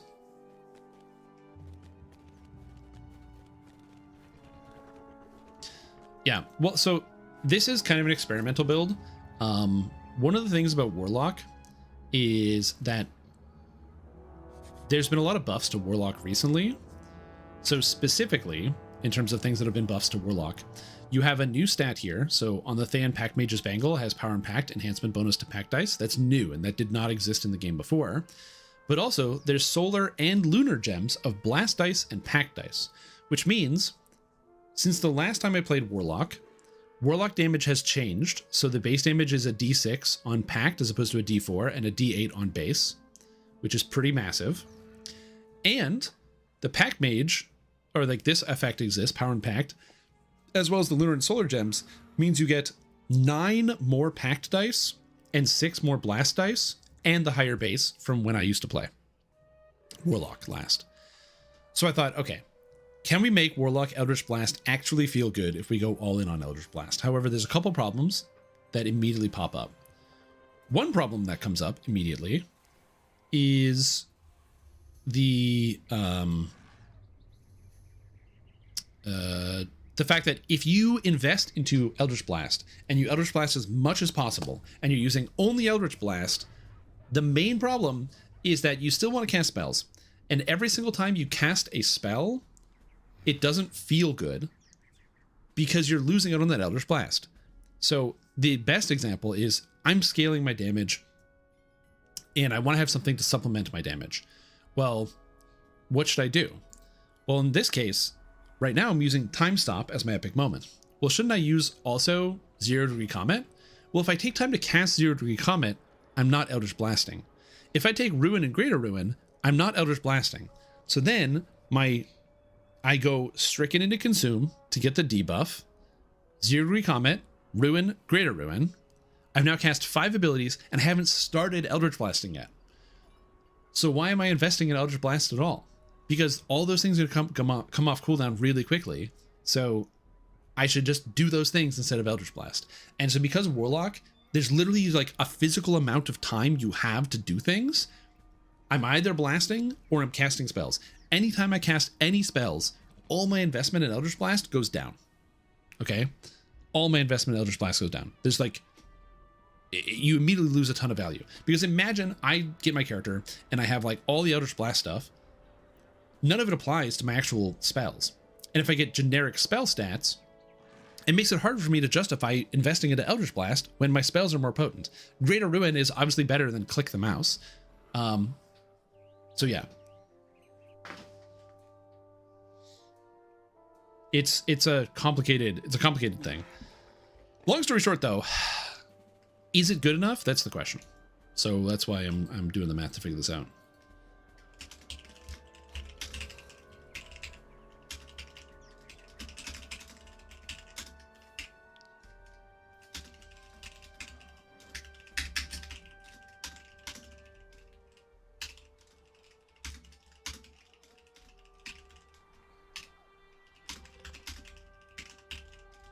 Anyway.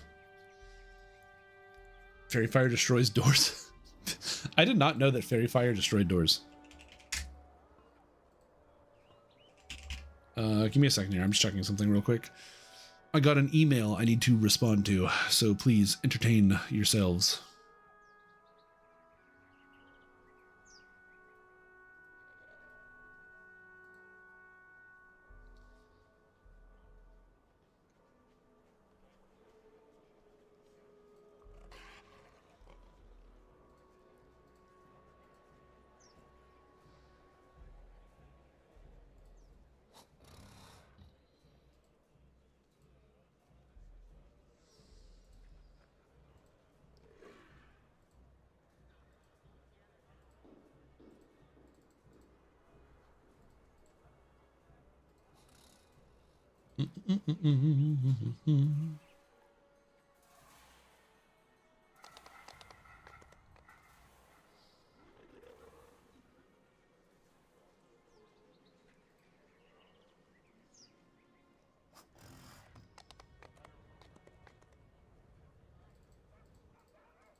Hold on, sorry. I am responding to a thing.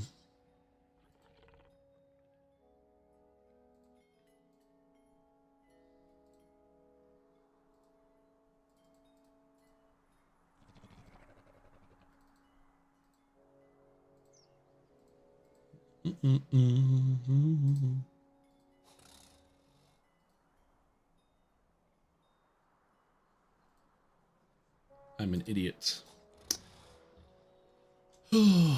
Sorry, I just need a minute. I am not reading chat right now. I am focused on another task. It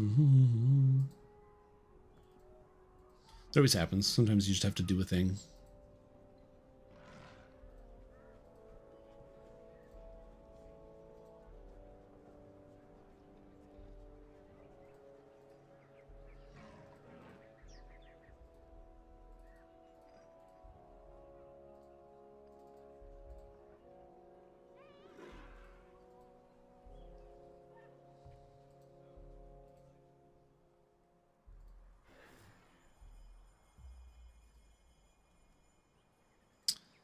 So dumb.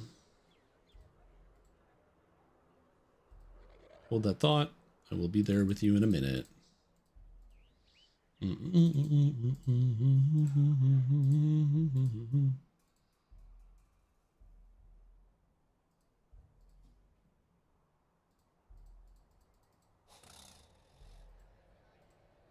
right. I'm back.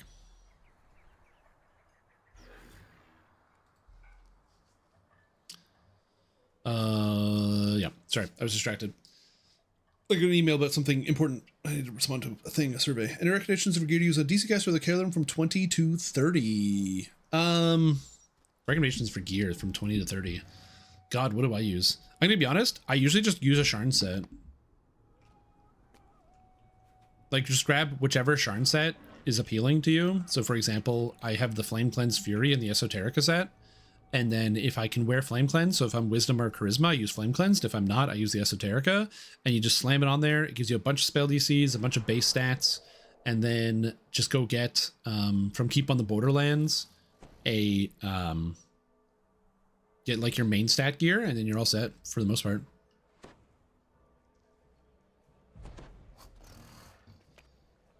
Yep. Honestly, Might of the Abishai is a good recommendation. It just takes some more time to get. Oh, is it time to run another Ravenloft? I think it is. I think it's time for another chill of Ravenloft. Although I might refill my water before I do that. Because water is good. What are you doing? All right. I'm going to get some more water, and then we're going to do some more chill of Ravenloft. I don't really want to run chill of Ravenloft again, but yeah.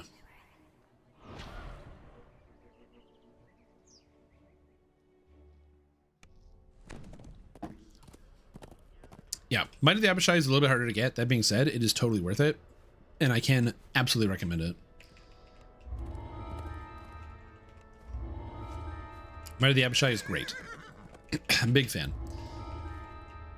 Especially since there's the new items that were added. Might of the Abishai used to be really good, and then it got power crept to hell, and then it got updated a little bit, but it still sucked, and then it got new items that have made it pretty fine. The new items, there's like some necklaces and some belts that they added that really, number one, fill out the gaps, but also give you some really cool options. One of my favorites is I believe it's the necklace that gives you enhanced key. So at level 5, you can get extra stats. Let me see, enhanced key DDO. Enhanced key items. Hold on. let me get this here. Yeah, Pendant of the Red Abishai. This is fantastic. Big fan. The fact that this has this. And the Insightful Combat Mastery is okay, but it's mostly the enhanced key for leveling. It's just really nice to have. Now, that being said, Enhanced key is not essential anymore for regular monks because pretty much every single regular monk can now get 3 ki per hit, so it kind of doesn't matter. However, the bug kickers, dude. Deadly, crippling, combat mastery, enhanced key 1, level 4. Moon socket. The bug kickers are sick. Absolutely phenomenal item. This is so good. Enhanced key at 4. On top of that, this is really good for Sacred Fist, who struggle to generate as much ki. So massive, absolutely massive. Can recommend. If you're going to play any type of like low level ki character. All right, I'll be back in a minute. I'm just going to go quickly use the washroom and get some more water, and then we shall continue. But I got to do both those things for my organs.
I'm back.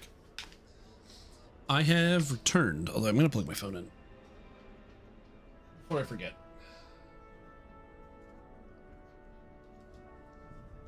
Because I will forget.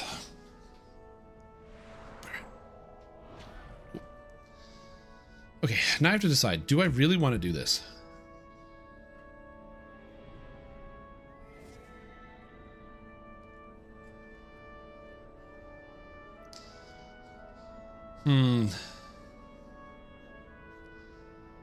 Yeah, I do. Yeah, Necrotic Rage just kicks ass. Great spell. So this is, what do we call this? Lamordia Saga for materials. God damn, there's so many materials that you gotta farm. The best part about this is I can't wait to like get my character fully kitted out and then never touch it ever again. This is why we play video games, right? We play games so we can farm out and get our characters to high levels so we can quit playing. It is kind of funny how that happens, right? A lot of games will have like a post-game bit of content, but even still, it's like... Recently I played through Diablo 2, and playing through Diablo 2, when you get and you finish the campaign, like you finish Hell difficulty, which is quite challenging, you can keep farming and keep increasing the power of your character to then leave your character and stop playing the game. Which is kind of funny. It's imperative that you find him before Dr. Morgan. Yeah, Murder Balance is really good for that, because it's the untyped damage. Your inclination is to ask the receptionist for information on Auerbach's whereabouts. You can only hope she'll cooperate. The receptionist cowers Freeze. as she pulls a nearby lever, triggering an alarm. You hear a voice echoing in the chamber. The alarm! The voice says. Die eventually. Enemy of Dr. Mordenheim has entered the asylum. Orderlies, hunt. Yeah, I need to get more damage. Alright, the damage is going to increase by quite a bit, but not... The damage is going to get better on this build, but it's not going to be at... It's not going to go insane, but it is going to get a lot better than what it currently is.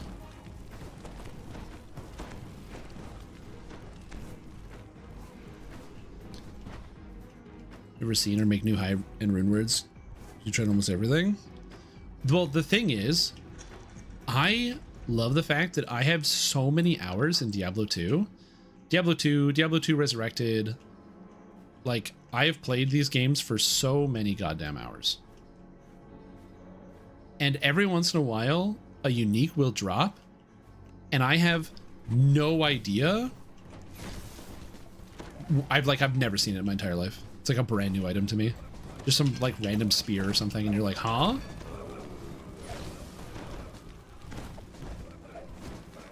Of course, there's also the other feeling where like an item drops, and you're like, oh shit, the Cuckoo Shikaku. I can use this right now. And you have like a different sort of feeling. In the center of this room. He scrutinizes you for a moment. Yeah, I love Diablo 2. Stretches across his face. I haven't seen you before. You must be the intruder. He gives you a curt Yep. nod. I'm the head orderly. I mean, there's some things that are just like too common, right? Like a great example is Perhaps we can settle this without like obviously Shaco is the easiest example. Beckons you over to him. Where like everybody, you know, you see the unique Shaco drop and you're like, oh shit. I say Shaco. It's the item is called Harlequin Crest, but ain't nobody says Harlequin Crest. But he rounds the corner. Yeah, good old Arachnid Mish. This room.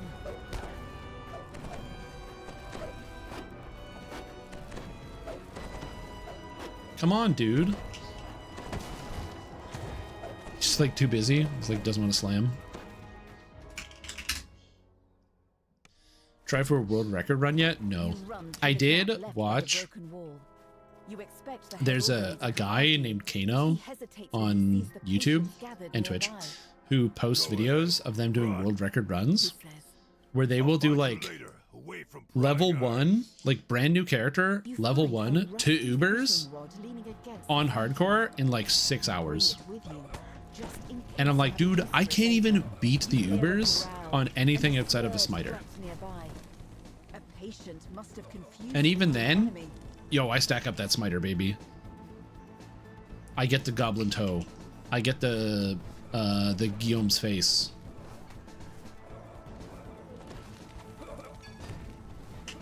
Like I said, I stack it up.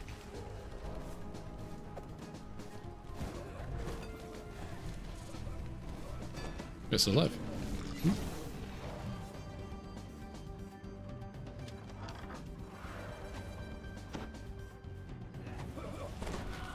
I wish I had the skill to do something like that. Should be cool. Having the skill to just like machine gun my way through the game. I said before, I like being, for me personally, I accept being pretty good at the video games that I play. I don't need to be the best. I don't need to be #1, but I want to be like pretty good at it. It's like circling back to like the discussion we had about like Claire Obscure and one of the reasons why I like it. Man, it's such a satisfying feeling when you're fighting like a hard boss and they have some ridiculous combo that like keeps getting you and keeps dealing damage to you over and over and over, and you don't know how to get through it or get past it. But then it's like it clicks in your mind, and then all of a sudden you just go like boom, boom, boom, block, block, and you parry the whole thing, and you get like the whole group counter attack, and it feels so fucking good, man. It feels so fucking good.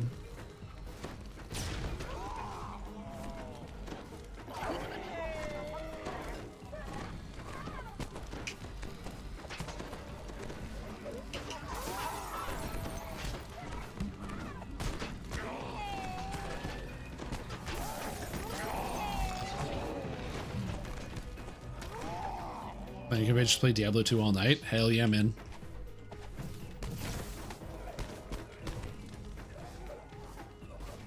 Yeah, looks cool. Yeah, it's just neat. It was fun to play. I'll probably keep playing a little bit. Admittedly, I have been playing with friends, and playing with your friends makes most games better. So yeah, that's a thing. You catch a glimpse of something shiny inside the drain. A key, perhaps? Getting through his rift. It's no lightsaber. Prevents you from getting a closer look. If the water were drained, you could use the If there's any words in DDO's future? Well, the anniversary's coming up.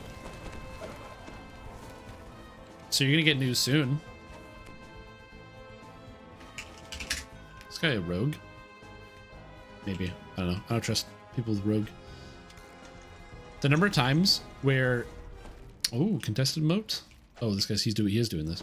The number of times where I have had people with rogue levels in my party, and then they like can't open any of the locks in here is... I don't know if it's because they're really high DCs. Couldn't tell you. It's very common. Yeah, there's like new stuff, but there's nothing new like at the moment. I think once the anniversary, we get closer to the anniversary, we'll probably get like more news about like actual new things that are coming. But again, that would be probably going to be an anniversary thing.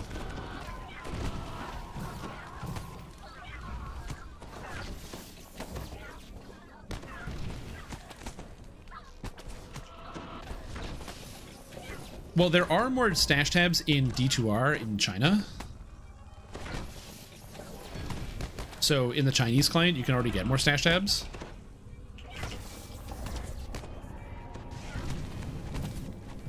So it's possible they bring that to NA, but I don't know.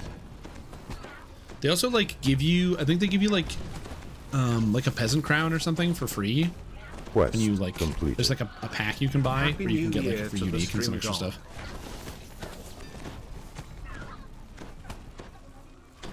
Also, Officer Skeleton, welcome back to the stream team. Appreciate the support. It's been a fantastic day. Glad to have you here. Welcome back for the 18 months. Appreciate it. Hope you're doing well.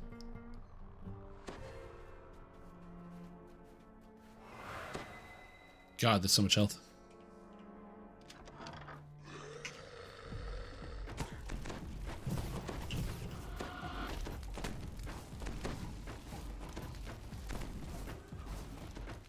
Come here. Come on, buddy.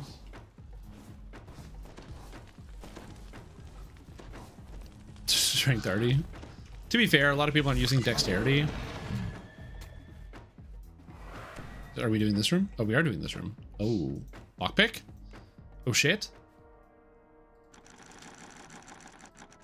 Lockpick?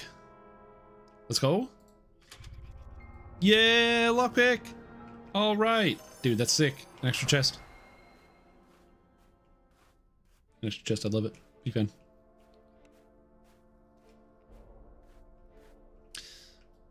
But yeah, other than that, I don't think that there's anything super new or exciting. We don't have any announcements. We have no, as far as I know, there's been no announcements about anything coming this year. So we don't have like any teasing for expansions, content updates. Patch in 2 weeks, bug fixes. Bug fix patch in 2 weeks, according to community manager Cordovan. But like bug fix patch is not like, doesn't got that oomph, you know what I mean? From the wash basin, you can use the fishing rod to reveal what lies within. You hear a creaking noise beneath your feet. The floor crumbles beneath you, and you plummet into a... Yeah, Artificer is super strong at the moment. Woo! What if we didn't kill me, you know? What if I go over here?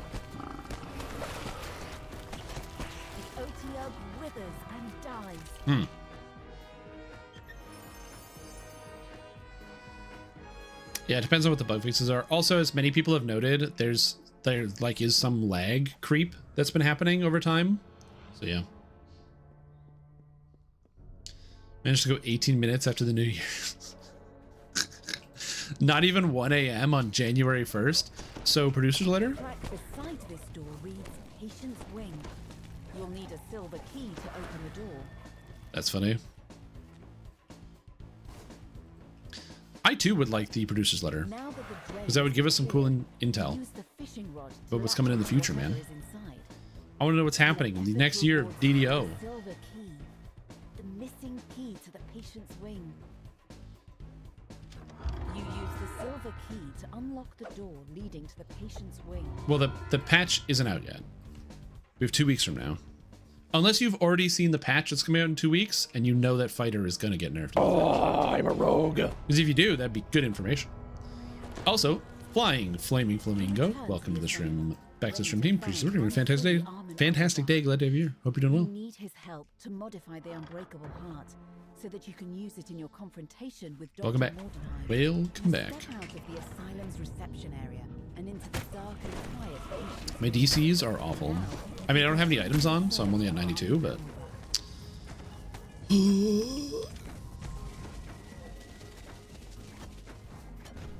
Lego between data mine Discord.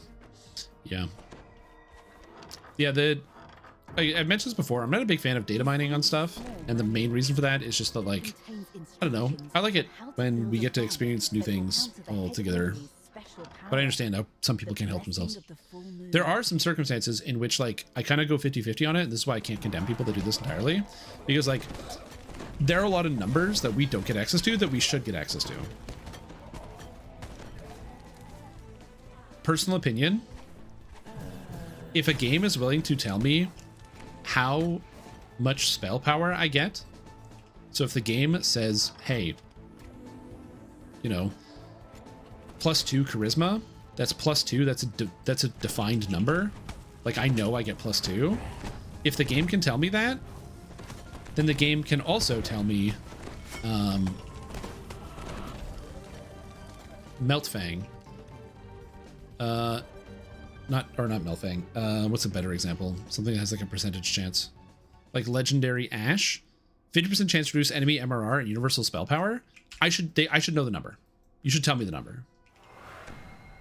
I shouldn't have to do math on it. The number's in the game. It's a game of numbers. There's other numbers on the item. Just give me the numbers. Every time an item in DDO says it has a small % chance, no, just tell me what the number is. I'm not an idiot. I'm not 10. That's not a mystery that we need to solve. A mysterious woman stands in the center of this room. She startles So like I your said, approach. on same thing, yeah, the rare drop rate. There's no reason to hide the drop rate of something.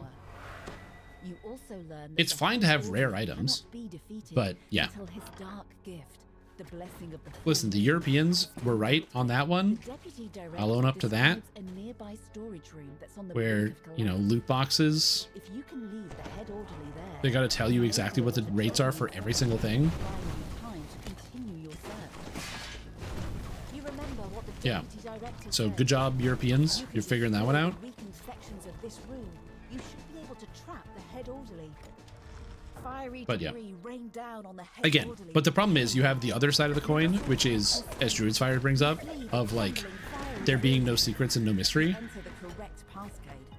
The safe springs open, revealing an iron key. You find an iron key inside the safe. I'm an idiot. Why do I keep stepping on the traps? You know what? Because it's fun. That's why. I love stepping on traps. Oh, shit. Doubling the ransack? Doubling the ransack. As in you ransack twice as fast. 4 chest pulls, and then you're ransacked. Get the hell out of my office. It'd be so funny.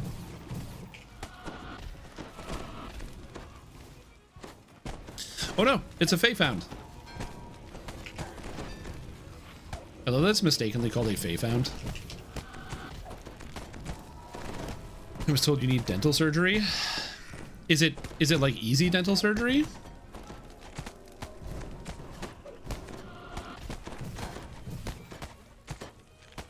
Where they're like, yeah, we're gonna do dental surgery.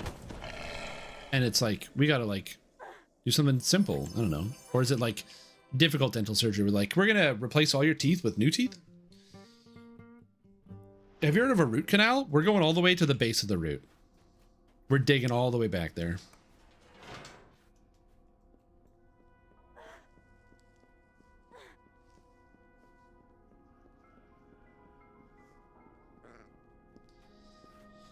$1080p extra bitrate.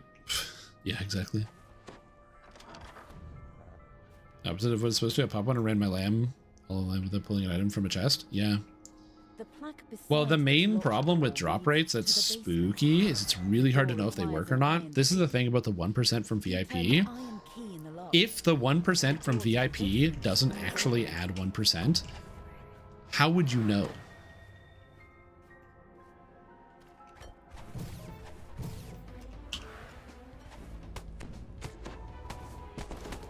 Like, how would you figure that information out?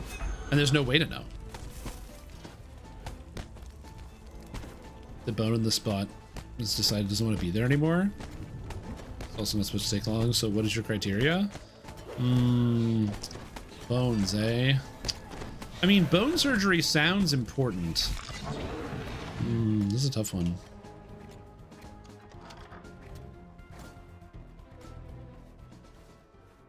You see a sturdy crafting table. Items in day one and never playing content ever again. So my personal opinion is a little bit different to that. I personally don't like the ransack in this game, and I think it is like an extreme anti-fun measure. And the main reason I think that is because why did we come in here? The wall creaks open, revealing a large laboratory and a metal cage. A gnome imprisoned in the cage calls out as you approach. Who's that? Wait, Bordenheim? how did I get here? A friend? Oh, because I have the thing. Possible. What? Who are you? You use the green key to open the cage. Did I go the wrong way? I don't know what's happening. Anyway, point is, the main issue is that knowing that there is a chance that you can't complete your build for another week is really disappointing. And that's the main issue. How can you get excited about playing the game when you know that it's more likely than not that you will be incapable of getting the items you need for your build in a week? And you might be like, okay, well, that's because you need more time. The problem is, in DDO, this is my personal opinion, which I think is just correct, but anyway.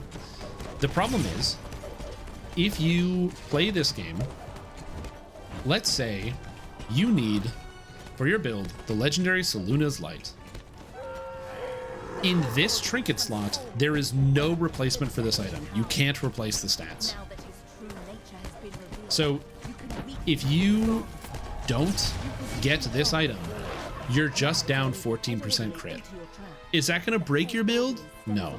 But the Sacred Spell Focus Mastery might. There's no supplement.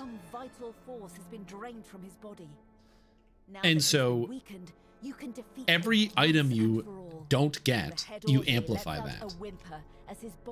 And if the game had a more, what's the right way to put it? If the game had a better way of making it so that stats were less relevant for being able to play the game, I would be in favor of like, oh, well, you don't need every item to make your build function. You don't need everything to make certain things do certain other things. But the problem with the way the game is currently designed, I am a racial completionist. I don't have my build sorted, but I have plus 90 on my Burst of Glacial Wrath. 93. For example, I cannot freeze a single monster in this expansion because I don't have all of the right gear in all of the right places. So, which you could argue is like a design problem from the monster's perspective. The monster saves are too high, which I agree. But if one item is missing in your build, it was even more egregious with set items before, where like imagine you didn't get like the chest piece from the set, or you want to play Flame Cleansed Fury, but you didn't pull the Hallowed Castigators, so you're missing Sheltering, you're missing Healing, you're missing also the set bonus of +3 to spell DCs, +3 to main stat, which is like reduces the odds or makes it so monsters are 20% more resistant to all your spells. I might be going down, but she's coming with me. It's madness. I'm ready to go to I personally think that the ransack system is exclusively bad for the game. In every metric, I think all across the board it's all bad.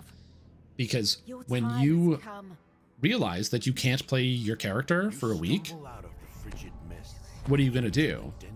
In my case, and this is a personal thing, and maybe some of you disagree, when I am trying to get gear, if I ransack a character, I don't keep playing. I play another video game. Cousin Arvid.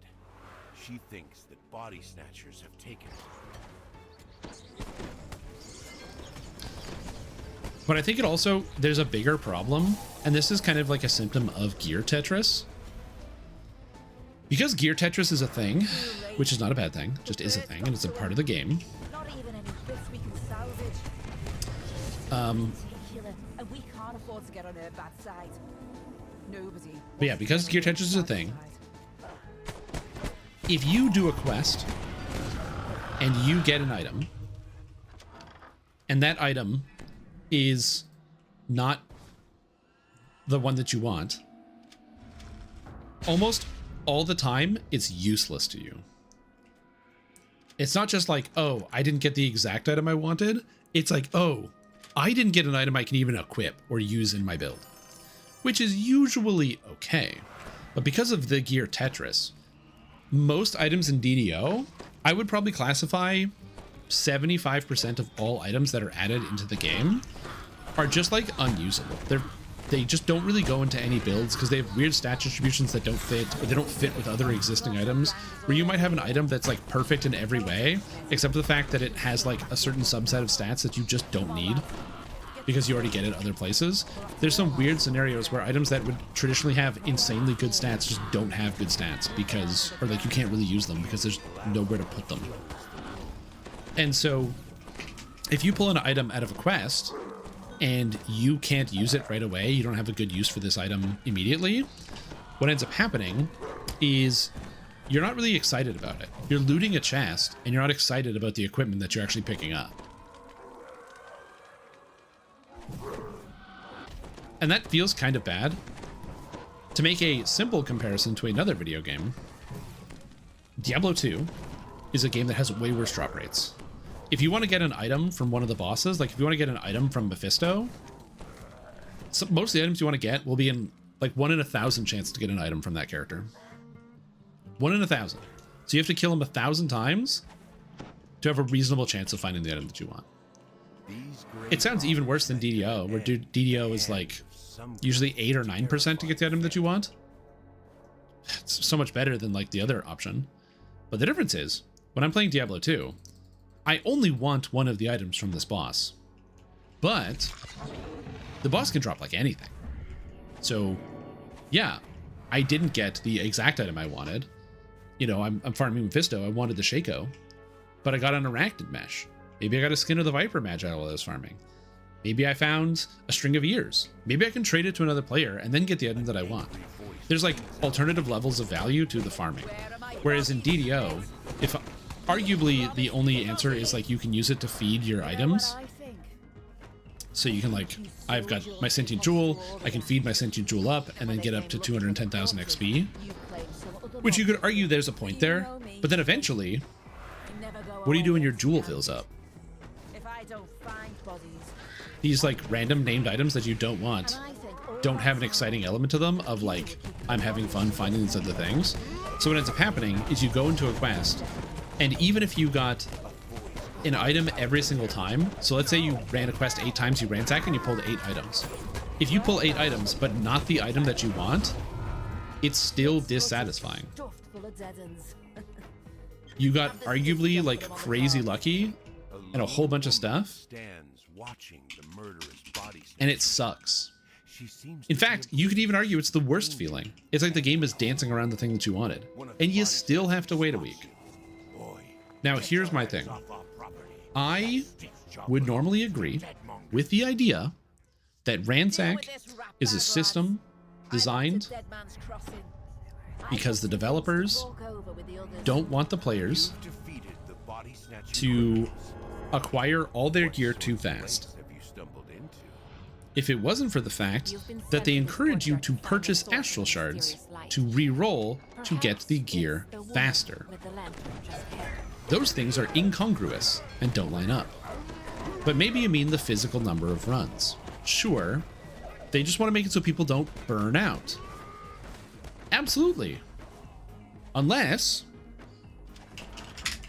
what if there was a way to reset your ransack?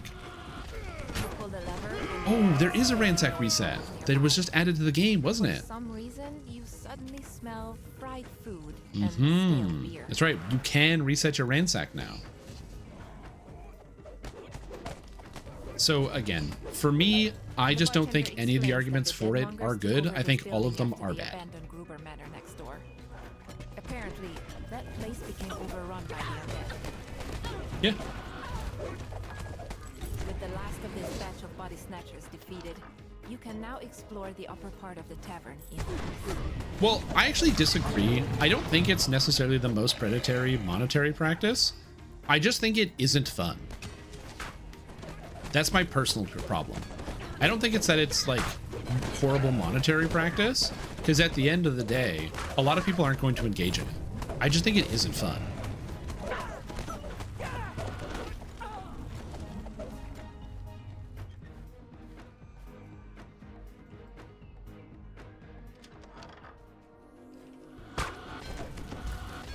No matter to the extent you're making it seem. Well, we're talking about in context, right?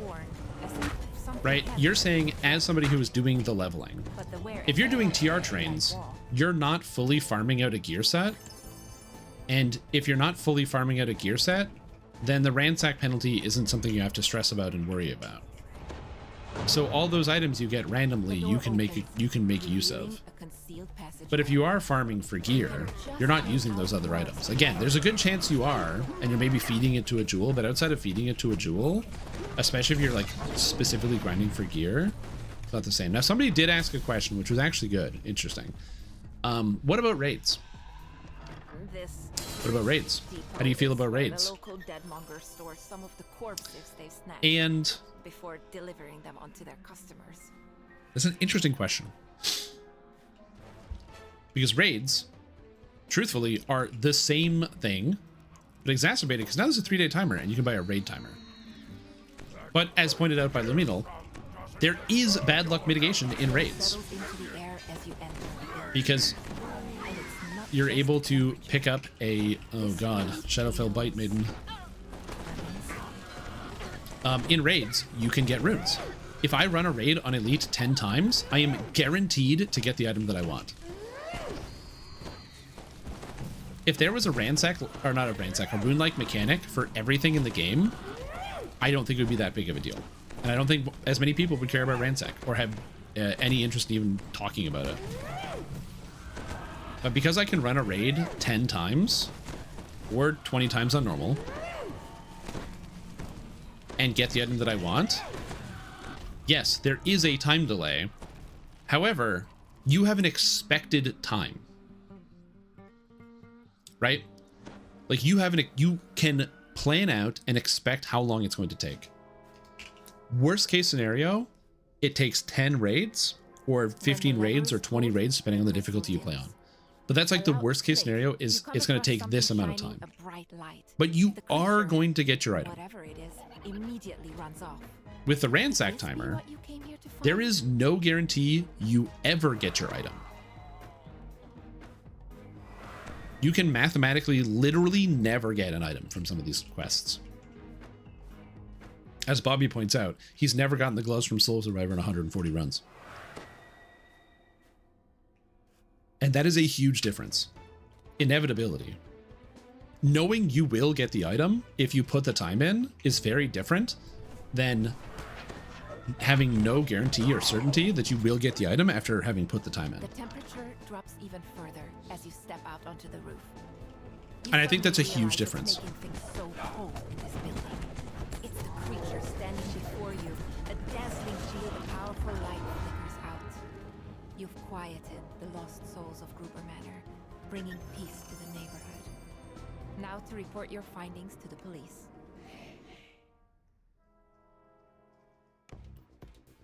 Oh god. Minor sacrifice. So yeah. It'd be fine if random loot gen was useful, as this DDO has no point in looting anything. That's also true. Randomly generated loot has no point in the endgame. Because they don't have any of the stats you need. Still no goggles? Yep. Oh, and that's the other thing too. And this is another thing that's I think really important. Is the idea that people wouldn't run quests once they get their items. The thing is they would, because if you remove ransack penalty, it means that the average person who decides to step their foot into endgame can look at a guide, let's say one of my guides or another person's guide on the forums, and go, oh, these are the items that I need. And if they put the time in, they will get the items that they want. And the maniacs who go, no, I need it to be perfect. I need Mythic Reaper on every gear slot. We'll continue to farm out those chests looking for the Mythic Reaper versions of all of their favorite items that they want to equip. I know, because I know people that do that literally farm out quests. I know people that farm out the Heart Shard, one of the rarest and hard to acquire items of the new expansion, not because they need one, they have one, but they want a Mythic 3 Heart Shard. And so they're farming the like 0.3% chance on the quest to then hope it's a Mythic. So the idea that people won't farm if, you know, you remove Ransack is just silly, because even with Ransack, people in DDO do the dumbest farms possible. It's like it's 3 PRR MRR. It is not, it doesn't matter. But there are people who are going to farm it.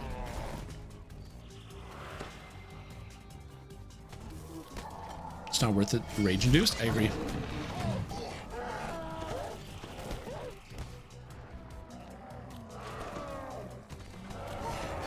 Making me pay to win? Yeah, sick. Anyway, as I said, you might be like, okay, but Strimtom, World of Warcraft has similar options where, like, you know, you can only run so many things. You can't run your raid, there's only cooldowns. What if you don't get the item you want? And again, I have to make the comparison. Dungeons & Dragons Online is its own unique game. It's very special video game. And in this very special video game that we play, in DDO, all of your items are not interchangeable. In WoW, almost every piece of gear you're going to wear on your character is a mixture of the big stats. So that's mastery,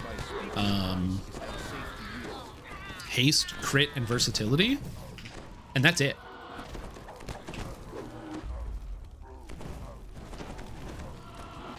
So if you decide to, you know, if you get a new piece of gear and you don't know if you can wear it or not, no matter what, you can wear it right away. If it's a higher level, item level, it gives you more stats.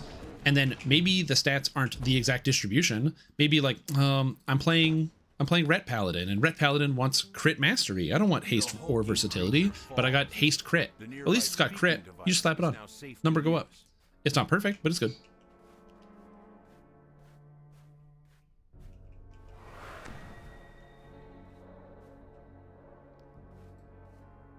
Ransack is also selling 6 times the expansion to some players. Yeah, like I said, I don't want to go down the rabbit hole of talking about, you know, oh, we're just doing it for money, and or it's like it's greed or something like that, because I don't know what the financials are like for SSG. I don't want to assume. And also, I don't even think it matters with regards to the discussion. It just isn't fun. That's my main problem. It's just not fun. It is not fun to not get an item and then find out, oh, you can't get the item actually.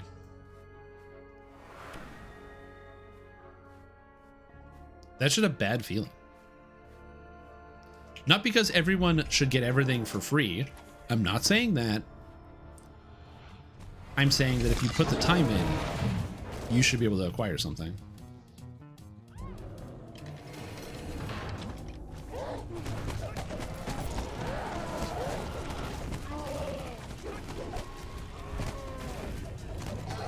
Like, I think you should have to put the time in if you want to get cool stuff. I think that's fair. I think it's perfectly fair.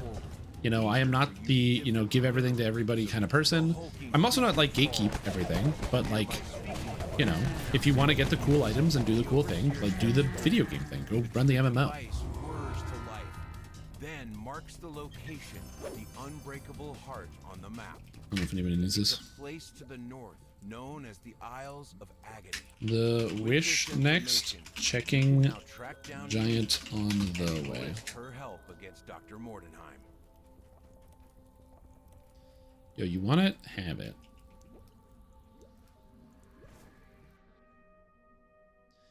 I think a Quiver of Alacrity is a big mention in this conversation. They should have never given those away. Yeah, because the Quiver of Alacrity is a huge pain in the ass to get, but then it came out in the Raiders reward box or whatever, and you could get them.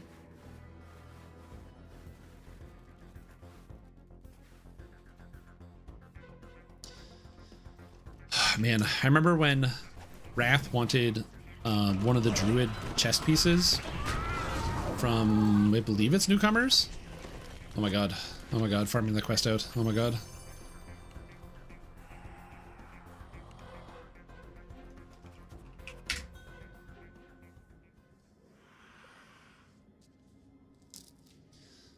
Yeah, the Quiver of Alacrity doesn't really matter anymore. If you want movement speed, there's a ton of level 1 options for movement speed.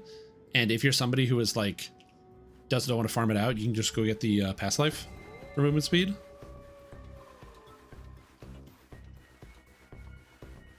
So yeah, it's really not that big of a deal.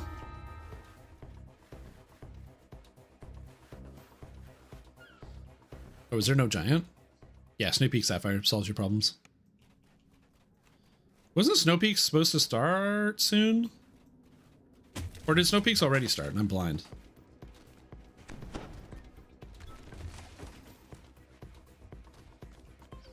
Giant up.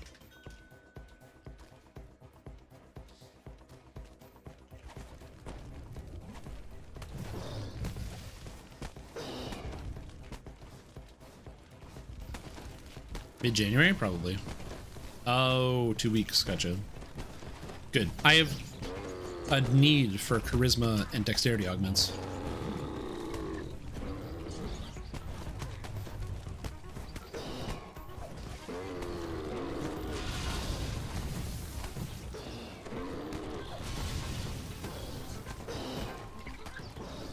Hey, you need help. Have some.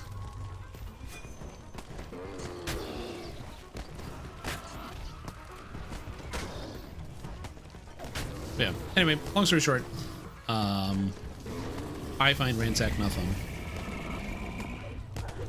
And I will die on this hill that it is not very fun. Again, mostly because I had a lot of fun playing Diablo 2 recently, farming for gear, which is literally like a million times worse than DDO in terms of like the quality of life.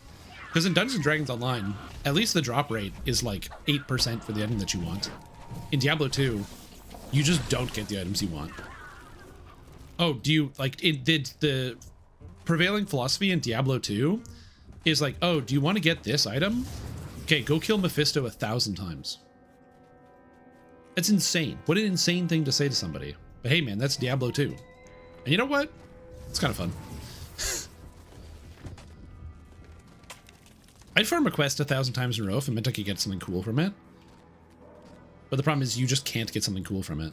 And that's the disappointing part.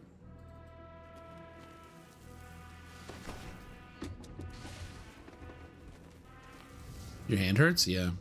I feel you on that one. I don't have hand pain, but I do still have some wrist pain. The main reason why I have wrist pain is because I spend all day on the computer or in bed. I don't do any other activities. If I did other activities, it'd be a different story. I just need to do more things. I want to be employed so I can leave computer. Not that I like want to in reality, but like conceptually I know it's important. I need to do that.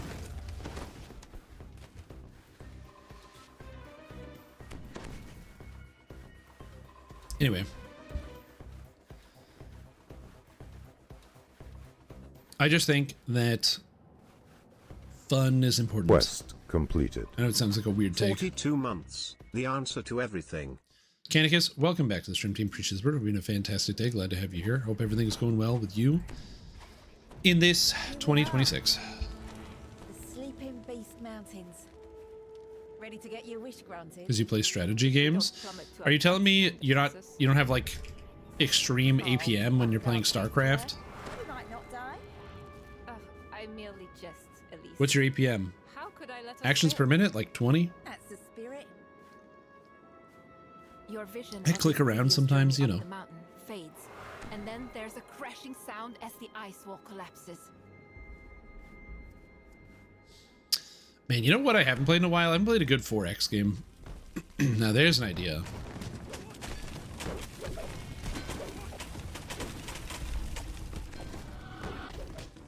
I gotta talk to Ipsum. He probably has some horrible recommendation.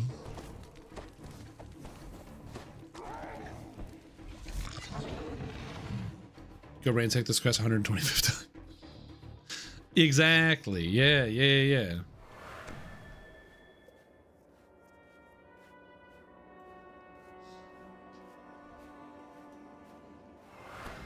I just have like too many games I want to finish playing. I gotta finish Expedition 33, and then when I'm done with that, I'm not sure what else to play.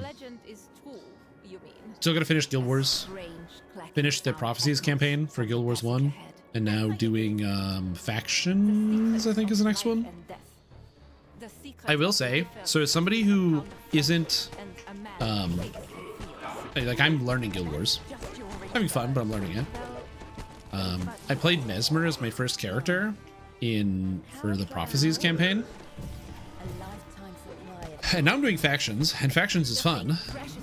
But I was like, I want to play a Monk. Let's see how Monk goes. And man, not having access to fast casting is poison. It's literal poison.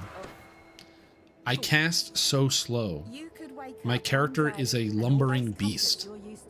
And I'm just like casting my spells. Oh, very painful. Very, very painful. I don't know how I solved that problem, but yeah. I was actually tempted to be like, what if I just like played a Mesmer so I got fast casting, but then I like took my secondary profession as Monk.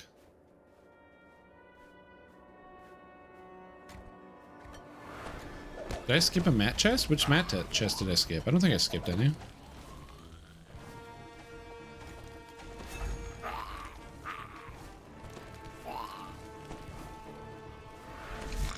Horror? No, we killed it. The final skeleton falls and the walls explode. I didn't kill the hook orb. Somebody else killed it. But by the time I got there, it was dead. Yeah, sorry, dude. You know, I got like people in my party that are just too good and they play the game too fast. They have too much skill. It can be hard to keep up. This can't possibly be the end. There's no way forward, love. I will make a way. Stand back. Ugh, damn. This vision seems more recent. Victor Mordenheim seems older and filled with a grim determination. It's far too icy up here. Chris missed it. I'm back, Elise. And this time I'm prepared. If only I don't have a button to just boo. Come on. I'll have to go get that button. I'm gonna have to add a button later for that. Before long, my wish will be granted, and the heart will be finished. Very well. Oh, here. I got one close. The mountain will be at my mercy. Get me out of this hellhole. I will bring you back to life. It's close. When the vision fades, several pillars of ice erupt from the frozen pool below. The vision ends with Dr. Mordenheim triggering a switch in the wall, causing the concealed door to Yeah. I don't know. There's lots of games on the horizon. I'm eating good. Like, I'm gonna be honest with you. I'm very fortunate that I have like a lot of good games to play. New Lord of the Rings Online expansion is pretty fun. I'm getting back into Pokemon Go because I'm trying to get outside more, and so that's been pretty entertaining. The new Destiny 2 expansion, Renegades, that came out. I have put so much time into it, and I've had a lot of fun. The Destiny expansion came out, and it featured the lightsaber because it's like a Star Wars themed expansion. So it's like an official partnership, but it's like Destiny. It's not like Star Wars. It's like a homage thing, but they use like direct art pieces and stuff. And when I first played it, I was like, lightsaber. I'm not really gonna like the lightsaber that much. Like, I don't know. I'm not a big Star Wars guy. And I first unlocked the lightsaber and I was like, yeah, I don't know. I'm not feeling it. It's not that cool. I don't know. I don't really like the lightsaber. I don't know. It's not that cool. Anyway, now that I've continued to play the expansion, I cannot get the lightsaber out of my hands. It's like the best weapon ever, and I use lightsaber on every single build. It's so fun to play with. It's so fun. The final lever is pulled, And the Never thought I barrier? would say. Yeah.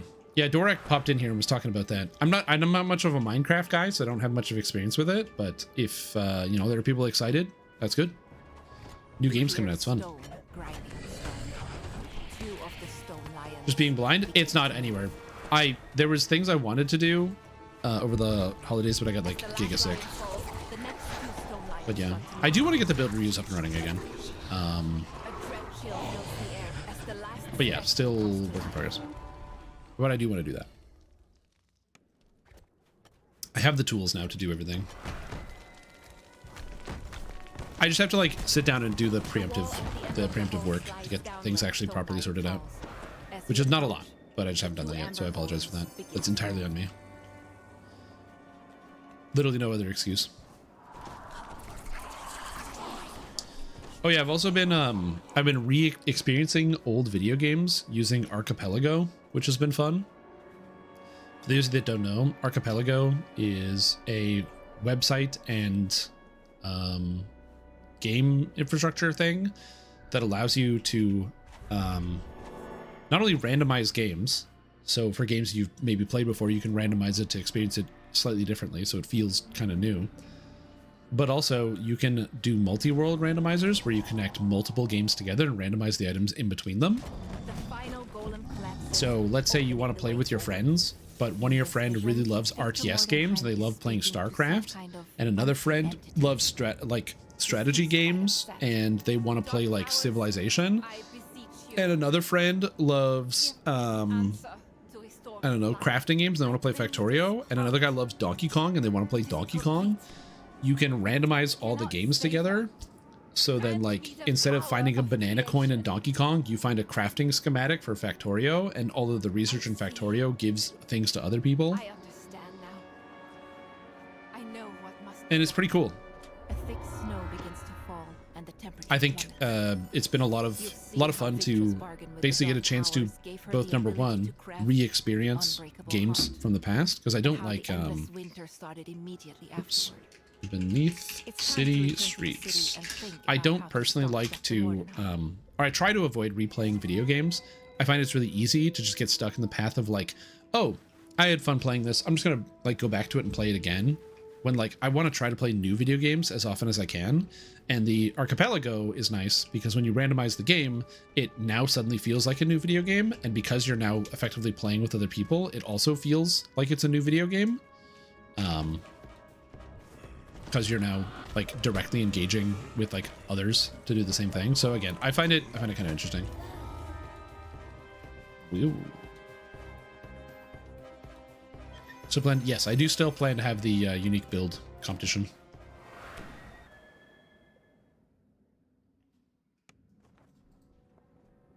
Basically, the structure that I want to do it is, or what I will be doing, Come to this graveyard is to find Dead Man's Crossing, people submit their where builds, the body snatchers are and then sent. we'll have a set time during the week at which the builds get reviewed, so you may or may not be here.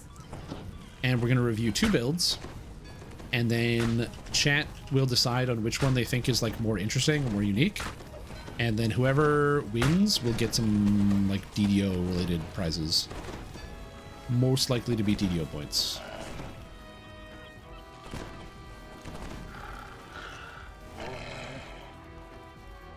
The door of this mausoleum is missing. Looking inside, you can see a ladder poking up from a hole in the ground. Apparently, Dead Man's Crossing can be found under the ground. Yeah, basically.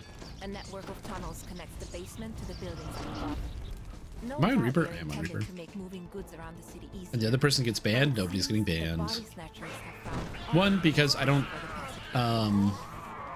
foster that type of sentiment in the Strimtom community.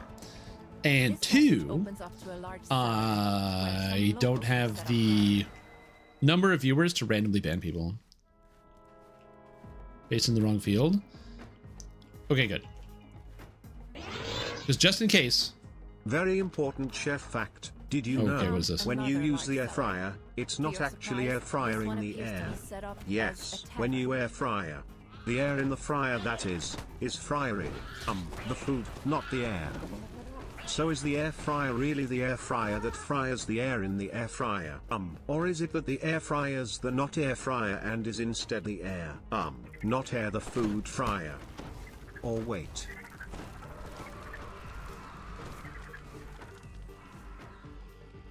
Okay, you got me. You got me. Huh? Huh? You know what? Honestly, that's a neat chef fact. Thanks for sharing. Eating whales fill the air. I didn't know that. That's crazy.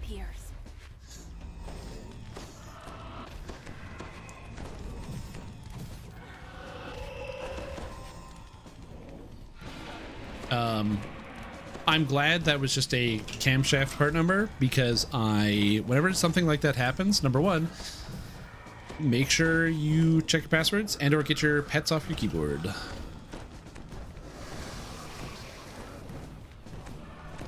When you clean the vacuum cleaner, you become the vacuum cleaner. Oh shit, that's so deep.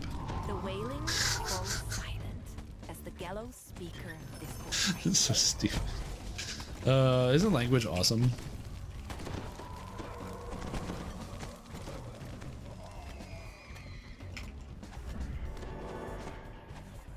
Honestly, genuinely surprised that wasn't a pair fact.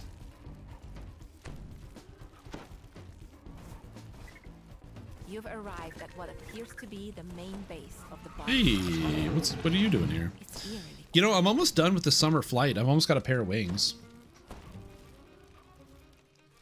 Problem is at high levels, man, these things just take too long to kill. I don't have enough DPS. Speaking of vacuum, I'm gonna be honest, I find it very satisfying to like vacuum the floor. I love vacuuming. It's like everything all of a sudden just becomes so clean.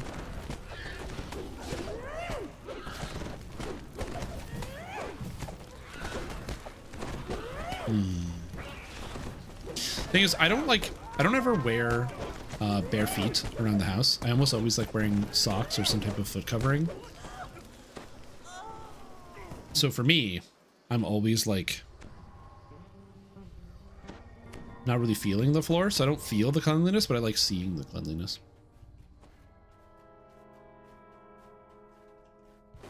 They're not real bands. I mean, they should be. That's some coward shit, dude.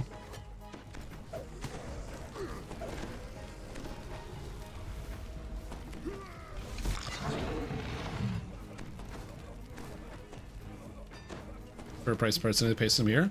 No, that's all good. I have no problem with that. It's mostly just like, you know, it's happened where people have absentmindedly pasted something that they didn't mean to paste into the wrong channel.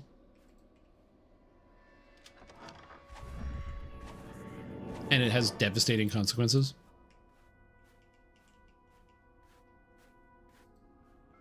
Vacuum simulator, like power washing simulator? Is there not like a vacuuming a carpet simulator? There's got to be vacuuming the carpet simulator.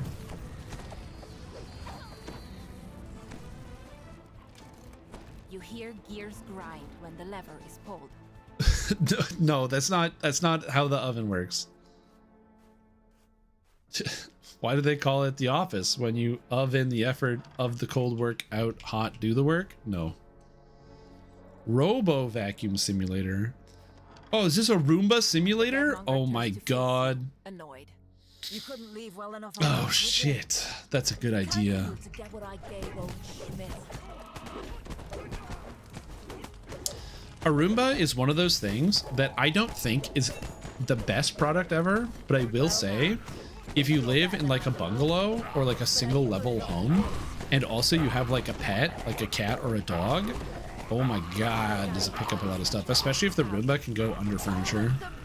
Like if that Roomba can just like slide under the couch and slide around and pick up everything, man, does it help.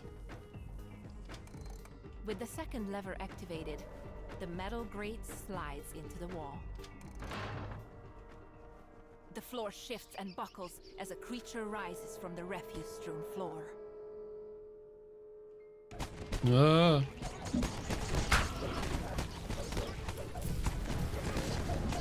ground shudders as the massive creature falls. Yeah.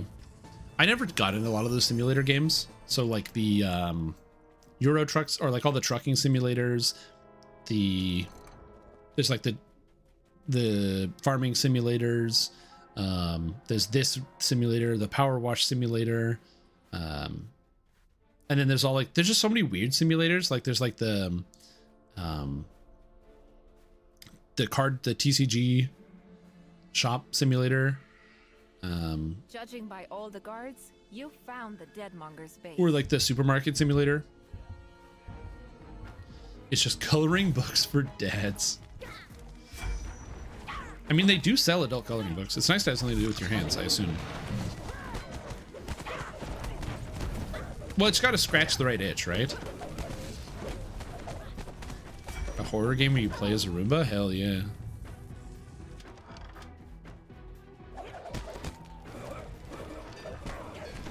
Pokemon pack opening simulator? 7 nights with Vroombi? Is this just 5 nights at Freddy's, but with a Roomba? The Deadmonger leader sneers at you. What is it?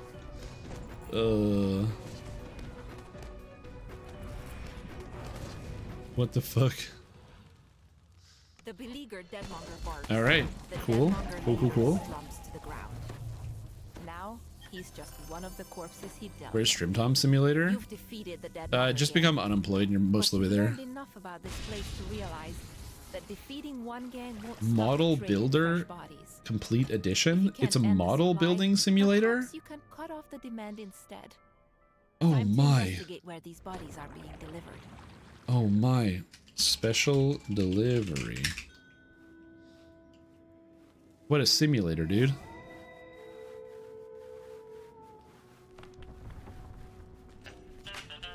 No, don't play your songs. Again, this is something that I personally don't really understand.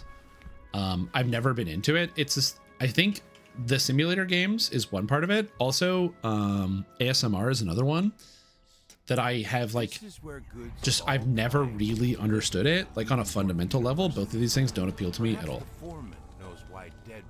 I guess you could argue that like Dungeons and Dragons is like fantasy battle simulator, which like it is. But like the simulators for things you could be doing in real life, I've never really, I'm trying to think, is there a game that I've played that is just doing a thing you can do in real life? That I've really, really fallen in love with.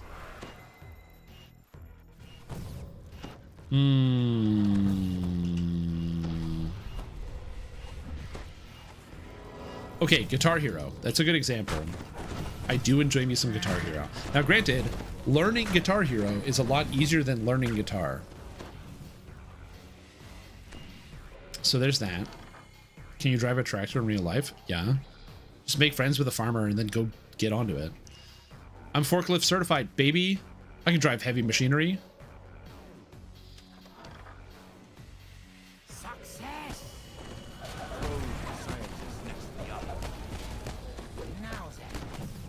I'm forklift certified. I got my ladder safety. Okay. I'm not subject to slip, strips, and falls.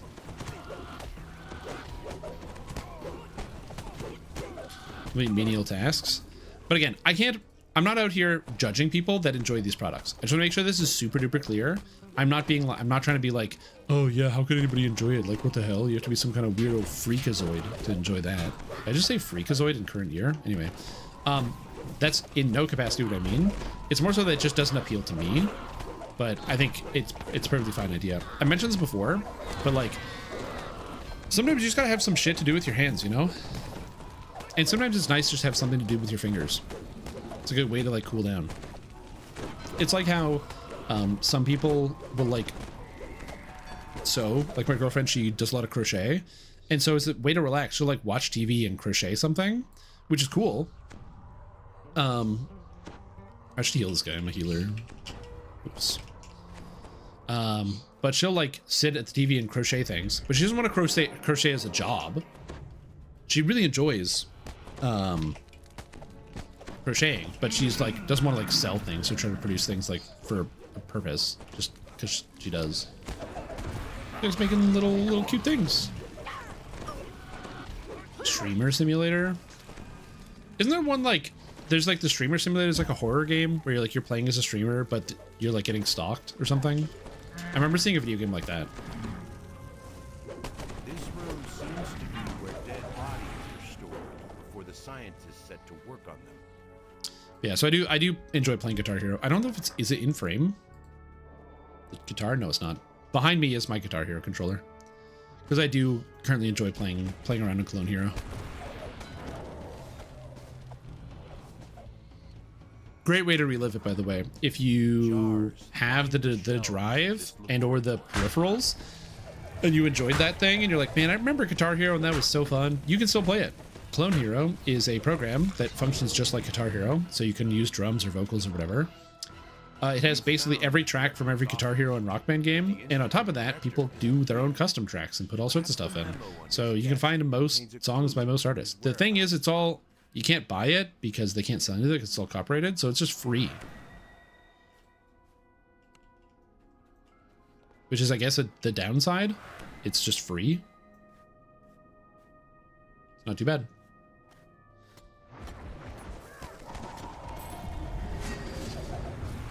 You need interlude stuff? Not really. Did I carry on with that? Nah, fuck that. This room is I mean, it's a good idea to learn French, but it's a challenging task and one step at a time. I'm currently trying to get a job in the medical field, and so I spend my time, as opposed to reviewing Français,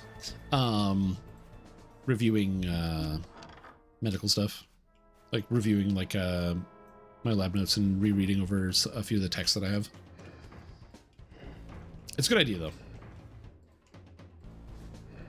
Something I do want to do at some point in the future. The closest I came to learning French is that I started, when I started playing Clair Obscur, I played it in French for the opening.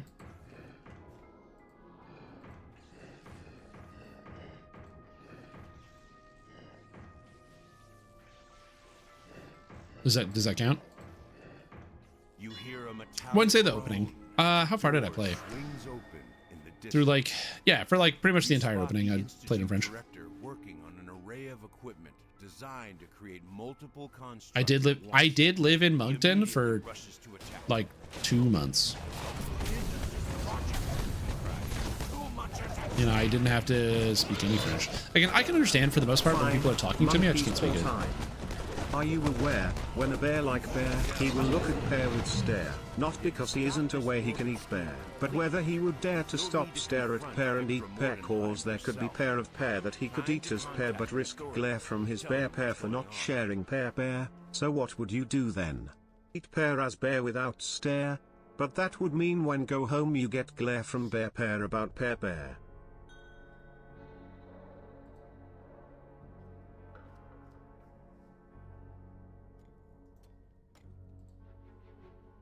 The Institute is creating a huge number of flesh constructs to work in Lamortia's fishing fleet. Huh? Under the supervision of Dr. Victra Mordenheim. You must destroy the equipment in the construct creation laboratory, then notify the authorities.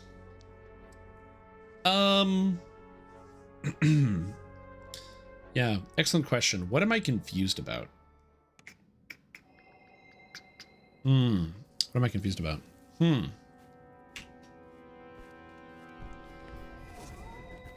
Nothing really. Although my sound is pretty quiet, and I don't know why. I'll have to investigate that later.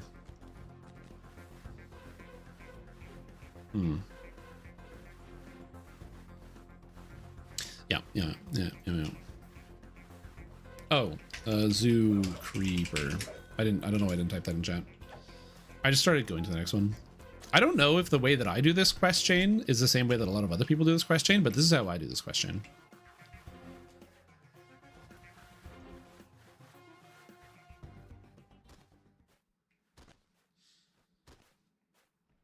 Boris. No fear stream Tom's here? No, you should probably have a healthy dose of fear. It's better for you. Aversion to strange things. The translation's better than the French version. See, here's the thing. You say that, but I asked Dorak, who is French, from France, and he said that it's actually way better in French. So I'm just like Utgard, I'm just saying, I don't know. I heard conflicting testimony. Different order every time. Yeah, true.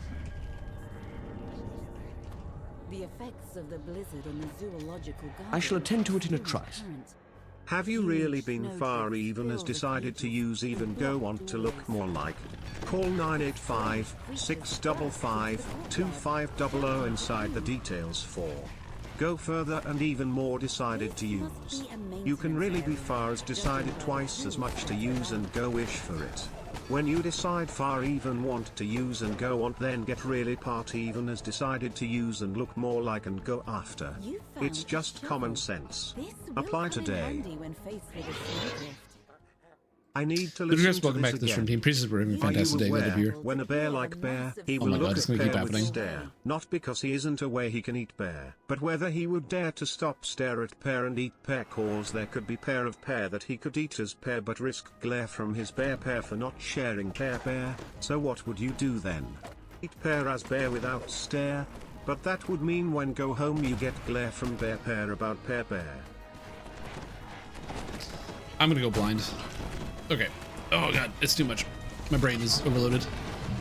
My French speaking English voice acting is way better. Thank you for the bits. Very appreciate it. Thank you, thank you, thank you.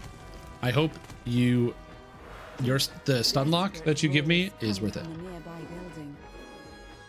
The lions roar hungrily when you enter the building. From their gaunt form, Rhymes with even meme? Probably. Yeah, I don't know. Like I said, I'm currently listening to the English when I'm playing through it, and I don't have... I don't know the best way to put it. I don't have like a point of reference because for me, even though like I was playing with the French enabled, admittedly I did have the English subtitles as a crutch, and I was reading them probably more often than I should have. I think it's difficult too because the oh shit, in English, or like the mouth modeling for the speaking is actually done in English and not French.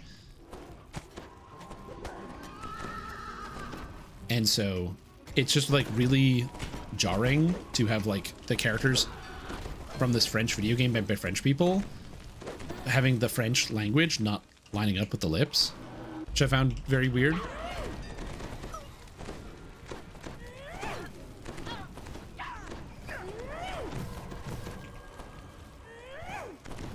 Get professional help. Oh, snap.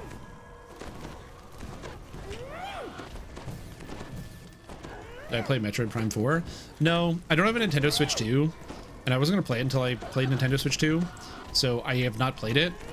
However, here's the thing. I have a bit of a confession to make. I was like, I don't want to learn anything about this video game because I want to be able to play it for myself, because I like the Metroid Prime series. I was really excited about Metroid Prime 4. However, from sources that I respect, they've said that Metroid Prime 4 is at best pretty disappointing, which I'm not talking about general internet, just like people I know whose like opinions I trust who also are big into the Metroid games. And I'm like, damn. Because I'm not very prone to listening to internet noise about stuff. Because I find internet noise is mostly just that noise. But I was like,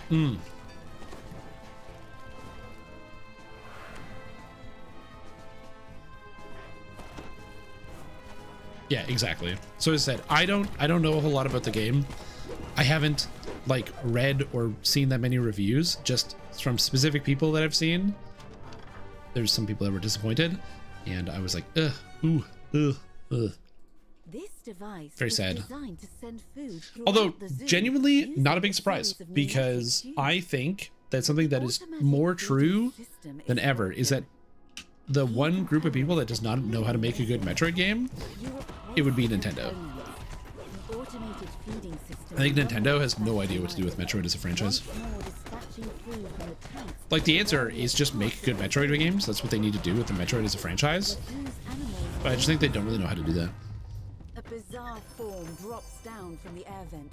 Attracted by the Checking sound of the Hydra, working feeding then system, snowfall with the and feeding sunlight. system repaired, and Dr. Mordenheim's They did find out Dread. That's true. That's it's true. now safe for They did do keepers well to on return Metroid to Dread. the zoo. Metroid Dread was an The excellent game. slow process of rebuilding can Although I will be say, the only thing I didn't like about Metroid Dread, and this is my personal opinion, is that I thought that a lot of the areas looked too similar in terms of, like, obviously it's all on like the one planet, and you have like the lava area and the water area and stuff, but they all had the same like metallic architecture that was kind of going through, and I felt like it kind of made a lot of the areas feel a little bit too homogenous. So you like French? Avez-vous vraiment réfléchi à la possibilité d'utiliser cette solution pour obtenir le résultat souhaité? Appelez le 985-655-2500 pour plus de détails. Allez plus loin et prenez votre décision. Vous pouvez vraiment utiliser cette solution 2 fois plus et obtenir ce que vous désirez. Lorsque vous aurez pris votre décision, vous pourrez l'utiliser et obtenir le résultat souhaité. C'est du simple bon sens. Postulez d'aujourd'hui. So if you're a French speaker right now, that's what French sounds like to people who don't understand French. Oh shit. Fourthmore, thank you for the kind words. I hope you are well, and I am glad I can help you on the journey of becoming excited about playing DDO again.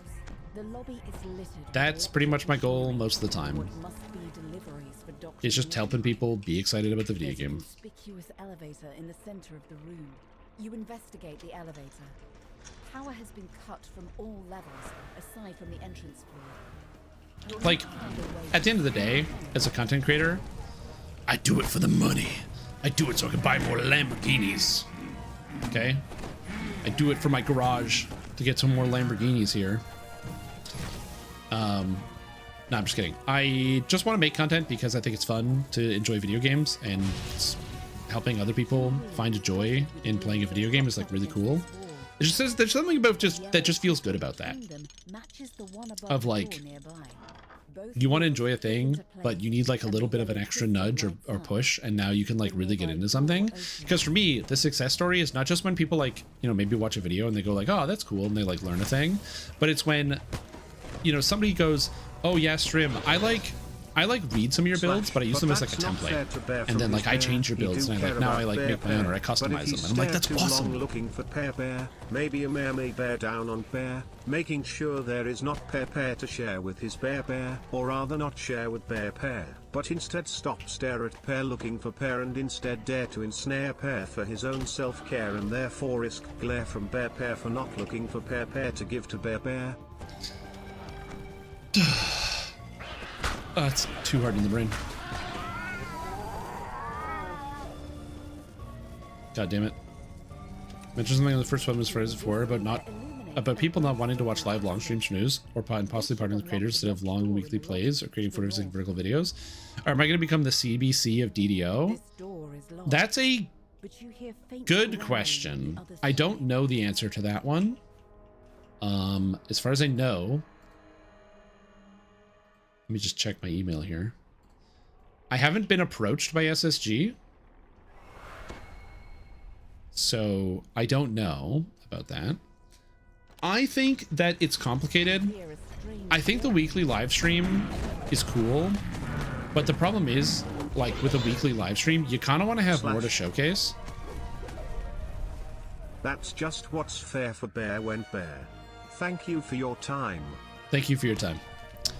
Fairy, thank you so much for the bits. Appreciate it. And thank you so much for the headache you gave me. Couldn't do it without it. Can make the first stream back easy for you? Don't worry, it's all good. My brain is already bleeding. It's fine. But I think there's some truth to that. Like, there doesn't need to be like an hour-long live stream. Admittedly, you have like a bunch of people who will tune in for the first 10 minutes to hear what the new stuff is, and then there's just like gameplay that's going on. The thing is, personal opinion, I think that it's endearing to see the people that work on and around Dungeons & Dragons Online like play the game. I think that there is something cool about that. And again, personal bias. I'm going to give you my personal bias here. I really like Cordova. I think he's a really cool dude. I think he's just a good person all around, and I don't really have anything bad to say. Great guy. I've only had positive experiences, works really hard, and is somebody who, like, I definitely have like a high amount of respect for. 50 months holy. How you doing, stream? Also, Open the Void, welcome back to the stream team for 50 months. Haha, you wasted 50 months of your life. We got him. Yeah. Anyway, welcome back to the stream team. Please support. Glad to have you here, Open the Void. But yeah, so I understand where the sentiment is, you know, where you said, like, people don't want to see Cordovan struggle in legendary hard content. I mean, I get where you're coming from with that, because admittedly, as somebody who is not blind, I too can see that Inside this room, you see a massive Cordovan is not the best gamer when it comes to some of the modern, like, or like the DDO content and stuff. He plays the game for fun and still has a good time, but he is not like slamming through quests on Reaper mode or anything like that. Like, listen, my character is like not the most optimized, but I can solo this whole expansion on Reaper mode. It's not a big deal. It doesn't matter. It's just going to take a little bit longer, so my damage sucks because I have no gear on, because I'm wearing mostly heroic gear. The silver thread belt, level 10. Anyway, so, like, again, I understand why some people don't want to see that, but like I said, I find it endearing. Just the content generally, and it's more of just like a social element of being able to directly interact, because also he does like answer questions that come up during the thing, so people like whip questions in the chat and he kind of makes himself available there. Granted, a lot of the times when questions come up, it's very common that, like, you know, we don't get good answers for stuff, because it's like, oh, I can't answer a question about X, Y, or Z for like understandable reason. So, like, I do think the idea of shortening the news segments down is not a bad idea, and maybe doing, like, if they did like a monthly hour-long live stream that featured somebody.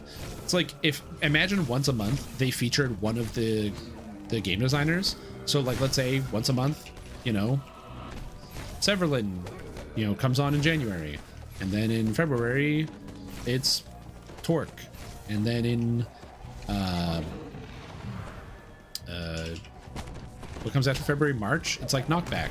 And then it's just a different person, like, every time. So you get to, like, see different perspectives. As, like, the once a month we're talking about a thing, we're engaging with a thing, we're talking about whatever. And it can be, like, even, like, candid. It doesn't have to be, like, something super structured. And then, yeah, the rest of the time it's just, like, shorter news segments. The green signal crystal lights up, unlocking the door to the north of the elevator. Various types of lab equipment are scattered throughout this room. A complex configuration of tiles.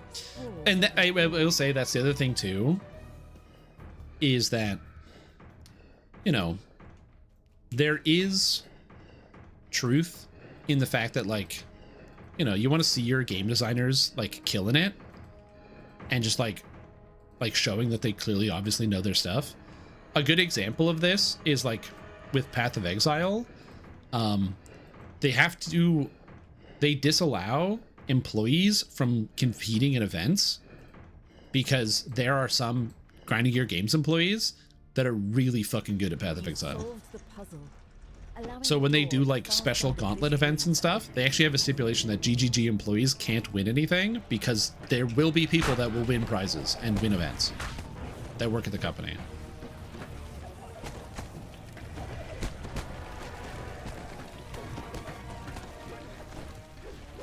Oh yeah, 100%. Well, that's the other thing too, right? So this is where it becomes very important. The community manager ending up being on camera makes a lot of sense, because when you're a community manager and it's being a community role, you're like more forward facing. But then that's the other part, right? When it comes to being like forward facing and that, not everybody wants to have active lines of communication with people. And this might sound really, really weird, but like a lot of people will get upset because they will, you know, they want to know why something is happening, and they hate that the developers of X, Y, or Z video game aren't giving them the information, aren't telling them why this is happening. Why aren't the devs like more communicative? But you have to understand something, and this might come as a shock to many people in the audience, but the average person that gets into programming, computer systems, game development Scaffolding leads upward to a second level. doesn't do it because they Mouse want to and be lit famous. buttons is configured In with fact, I would pattern argue control. most of the people that do those Beside it, jobs you see a want to do lever their job marked with and 2 dark runes. chose computers as their job because they don't want to talk to people. Not like exclusively because of that, but that's like part of the reason of like, oh, computer means I don't talk to people? Awesome. Banging. Love it. Let's go. So then shoving somebody who doesn't necessarily want to be on camera directly onto the camera, you know, understandable why there's a lot of people that don't want to do that or get It involved. was our own. I'm not surprised it's so run down now. This way. Without me, Where's the bear? Victor has no reason to spend any time outside of her lab. Yo, what's up, large Lumslinger? and mysterious figure lies on a table in the center of this room. You hate change in general irrationally? I can see the value of shortening news segments. Yeah. This lever unlocks the door marked with an orange liquid crystal. I just think it's a good idea if they decided to make a YouTube short once a week that they put out every Friday. Green polar bear with what seems to be a gas tank on its back. Or something Bear like that. seems to be guarding the lever against the wall. Because here's the thing, The guys. one that grants you access We to the used top to get a floor. weekly newsletter. Before you can get close, Do you remember when we the used to get a bear weekly lunges newsletter The that just had mutant like a polar bear recap flew if there was a patch or if there was an event going on, something cool happening in the game, if there was a community focused event? So if like, let's say one player base was running a thing or a group, they would like work together on that. There would be like community spotlights where things people did. They would have their question of the week where they would ask people for questions and then people would respond about things. Or they would ask a question and then feature responses. They'd feature creators. It was pretty cool. Understandably, and again, this might come as a surprise, it's a lot of work to put together a newsletter every week. So again, I understand why we don't get the weekly newsletter anymore, because it's like a lot of work, and you know, we still got like one guy doing all the things. Dr. Victra Mordenheim. Victra's eyes But yeah. flame upward as she takes you in. Without so much as And a DDO grunt, point code, she true. returns to her work. Elise, you've returned. Care to explain the rabble you've brought? Anyway, like I said, I'm not saying that they should get rid of the Fridays at 4 live stream at all, because I think it's cool to have like direct interaction with the player base, and I think that's good to have a point of contact. I think that is good. I do understand why some people just don't enjoy watching, again, the gameplay element of it, because again, no shade to Cordovan, he's just playing the game and having fun, which is what we should all be doing. And how do you plan to I also want to point this out. I think this is really important. I know you guys are like, some people might be upset about this, and you might be upset to even hear this, but you got to understand that Cordovan is much closer to the average skill level of the average DDO player than you might think.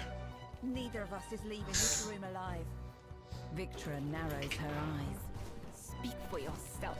And this is not me saying bad things about the DDO community. What I'm saying is that the people that watch my live stream are DDO Giga Chads that are just so good at this video game, they can play you can do the Crucible swim with your eyes closed. And a lot of people can't do that. You've managed to weaken Dr. Mordenheim. Before you can land another blow, Alright, so you to be a live streamer face DDO, you're a pretty confident player, and when you're not on meme builds. Whoa, whoa, whoa, what the fuck? I can be confident on meme builds. Get the fuck out of here. You would do part-time. So the main problem with every idea you just had, Chalky Fish, is I'm Canadian. Victra glares at you. Also, a benefit of not directly working for Stone Games is that I can curse at people and tell people to fuck off, which I can do here because I'm not tied to that. Franceschi asks, I last played DDO in 2009, which was a long time ago. Is now a good time to return? So Franceschi, I have the answer for you. I've been playing DDO for 20 years, since 2005. Because it was in beta in 2005. I meant it. Right now, Elise, run. Dungeons & Dragons Online, in its current moment, is the best it's ever been.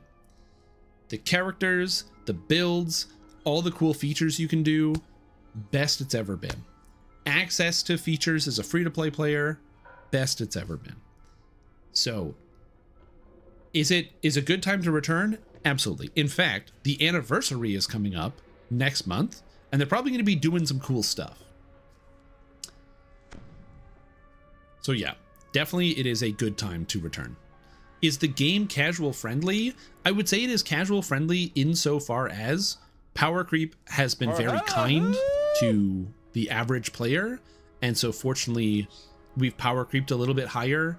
So if you things that you might have struggled with in 2009 might be a little bit easier on the characters. Yes, last month would have been a better time to return, but listen, we're in the future. We're in the future, you guys. In the snow, with Elise beside her. I'd back up We really enjoy DDO in more casual ways. Kind of nice to smell the roses. I agree. Also, what's up, Rachel Letters? How you doing? How is your day today? Hopefully you're doing well. Happy New Year. Don't. We got Ravenloft teleport back. True. Struggling for $5 to blind swim Crucible. I've tried to blind swim Crucible and I can't because there's no feedback for when you ram into a corner. Without another word, Elise puts her hand to her chest. There is an explosion of heat and light, and they are gone. With victory. Oh, this is a cool shield.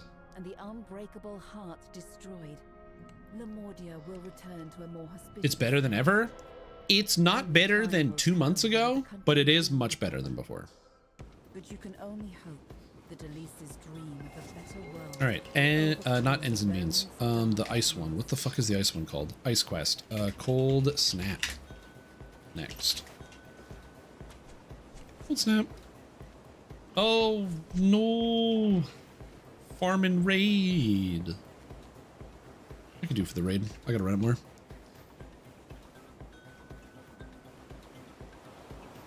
Ooh. And there's bird watcher out. Nice. But yes, so Dungeons & Dragons Online is in a better place. Again, this is obviously my personal opinion about this, so you can kind of take what you will out of this. What the heck? Why are those petrels not dying? But to give you a quick rundown of the few things that you might have missed in the past almost 2 decades of not having played the game. Here's the really, really short list of the things you might have missed. Number 1, we have mounts now. I have a wolf that I'm riding on. That's pretty cool. Number 2, not only do we have more classes than when you last played and more races, with many of them being added as free to play because of the... they did a thing with Wizards of the Coast where they made every single thing that was available in the player's handbook free. So Warlock is free, Druid is free, Dragonborn is free, Drow is free, Gnome is free, things like that. But on top of that, they also added an alternate class system called Archetypes. So now you can either choose to play as a regular cleric and do regular cleric things like you can imagine, or you could play as a Dark Apostate, where you give up on your healing and instead you focus on like negative energy and negative magic and basically kind of like you're like an evil cleric basically. And there's a whole bunch of really cool archetypes that heavily change up how your character plays, many of which are also free. Dark Apostate, Stormsinger, Blightcaster Druid, Acolyte of the Skin, Sacred Fist. So there's a lot of really, really neat stuff. On top of that, there's more customization than ever before, which does have the downside of being more complicated. The game has gotten more complicated over time, because back in the day, you used to just have like, you would like level up and pick feats, and you'd have like enhancements and stuff, where you would like spend some points. Now, it's more complicated because you get a big tree instead that you can spend your points in.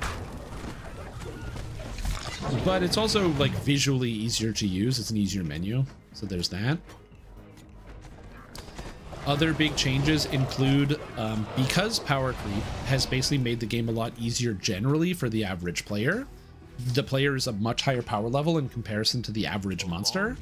They added in extra difficulty on top that is optional, called Reaper mode. Reaper mode is basically the dungeon master is trying to kill you.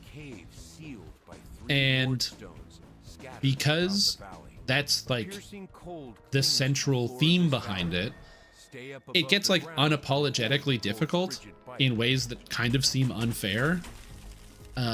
But it's an optional difficulty that you don't have to participate in. So if you're like me and you've been playing the game for 20 years straight and you needed to really kick it up a notch, Reaper mode was fantastic because it added this like extra layer of now I get to do more things when I play my video game.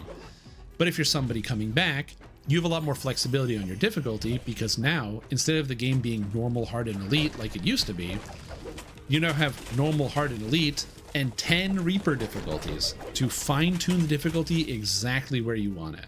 So if you find you have fun playing hard mode, you can just play hard mode all the time. If you find you come back to the game and you're like, you know, I thought I was a casual, turns out I'm just too good at this game and I'm too amazing and you're crushing everything and you need a real challenge, well, you can throw on like one of the many Reaper modes.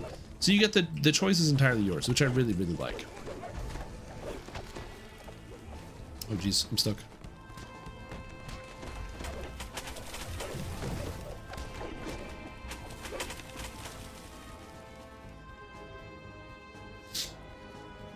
No. Other than that, I'm trying to think of anything else that could be interesting that you need to know. I would say that borderline every system in DDO has also been reworked since 2009. Probably like literally every single system. However,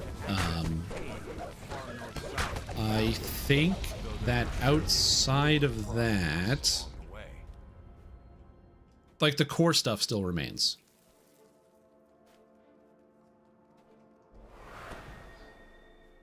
Like you still use base attack bonus, you still get your spell DCs, the classes still use the main stats and all that. The numbers are bigger because it's been like 20 years. But there's that. Oh yeah, and there's a dodge roll now. Tumbling was always in the game, but now tumbling gives you like dodge roll immunity like you're playing Dark Souls, which is cool. A massive Most players never use it. from the skies, intent on making you. That was actually how I started playing Reaper because of the rewards. Yeah, because all of a sudden you're like, well, there's a cool cosmetic. Oh yeah, there's like hardcore events where like there's an event going on right now, where like if you die in the game, your character's gone. So, but if you play and you don't die, you get cool rewards. So there's a whole bunch of people that play like the hardcore and things. I would say, as previously mentioned, Dungeons & Dragons Online is, in my opinion, in the best place it's been ever. This game just kind of keeps getting better. I don't really have a lot of bad things to say. The frigid winds can't reach you here, deep underground. It's one of the reasons why I, as somebody who's been playing the game for 20 years, can keep playing the game for 20 years.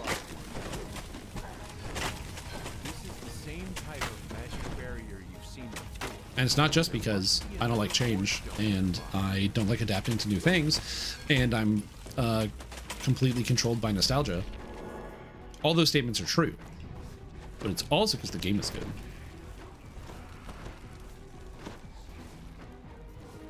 In Reaper, oh buddy, you don't need Reaper mode for the DCs to be bad.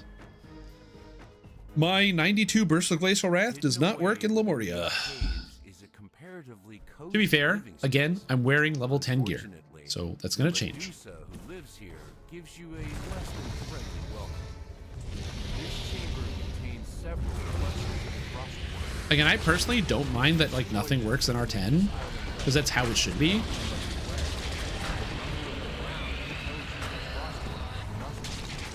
Like R10 is the highest difficulty, so like yeah, it's fine if lots of things don't work. There's so many purple worms. Why is my damage so bad? Why am I playing Warlock?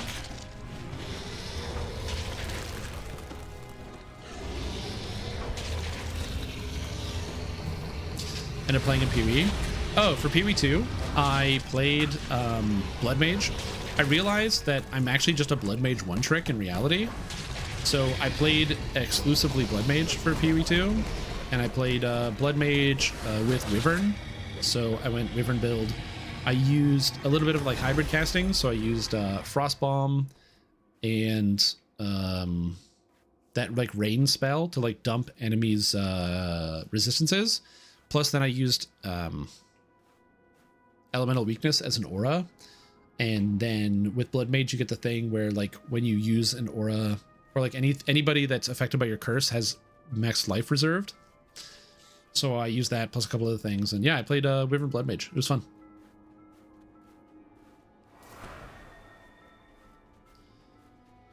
Should have played Dragon Disciple. Honestly, true. Should have played Dragon Disciple. That's them. Thinking about coming back to the game if I get a new PC. Well, the cool thing is, you don't need a new PC because DDO, despite still being up to date and having some like impressive looking visuals. I mean, look at this worm. Look how sick it looks. Dune? Go to hell, Dune. I don't know Dune. I'm just gonna kill this bad boy. Look at this. Look at this guy. Look at this guy. He looks pretty good. Like, goddamn, that's some new texture right there.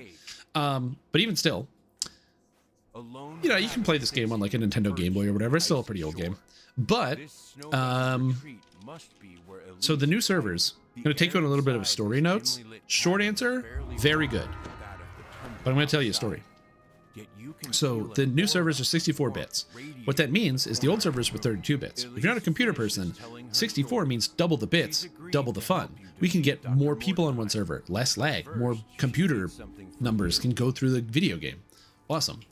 Well, unfortunately, there was like a lot of problems with the servers. So many problems that when the server migration happened in July and August, I knew this was going to happen because the server migration already happened in Lord of the Rings Online earlier in the year. Lord of the Rings Online, the other game made by Standing Stone Games. And in Lord of the Rings Online, it was a fucking shit show. The transfer was horrible. You couldn't play the game for like 3 weeks. Everything wasn't working. Everything was down. So before the transfer started, I was like, guys, when we stay at the transfer from DDO, play another video game. You got to play another video game. Shit's not going to work. Don't waste your time. Well, the server transfers go up, and honestly, so smooth. People are able to transfer quick. It's very easy to get things done. We had people move all their stuff. It was surprising how good it worked. I actually couldn't believe how quick the transfers went over. However, the game was not fine. There was so much lag. There was so many performance problems. And it was like honestly, some of the worst DDO ever. How laggy the game was. It was like unplayable, unbearable almost all the time. If you couldn't play the game after like 7:30 p.m. Eastern time. Because there was so much lag because of the number of people playing, it was like impossible. Game didn't function. Ends and means. Oh,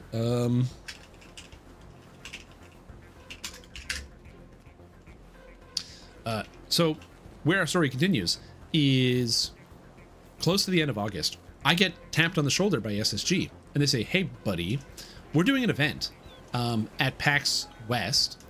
And we're going to get some new players to play Dungeons & Dragons Online on stage. They're going to play the new Lamortia expansion on stage in front of a bunch of other people. And we want you to guide them through playing the game." And this is exciting. I'm a content creator, so getting like paid to do an event at a real convention in front of real people, this is awesome. This sounds really cool. I can step into the host and public speaking role that I've always dreamed of having. It's my big break. So I accept. However, I'm nervous because what if the game lags? But of course, we're going to play on like some special server. You know, SSG is going to set up a separate server. It's not going to lag. Everything's going to be fine. Don't worry about it. Nope, fuck that. Turns out we're playing on the live servers, the ones that don't work. And unfortunately, during the live stream, people figured it out that we were playing on the live servers. We got very, very lucky. During the few hours that we played, there was almost no lag. There still was, and the DDO players that were watching noticed, but there was like almost no lag. To the point where if you're not familiar with DDO, you probably wouldn't even see it for the most part. You'd be busy like watching the gameplay or just like listening to what's happening, because again, we had some pretty entertaining personalities on, and you know, it was a good time. So I'm kind of like, you know, I wouldn't say doomer, but I'm like a little worried about what's happening in DDO. And I'm like, what's going to happen? Can they fix the servers? They got to fix the servers. I can't believe we had to showcase all that. It was like really stressful. Well, wouldn't you know? Oops. What was it? November? They fixed it. They fixed it. They fixed the lag. It's been like step by step and process by process. But basically there was like, what am I doing? There was a major issue that they managed to solve that apparently took a long time to get the tech together, which is why the lag problems came through. And not all of the lag is gone, but like 95% of it is gone. So it was a absolute game changer. It was crazy. The long and short of it was that there's been many incremental changes over time. Lag and performance issues are death by 1,000 cuts. It's not like there's like you turn off the lag switch and the game stops lagging. But the major change was the way that adventure areas are loaded, which is basically when you go into an adventure zone. So like, let's say if you've played the game before, so Korthos Island, right? When you go out and you go into the wilderness in Korthos to get to a quest. Well, in the wilderness, when you step out, it loads the whole wilderness. It loads, oh, why am I blind? It loads all the monsters, it loads all the items, it loads everything. The entire place loads when you enter into the quest. And so what happens as a result of everything loading instantaneously is that there's only like a few, I think it's like 100 monsters on Korthos. So when you load it, 100 monsters load in, but then you run to your quest. When you leave your quest, well, you've been in the quest for more than 5 minutes, so the instance despawned. So now you load a new instance, and it loads all 100 monsters. And then you go to the next quest. You go into it. You're in there for 5 minutes. The instance deloads. You leave the quest, come back to the adventure zone. Boom, it loads a brand new one. And so as a result, every time you do this, it loads more and more stuff because it has to load the whole instance, because that's just the way the game was designed. Because when this game was being coded in like 1999, the year 2000, because they started development like way long ago, the ancients who made this game didn't even conceive of the concept of an area like Ravenloft, which has thousands of monsters and is unbelievably massive. Because of course they didn't think about that. They were making a game over 2 decades ago. They had no idea. So the change that took place is now areas are segmented. So for example, like Ravenloft is big, huge, massive, but it's now segmented. So only the area that you're in is loaded. And if no one's in an area that you're not in, like imagine you split up the whole adventure zone into like squares, like big blocks. It now only loads in blocks, which has two side effects. Number one, the performance in the game server is insane in how big of a deal and impact it was. Because if you think about it, every time there's 12 quests in Ravenloft. That means between each quest, you're loading over 1,000 monsters and the whole of Ravenloft every time you do it alone. 12 times. Madness. And now you consider all the people in the server that are doing it, all this other stuff, right? Well, the other knock-on effect is that now, when you're doing adventure zones, monsters will now respawn because those segments of the map will despawn and respawn, which means if you're out there doing slayers, hunting for rares, hunting for things, you can just keep going in circles and keep finding more and more stuff. It's really cool. Proper authorities. Yes, on top of that, the 64-bit servers also have like new diagnostic tools. You have arrived. Which lets them. Oh no, someone died. Oh, Wintercal was slain by Stonejaw. Who's fighting Stonejaw on hardcore? That's crazy. But yeah, now Slayer quests, they're so much better because you can just like actually just split up and everyone runs in different areas. And monsters respawn. It's really cool. Now, some people still haven't learned. And so there are times where you will go to there will be times where you go into like an adventure zone or like a Slayer group, and the people that are in the Slayer group are just like bluff. Yeah, my bluff is 100. Let's go. There we go. Where they'll still do the resets because it's like anything else. It takes time for people to adapt to the new stuff, but you know, just what it is. Yeah, people are still dying to Stonejaw on hardcore, so you know. Yep. Yeah, rares can respawn as well.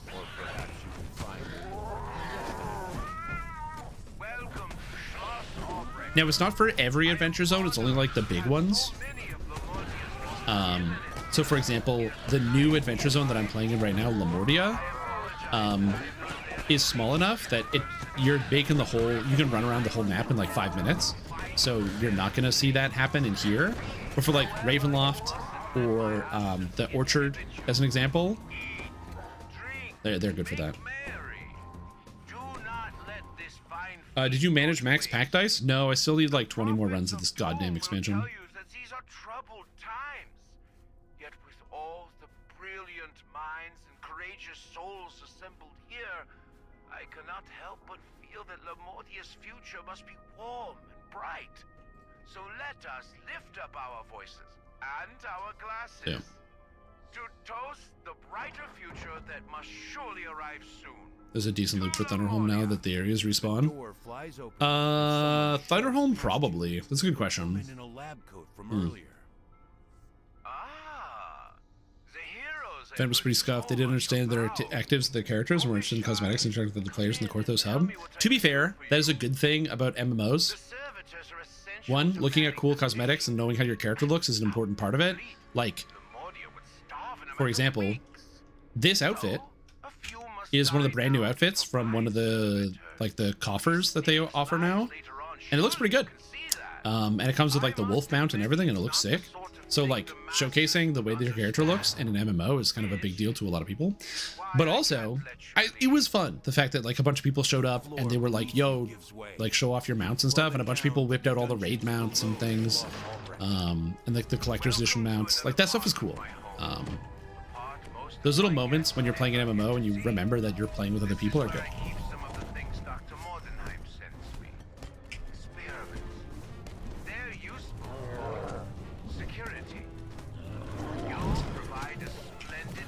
Yeah, the problem with Thunderholm and doing it in a full cycle is that you always have some idiot that just teleports to the bottom right away and despawns everything. Its body is motionless once more. Oh, there's a music thing.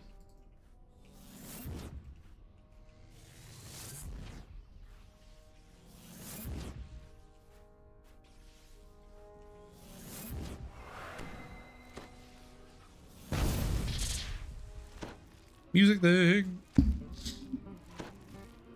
Don't imagine you can escape. My castle is staffed by very capable guards. This guy not hit with everything is nothing? Damn, lucky.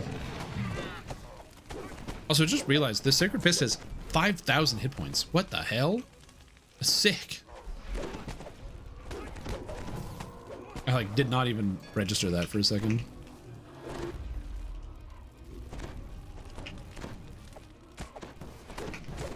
No, I'm gonna hit the Displacer Beast. Hit the Displacer Beast. Similar to the ones holding in the scientists' experiments. Disabling this 1790 on the loot. We're almost there. all the other barriers as well, releasing who knows what. But there's no I do not way invest out, in the con. and it's not likely you'll be coming back here in any case. Honestly, Constitution is one of those things that like I've been dumping con a lot because once you get a lot of the past lives, you just don't need it as much. I could have lots of Constitution, but what if I didn't?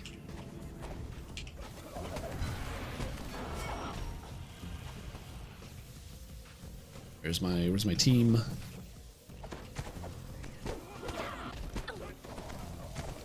sounds of crackling electricity fade. I don't know where you think you're going. There isn't anywhere You gotta make sure you have like 2,500 hit points before you head into like the newer raids, at least. one way or another. Like if you go to Relentless without 2,500 life, you just kind of die at some point. Just get one shot by stuff. And it doesn't feel good for anybody involved. All right, checking Etten. Etten check. Come on, rare. Come on, baby. Give me that rare. Give me that Etten. I've only ever seen it once. And I've done so many runs of this place.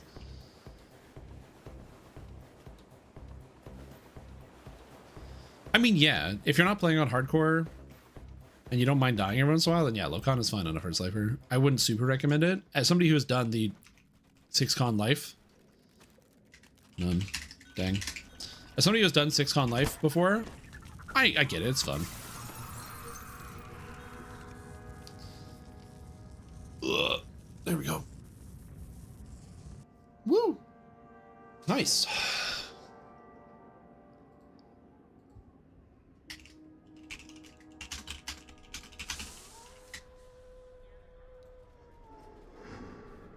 All right. Thanks, team. Take care. Hit him with the take care, and we are gone. All right. So let's take a mat check. I need resistors now, so we'll go here. Hello, Saga person. Nothing. So now we take some resistors. Alrighty. We're not at 475 yet, but I'm getting there.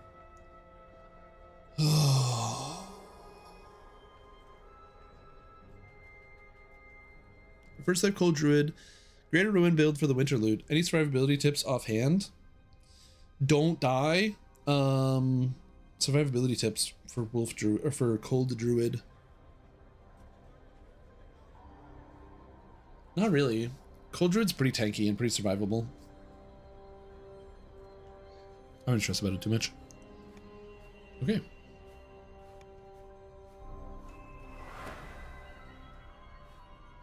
Whoop.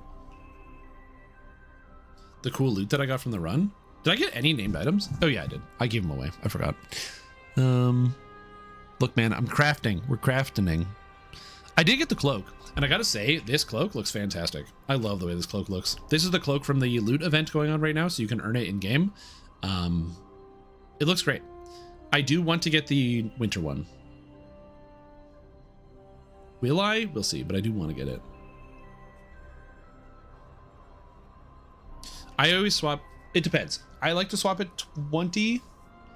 But the one way you can do it is, so if you're going a first lifer, you swap at 20. So you get to 20 and then you rip your Heart of Wood and turn into a regular druid, and then you run regular druid all the way back up, like all the way up. If it is for like a main character, so you want to do a reincarnation, you level 1 Blightcaster, you go to 30, you epic TR to 20, and then you go back up as Cold Druid. That's what I usually do. Just like go all the way up there, you know? Okay, back to this. All right. Yeah, so first life. Yeah. So just you have the free Heart of Woods, so just rip it. Now, speaking of ripping it, it's time to rip off the band-aid that this is the end of the live stream. Hey guys, it is 5 o'clock and I'm going to be streaming later, not later today, but like my average stream duration, I will be streaming for longer sessions. However, I do have to end my stream now because I have an activity to do this evening. So I will be doing that. But we will be back tomorrow. New stream schedule. I'm just gonna start streaming at 11. So you'll see me at 11 tomorrow. And I'm just gonna do 11 every day because it's easier. If anything has to change, I will let you know, but we'll be streaming at 11 every day. So that's all I have. Like I said, I don't want to end the stream early, but I don't have a choice. I do have a choice. I'm choosing to do activities, like to not cancel my plans, to like do more things. But yeah, thank you guys for watching. Hope you're having a great time. Any exciting news? I don't have any exciting news to share right now, but yeah, thank you guys for watching. Hope you had a good time. First stream of 2026 happening today. It's exciting. I have a killer headache, dude, and I don't know why. My head is, oh my god, my head hurts so bad. It sucks ass. Anyway, received. I've been nursing this headache for a while, and I do not know why it's been going on. So that's why I'm just like, another nice thing about turning off the stream is I get to go close my eyes for a bit. I have no idea why my head hurts. Oh, brutal. Brutal. Anyway, we're gonna raid Breckhart because he's a nice young man and is streaming. So that's good enough for me. So thank you guys for watching. Enjoy the rest of your day, and I will see you guys tomorrow. Probably. Well, I won't see you. Like you'll see me. Like I'm not gonna be like standing outside your window or anything. That'd be weird. That'd be weird. That would be weird. And now we turn off the stream. We go to Breckhart. Stream time! Hey there! Yep. Oh, what's that? Hey-o. Oh. Hit him with the raid. Look at that. What a nice person I am. The sound on his stream is always wacky. Anyway, well now it's just you and me, YouTube chat. It's just us. And I am still done. But I just moved that because on Twitch you like raid other content creators, so you like send people from like one stream to the next. So in case you're like, oh, I might be interested in this thing, it like gives you a thing to keep watching. Now, granted, when you raid somebody, like 80% of people click off within like 10 seconds, and then it like kind of goes down from there. But still, it's it's a nice thing. Depends on what it is though. Depends on what it is. Anyways, I have a killer headache, so I'm gonna go away. So thank you for watching. See you guys later. See you in the future. Oh, tomorrow. It's just not right now. Oh my god. I have no idea why my brain hurts so bad. It hurty, brain hurty.